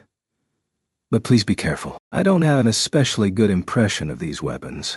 I understood where he was coming from. The high priest had been swinging that thing around like a lunatic, and now we were going to use it ourselves. "They do seem to want to resolve the waves," Natalia said as she watched this exchange, still a little unsure about us. "I think they are proactively trying to discharge their duties as heroes," the water dragon said supportively. "It sounds like something happened with Mamoru," Natalia said, a little pointedly. "Do you have anything to report to me?" "Nope," I replied casually. I was just letting him bend my ear a little. You know how it is. Being a hero is tough work. I wasn't lying. We'd listened to Mamoru's issues and helped him find a solution. That was all.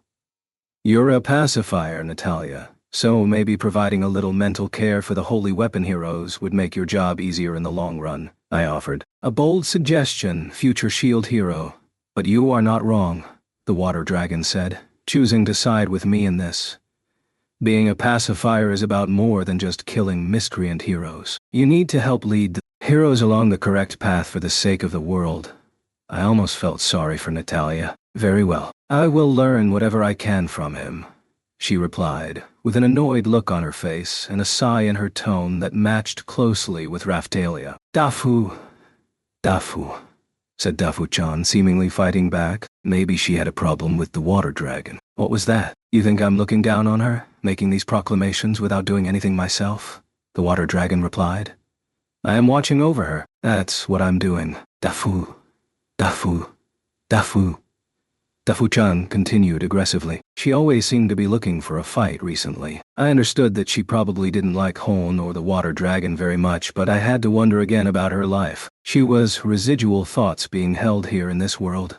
We knew that much, but I wondered why she hadn't turned into her heavenly emperor form yet. Insufficient energy, perhaps. Oh boy. Raftalia had a troubled expression on her face. I hope she wasn't about to spill the beans on Mamoru. It might still turn out to be a mistake, but if we reported on him now, then it really would be over. Dafu.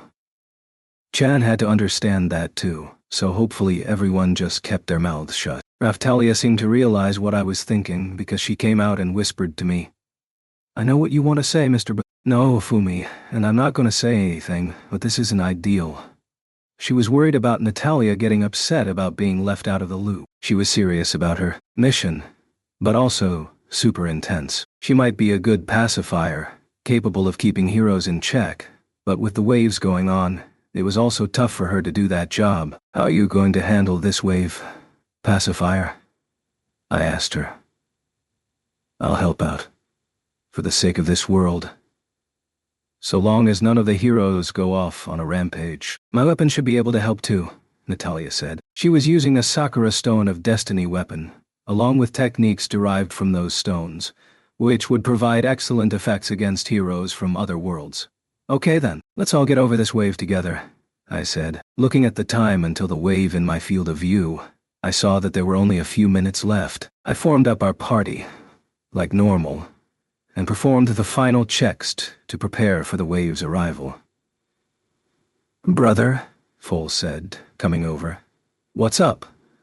I replied, hoping he would keep it short.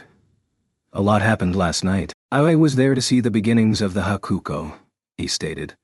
"Yeah, I get it," I replied. Now we knew where the 4 races of Siltvelt, including Foal, had come from. The Filolials too. It seemed likely that Mamoru and the others would bring them out amid the confusion after the worlds were fused. Those from the sword and spear world would think they had come from the bow and shield one, and those from the bow and shield would think the opposite. That was one benefit of going to a real chaotic time. Pretty impressive too. This was what it meant to get a glimpse behind the veil of history. What? We would need to let Melty in on all this sooner rather than later. "Foal, try to get along with Xian," I told him. She was his distant ancestor, after all. "I understand what you mean, but I'm not good at interacting with others. We Hakuko are pretty hot-blooded," he replied. That was true. They could be quite a wild bunch, but Foal wasn't a pure-blooded Hakuko. He was also continuing the bloodline of his human mother. "I think Atla would have got on with her better," I commented. "Brother, I'll admit that Atla was pretty hot-blooded herself, but still, on second thought, I don't want to admit it. She was a Hakuko too. But in Siltvelt, Atla was so all rambled to himself. It sounded like maybe he had started to admit that Atla had been pretty hot-blooded herself. Right now, he sounded like he was about to have a panic attack. "Is it rude to compare Xian to Atla?" I pondered. "Brother, what do you mean by that?" Foal asked. "Do I have to spell it out?" I replied. Foal looked away at my question. He had to understand. Chan was far more docile than Atla had ever been. She was a cat, not some raging tiger. She might become a tiger in the future, but for now, she was a cat. "I'll try talking to her, regardless of the Hakuko connection," Foal eventually replied awkwardly. That sounded fine to me. Foal was good at taking care of other people. Chan seemed to sense something from him too, because she wasn't on her guard around him. He was an easy person to find a comfortable distance with. Melty and Ruft came over. "We don't know what's going to happen during this wave, but you can. Leave the rear to us," Melty said. "Sure thing. You handle business," I said. Ruft was also a pretty good fighter, but we were better off having him support Melty rather than putting him on the front lines. Analysis of the monsters we will face. Efficient securing of combat formations. There's all sorts of work to be done. We don't have my mother or father here with us, but I'll work to keep any damages down to a minimum, Melty assured me. "Nothing to worry about," Ruff chimed in. "We drove off Pienza, so we can handle this. There's nothing we can't overcome so long as we have you with us, Naofumi." "You said it. Past, future. I don't care. The waves aren't stopping us," Melty asserted. That was when the wave arrived. Since I was a hero, there was a problem for this world that I had to help with, and that was to minimize the damages of the waves. My field of vision switched over as we were instantly transported to where the wave was happening. Chapter 12. The origin of the waves. Here we go. Here they come. The games are getting underway for today, guys and gals. A high-pitched, already incredibly annoying voice rang out immediately after our arrival. I looked around, trying to work out which moron was treating this like a game. It didn't sound like anyone I'd encountered so far. I wondered if it could be the bow hero from this time. Mamoru and his crew were already here, standing there looking in what I presumed was the direction of the crack. "What's going on here?" I asked, looking in the same direction. And then I gasped. There was definitely a crack. That much was for sure, but rather than like the cracks we'd seen before, this time it looked more like a mess of 3D polygons. There were countless rings floating around it, and we were seeing a vista that suggested a connection to somewhere else, different than to where the crack was coming from altogether. Within that cutout space, there was a barrier floating. Above the crack, there was a figure in the air. It was a person, from the look of it, with a microphone in hand and what looked like the head of some kind of cat mascot costume. They looked super suspicious and appeared to be using some kind of voice-changing device. I thought that they could have been a hero from another world, or another one of the resurrected. "Roll up! Roll up!" The game for today is... A massive roulette wheel suddenly appeared next to the suspicious cat-headed person, and then a drum roll started to thunder out. A dart appeared, also from thin air, and stuck into the wheel with a thud. Look at this. A thrilling battle between the bow holy hero and the brush holy hero. Let's give them a big hand. The other heroes will fight to the death against a horde of monsters, kindly prepared by our sponsors for today. An eclectic mix of violent beasts and monsters from the heart of the wave. Countless shapes suddenly appeared from the rings and started to run toward us. "The rules are simple," the cat-headed figure continued. "You will explore a maze of unbreakable walls. The first side to escape is the winner. You can also use the traps and special tools we've prepared to kill the opposing heroes. That's also a win. I want to see people conniving and people stabbing people in the back. Stab, stab, stab. Do I need to even say that killing opposing heroes will bring you bigger rewards than escaping? Of course I don't. That's always the way this works. Good luck, losers." With that, a gong rang out. "Hold on," Cathead exclaimed. "Looks like we already have some forces from another world fighting here. Good stuff. Cameraman, don't forget the live broadcast." My allies and I just watched this unfold in front of us, stunned. But Mamoru had his hand on his chest, actually looking relieved. "Phew. Dotty. Looks like this is a pretty safe wave this time," Mamoru said. "It doesn't look like we've got anyone crossing directly over either." "What the hell is all this?" I exclaimed when I finally found my words. "What the hell are you talking about?" I looked at Mamoru with a dumbfounded expression on my face. We all did, and pointed at the crazy, complex-looking space that was apparently the wave crack. That was, apparently, a wave. "Your reaction tells me that maybe waves aren't like this in the future," Holn said, hazarding a guess. "Just a little different." I snarked back at her. "The waves we've fought in the future are like some kind of natural disaster, with a horde of monsters flowing out of a big crack. That's it." Raftalia and Sign nodded at my reply to Holn's question. "The waves in the future and the waves we know about are different?"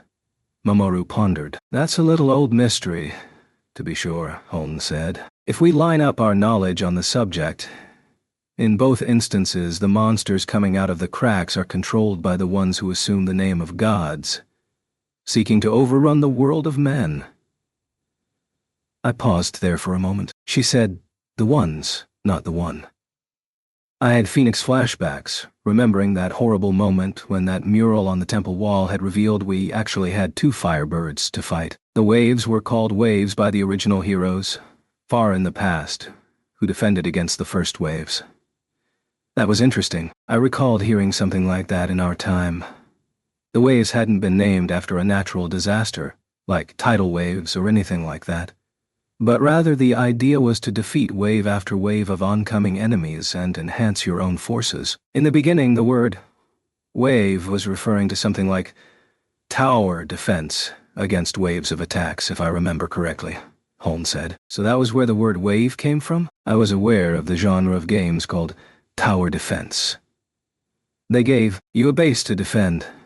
Not necessarily a tower, of course. And then you faced hordes of enemies coming along a fixed route, having to drive them off for a fixed period of time. The player placed all sorts of units to protect their base and prevent the enemy from reaching it, and then took on wave after wave of enemies. So we weren't talking about a tidal wave after all.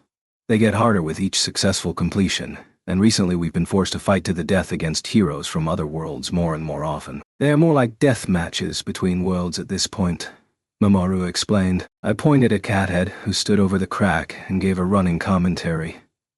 That's one of those who assumes the name of gods. You've never met any of them before? Ryan asked. I could only nod, still reeling from the information that there were more than one of these guys. We'd never seen anyone who could be said to be behind the waves. From my research into the topic, Holland explained in more detail, we are talking about beings who belong to a completely different world from those from which the heroes come. It's a world that has achieved such technological advancement that its denizens have reached the level we would normally attribute to gods. They are immortal and all-powerful, and so they entertain themselves by making toys of other worlds. I shook my head, stunned. All sorts of records might have been destroyed in the future, but even then, we'd had no idea at all that something like this was going down. The level we would normally attribute to gods, Melty repeated, with a mixture of disgust and anger in her voice. You know that a goal of alchemy is to achieve extended or eternal life, correct? We're talking about beings whose curiosity led them to those answers and beyond, and created a civilization powerful enough to be known as gods, Holman explained. I shook my head, hardly ready for all these answers after all this time. So it was like someone from my time with modern inventions like a TV or lighter going back to a settlement of primitives and showing them off. How would those primitives, which was us in this situation, react? Just thinking they were a magician wouldn't even be the half of it. Nope, they would be far more likely to think they were seeing a god. It made sense. If a world did exist with technology far more advanced than this one, far more advanced than the Japan I came from, maybe they would develop the ability to look into other worlds. If they could do that, they might consider some kind of exchange or invasion. But if this god world had developed beyond even the need to do that, then maybe they would consider just using other worlds as their playthings. When the worlds crashed together, a wave occurred, and monsters appeared. Those monster hordes had dimensional associated with their names, so maybe they were some kind of defensive mechanism for the world. Considering the spirit tortoise and the phoenix, I realized something else. Maybe they had been using souls as material to try and heal the damage caused to the human world by the waves. This led me to wonder what would happen if the heroes' weapons could heal that damage without having to use souls at all. And the ones who assumed the name of gods were taking advantage of this natural defense mechanism and using it as a form of entertainment. Cathead had just said something about a cameraman and a live broadcast. They seemed to be making this some kind of crazy game show in which heroes from different worlds were pitted against each other for the sake of the entertainment of observers. The whole thing stunk. It was like the Colosseum in Zeltobel or some form of public execution. Now I understood why Holn had said she wasn't interested in research into eternal life. She didn't like following in others' footsteps, for one thing. But if this was what it led to, then it already made me feel like throwing up. Was it possible for such desires to exist? Desires that could only be fulfilled by doing something like this? Even with all their advances in culture, did it still take something as lurid as this to entertain them? But I didn't care about any of that. Of course, the heroes who please them, the ones they like, are rewarded with all sorts of bonuses and can have their wishes granted too. That gives them further advantages in future battles, Mamoru explained. This was all totally crazy. Zane's sworn enemies had said something about a reward for destroying worlds. Maybe this was what they meant. I wasn't about to take part in this interworld deathmatch for these losers with a divinity complex, though. I admit there was a time when I considered trying to win favor with them myself. To get my own wish granted, Mamoru said, each word heavy on his lips. It must have seemed like an appealing way to get Felolia back. You were right not to. Who knows what would actually happen if one of them granted you a wish? They're like kids with a bug under a magnifying glass, I replied. They also tended to give the resurrected, the vanguards of the waves, some pretty strange abilities too. Seiya had been a great example of that, with his ability to instantly create food. Even if they could bring the dead back to life, there was a question of whether the content of that body was the actual soul of the departed person. In any case, if one of our ultimate enemies was here, then we needed to kill them. This might even help to quell the waves in the future. There was also the possibility that the origin of the waves was here in the past, and in the future, we couldn't do anything but suppress them. From a gaming perspective, Mamoru and his allies might be fighting the main battle here in the past, and in the future, we were nothing but background mobs. I wasn't going to let this chance slip away. If we could kill the ones who set up this insane game, we might be able to bring it to an end. That's the one causing the waves? Someone muttered before I could even give the order to attack the one who assumed the name of God. It was Ren, and he was already rushing into battle. Wait! Hold on! Ren! I shouted. He crouched down, then sprang forward. Yeah, you've got to stop these attackers, Mamoru shouted at me. Mamoru is right. If we don't put a stop to this, we'll all be wiped out. They started all these crazy events after showing us that we can't possibly defeat them, Holmes said. They started by killing the first hero that attacked them, to set an example, and let us know that this was really a fight to the death. Then they wiped out all the heroes from that world before destroying that entire world itself. Mamoru replied. He pointed at the rings. They were likely showing us other worlds on the other side. I shook my head, wondering if there was anything this scum wouldn't do. We've been stuck waiting to uncover a technique to kill a god, or for someone who can kill a god to arrive and help us, Holmes said. I dashed forward, trying to stop Ren, but he was already inside the strange wave area, leaping high into the air to slash down at the one who assumed the name of God. Huh. Cathead suddenly created a barrier out of nothing, blocking Ren's attack. I'd seen something like that before. Minions from Sign's sworn enemies had deployed similar protection, but Ren took out his sword in his other hand and imbued it with life force. With a splintering crash, a crack appeared in the barrier of the one who assumed the name of God. What's this now? I don't think we've met before. We don't have a full understanding of all the worlds we're connected to here. But it seems you don't understand the rules, Cathead said. You're the one causing the waves? Stop it right now, Ren shouted. What an energetic challenger we have here. Ooh, this could be good for our ratings. Throwing some spice into the normal routine. Cathead dropped, back in the instant that Ren shattered his barrier. Before we get into the main event then, let's have an exhibition game, Cathead suggested. I clicked my tongue in annoyance. We'd caught his notice already. I had wanted to try and hit him with a surprise attack, but Cathead was already looking over at Raphtalia, Foal, and me. Well, look at this. Lots of new faces. I'm here, so come and get me. Just one-on-one wouldn't be much fun. We seem to have some powerful participants gathering here in the world of the shield and bow holy weapons. Where did you wander in from, little lost ones? Huh?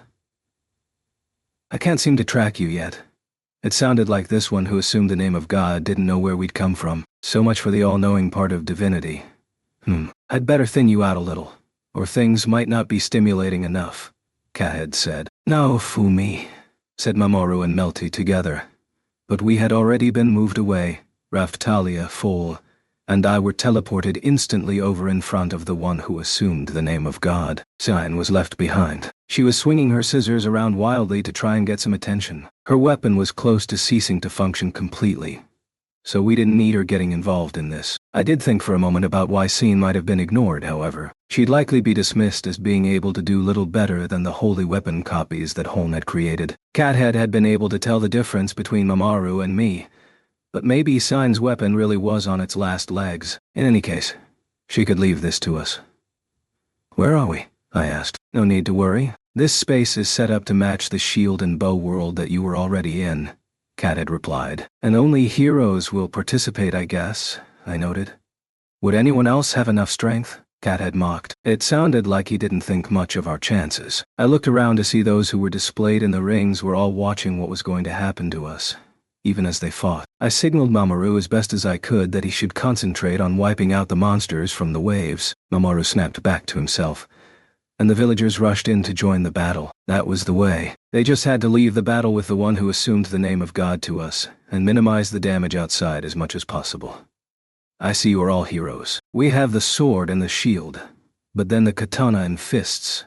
Are those gauntlets? You two are vassal weapon holders from the look of it. Where did you wander in from? Or were you called here? What means are you using to block us being able to trace your origins? These silly spirits just won't give up, will they? Cathead said. He seemed to have a good handle on certain aspects of us, but it also sounded like the weapons were a thorn in his side. If we could kill this guy here, it really might end the waves. Ren, I called out. I needed to caution him for dashing in like that. It came from his anger and the pressure from his sense of duty. I needed to help him calm down, realizing what he had done upon hearing my voice. Ren turned to look back at me, and then averted his gaze apologetically. "I'm sorry," he finally managed. "When I heard this is the one behind everything. It doesn't matter how it happened. If we had stood out during the fight, I think we would have ended up here anyway." "This cathead sounds like he places his emphasis on entertainment," I said. His comment about thinning us out made it clear he didn't want any side to be overly strong compared to the others. If we ended this battle smoothly with almost no damage, you could be sure he would be back next time with some kind of super extreme challenge for us to take on. It really did feel like the Zeltobel Coliseum. The primary motivation for everything he did was to entertain his audience. He's making a game of this, trying to toy with us. We can use that to kill him outright as quickly as possible, I said. Time to teach him that when you play with fire, you burn the whole bloody house down. We needed to wipe him out with the rest of these scumbags who were causing the waves. None of this changed our plans. The role of the heroes might just be to buy some time until the one who could kill the gods came along. Just to survive until that happened. To win however we could and get away. He did look like an extension of the kind of enemies we had been fighting all along. That meant we might have a chance against him. Okay. No, Fumi. Just give me the word, Ren replied. I will. Bearing in mind who we're fighting here, I expect better than your best effort, I told him. You bet, he replied, gripping his swords tightly. We're taking this swords tightly. Guide down! Chapter 13. How to kill a god. Nisser... Naofumi, Raphtalia called. So I turned to look at her. I wondered if she was going to say this was all too dangerous, and we should run away, but from the look on her face. She was ready to fight too. Foal, at her side, looked the same. He gave a shout to pump himself up, already in therianthrope form and ready to fight. Oh my, you have some interesting little friends. Not that they will do you much good. Attacking a god is the height of foolishness. And you must be made to see this, Cathead jibed. He quickly shifted back away from us but looked ready to attack. Access. Sword illusion. Actualize, Cathead said. Countless swords all appeared floating in the air around him. He looked like a float weapon user. I activated my own 2 float shields and stepped forward.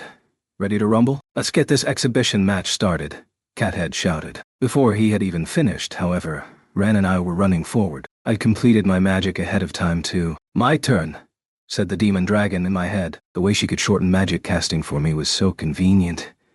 Even if I hated the way she sometimes talked inside my head. All liberation aura, I shouted. I placed the aura across myself and all of my allies, seeking to boost our stats as much as possible. I'm going in. Instant blade. Missed, Raphtalia exclaimed, leading the way. She snatched her sword out from its scabbard and unleashed her skill right at the one who assumed the name of God while in Haikuiku. She was using life force too, so I had no doubts her attack would smash the same kind of barrier that Sign's sworn enemies had used. Until it didn't. With a crash, a strange barrier took the attack head-on but just held firm. I've increased the penetration ratio. You can't expect to pierce a dimension shield like that, Cathead responded. He was easily keeping up with Raphtalia and Haikuiku, and used the ridge of one of his floating swords to casually strike her in the stomach. That was all it took to send Raphtalia flying with a grunt. Raphtalia, I shouted, catching her and absorbing the impact. The difference in strength between us was suddenly starkly clear, however. Even if our power-up methods were being somewhat restricted, this was still extreme. Sending Raphtalia flying like that with a single attack. What the hell was going on? We do get complaints about violence against women, Cathead said. There's some demand for such content too, of course, but moderation is the key. Raphtalia was coughing and spluttering. Raphtalia, are you okay? I asked her, healing her at the same time. I'm fine. You've taken the pain away. But, she started. Interesting. You can still flap those lips, can you? Suddenly, the one who assumed the name of God was right next to us, swinging a sword in his hand. I barely managed to get my shield and float shields into place in time. Both float shields were shattered instantly, and an incredible shock wave hit me. I grunted myself and was then blown maybe 10 meters through the air, still holding on to Raphtalia. I couldn't believe it. This was like no attack I'd ever been hit by before. I'd been sent flying back further than even the demon dragon's attack using the full power of the Shield of Wrath. Naofumi, Ren shouted in shock. Brother! Foal cried out. Try not to get distracted, Cat had said. This is still a battlefield. Still, I'd better limit my strength to about half of that last one. Or you might expire too soon. Faster than the eye could see, the one who assumed the name of God moved over to Ren and Foal and performed the same casual, minor-looking attack that he had done to Raphtalia and me. That was all it took to send them flying away, roaring in pain too. They both managed to recover, however, and land ready for whatever might happen next. Oh dear, I think I still use too much strength. If I don't hold back a little more, this isn't going to be much fun. Cat had moaned, looking down on us. This guy really was crazy. He'd nullified one of Raphtalia's life force, imbued attacks. If we didn't even have a way to cause damage, then things weren't going to go well for us. Shooting Star Sword X. 100 swords. X. Ren wasn't giving up, launching his own ranged attacks at the one who assumed the name of God. In response, Cathead didn't even try to avoid them, just stood there thinking while the attacks came for him. Ren's skills reached him moments later, but vanished completely inside his barrier. I had to do a double take. It was like he had just erased them from existence. When we fought Signs Sworn enemies in the past, and they had used similar barriers against us, Philo had said something about it being like kicking the ocean. There was a possibility that what we were considering a barrier was actually something like the skill transport mirror, sending incoming attacks away somewhere else. That might explain the way that they seemed to just vanish. If he could deploy that in every direction around himself, it would be pointless to attack at all. Putting such defenses aside, I had to wonder if there was anything we could really do against someone who could hit me as hard as this. The strength gap was just too big. What was worse, the terrain here didn't offer any way to hide or escape. We were inside the wave, meaning portals were off the table. I cursed under my breath. We seemed completely cornered, and faster than ever before. I felt the urge to berate Ren to vent my anger, but complaining about the situation wasn't going to change it. I wondered if there was room to talk my way out of this. Hey, I bet your audience is getting bored watching you beat on us, I said, taunting him a little while standing in front of Raphtalia to protect her. Some might, but completely one-sided slaughter is pretty popular too. I'm sure primitives like you understand that appeal. I've no intention of listening to anything you have to say. Anyway, and I don't need to hear you groveling for your life. It will only make you look more pathetic, Cathead said, totally showboating for his audience rather than speaking to me. He clearly wasn't interested in anything I might have to say, or he might pretend to build tension, and then change his mind. Something entertaining, then. Maybe if I ordered Foal to kill Ren, make them fight. I was sure his audience would like that. They sounded like a bunch who would enjoy seeing the ugly side of humans on display. That might buy us some time, but it wasn't a definitive answer, and it probably wouldn't go well for Ren or Foal. All something like that would do is please the one who assumed the name of God, playing right into his hands. Even if I survived, I wouldn't have a leg to stand on as a hero after pulling something like that. I might have done it in the past, but not now. As I desperately tried to think of something to do, I realized that the shield was pulsing. What's this? I said. Raphtalia, Ren, and Foal were also all looking at their weapons. They were responding to something, but I couldn't tell what. Then my weapon book opened up, displaying the weapon and skill that was causing the reaction. Shield 0. Nope. That really didn't seem like a good idea.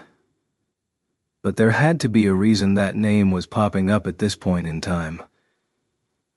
I thought back. Kizuna, the hunting tool hero, had used a weapon with the same skills as this shield to overcome various hardships and even delay the arrival of the waves. That proved it had some kind of power beyond what the stats showed. I also recalled what had happened at the Philolial Sanctuary just prior to our little trip to this world. The text Risha had read there. This weapon is highly effective against those who possess eternity. For defense against those who would take the name of a god.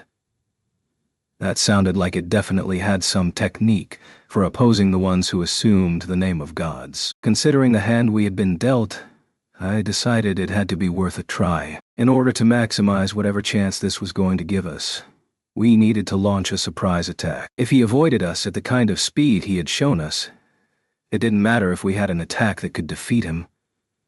We'd never even land it. Ren, Raphtalia, Foal, I called out, signaling them with my eyes to not let on what we had all clearly worked out at the same time. They all nodded in return, waiting for my order. I looked at Full first and shouted the name of a skill I could use. Beast Transformation Support.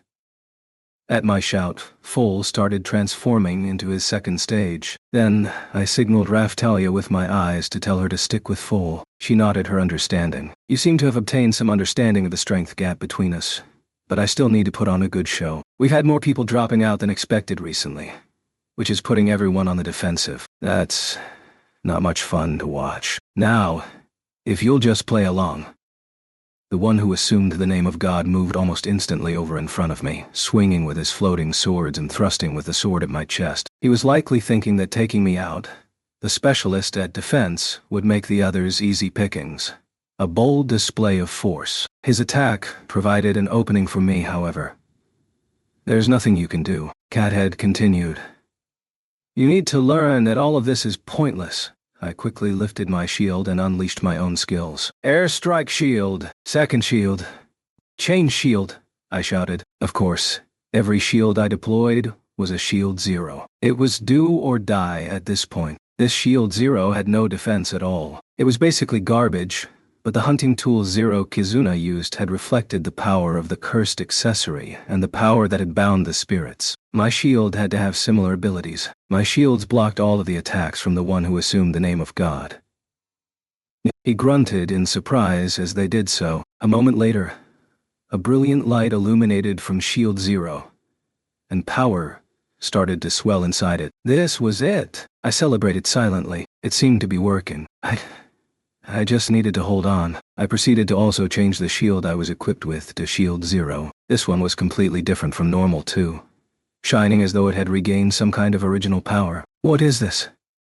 Cathead froze for a moment as I stopped his attacks. You're completely exposing yourself, I replied. I used my shield hand to grab the clothing at the chest of the one who assumed the name of God. He grunted again. His flying blades came in around me, but I caught them on all my refreshed float shields and sent them all flying away. The strength of his attacks was completely different from before I changed to the Shield 0, like feathers brushing my shield. Ren was closing in at incredible speed, roaring as he came. The swords gripped tightly in his hands were sparkling with the same light as my shield. I don't know what tricks you are using, but you'd better not think. You've won just because of this, Cathead said. He took my hand and seemed to be attempting to break it, but it didn't even tickle. He sent his floating blades after Ren, who was still rapidly closing in. They struck at Ren from every direction, likely to cause death even if a single one of them landed. But Ren used both of his swords, one in each hand, to knock the incoming blades away, and then directed his weapons at the one who assumed the name of God, who I was still holding on to. Sword 0. My mastery is much lower than Naofumi, but here we go. He changed one of his swords to the blade from the Phoenix materials and the other to Sword 0, preparing a skill as he came in. With a highly satisfying sound, Cathead's barrier was sliced apart. Ren slashed into his back. Then he sliced the arm off of our enemy. I'd been training with Ren in preparation for fighting enemies with floating weapons recently, but I hadn't expected it to pay off so soon. Cathead gasped and screamed as he looked down to see the severed arm and spraying blood. What's going on? What? What? How? This is insane. Impossible! Cathead raged. He was looking around, clearly in shock at the sudden pain. He didn't seem to have much combat experience, based on this reaction. But if they really did have close to absolute power, it might make sense he'd never been in a real battle. This sudden pain seemed like a good lesson for him. While he was still shaken, we needed to finish him off. No! The God Hunters. Is that you? Cathead asked. It does look like these weapons work, I commented. We'd never encountered anyone calling themselves God Hunters.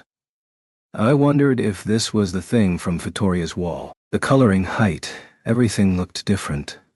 But maybe those were just changes that happened as the description was passed down over time. But I seem to recall Vittoria also saying the creature on the wall wasn't our enemy. That didn't mean Vittoria was on the side of the ones who assumed the name of gods, surely. There were lots of fishy things going on, but Vittoria had also provided the materials for these weapons. It was too soon to say anything definitive. Brother!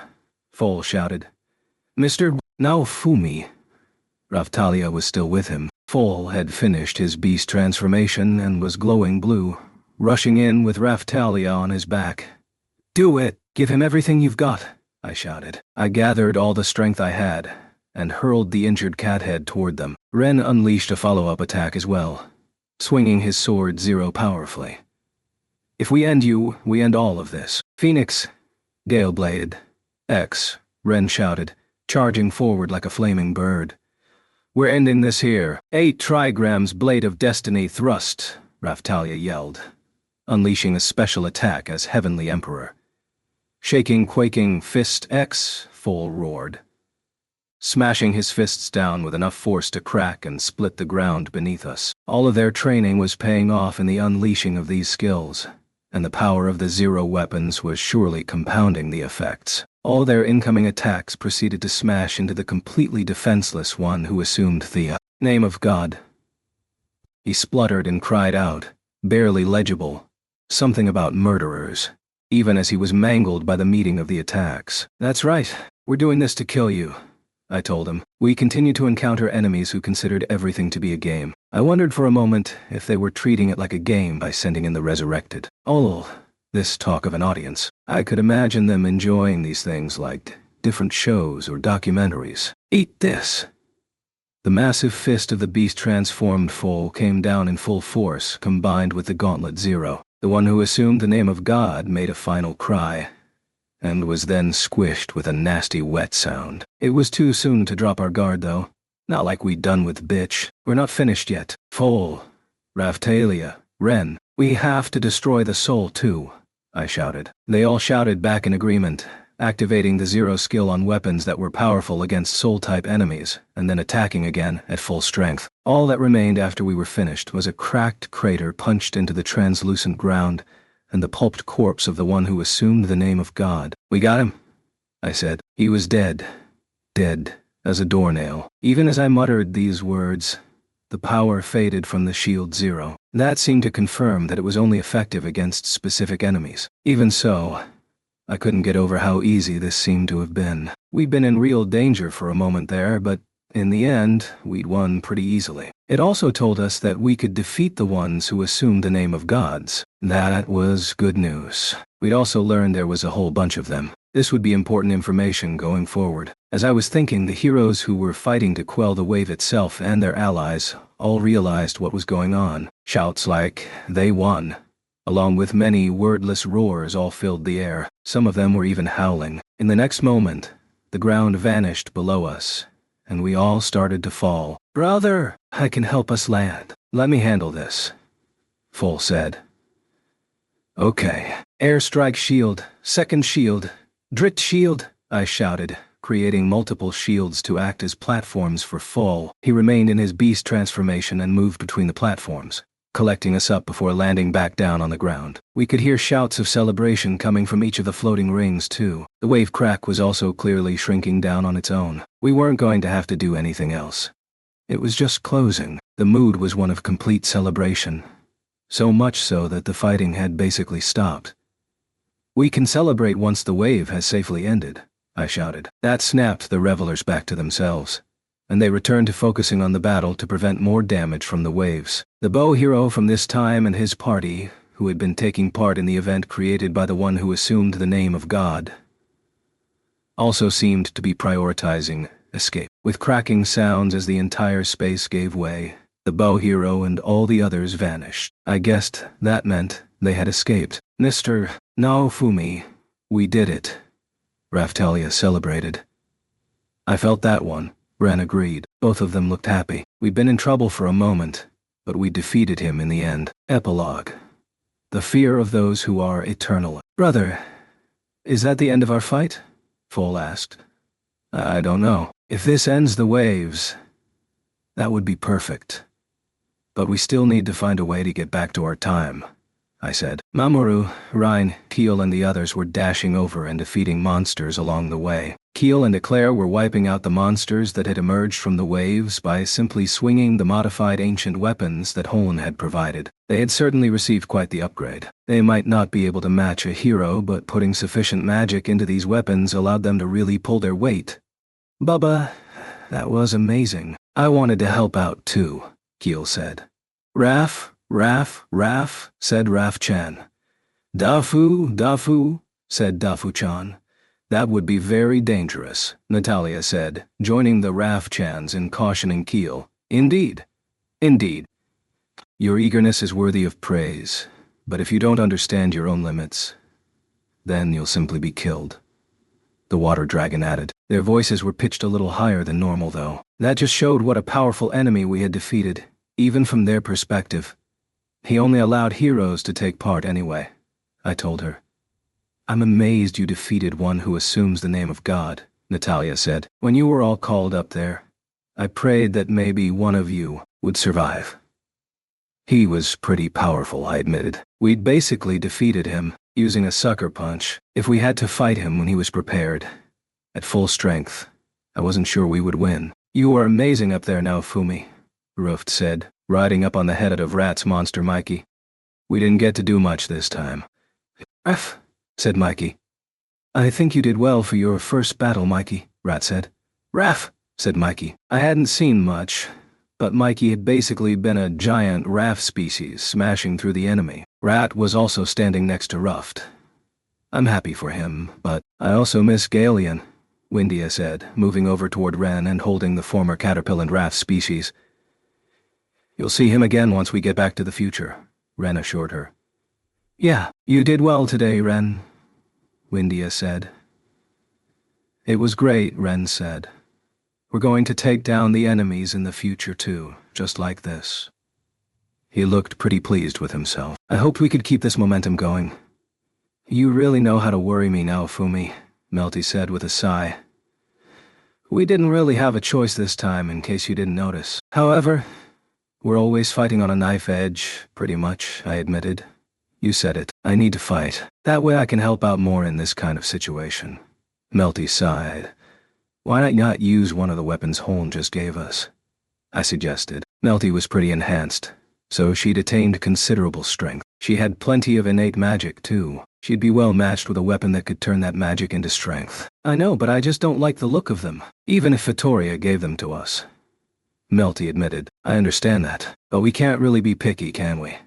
I reminded her. The fact the High Priest had used them was probably why Melty didn't like them. I could also tell that with Melty's magic behind them they would be powerful weapons. She was more in a command position, but being able to fight when she needed to made a big difference. That said, we weren't going to have her fight any of the ones who assumed the name of God. Then, Eclair made a thoughtful noise. If I'm going to continue to be involved in this fighting, I'm really starting to think that I want a vassal weapon of my own, Ren, she said. Eclair.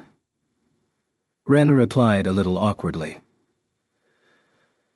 I know, I need to work with you, Hiro Iwatani, and the others, and wait for a weapon like the ones you just used. I'll keep training until that happens, Eclair said.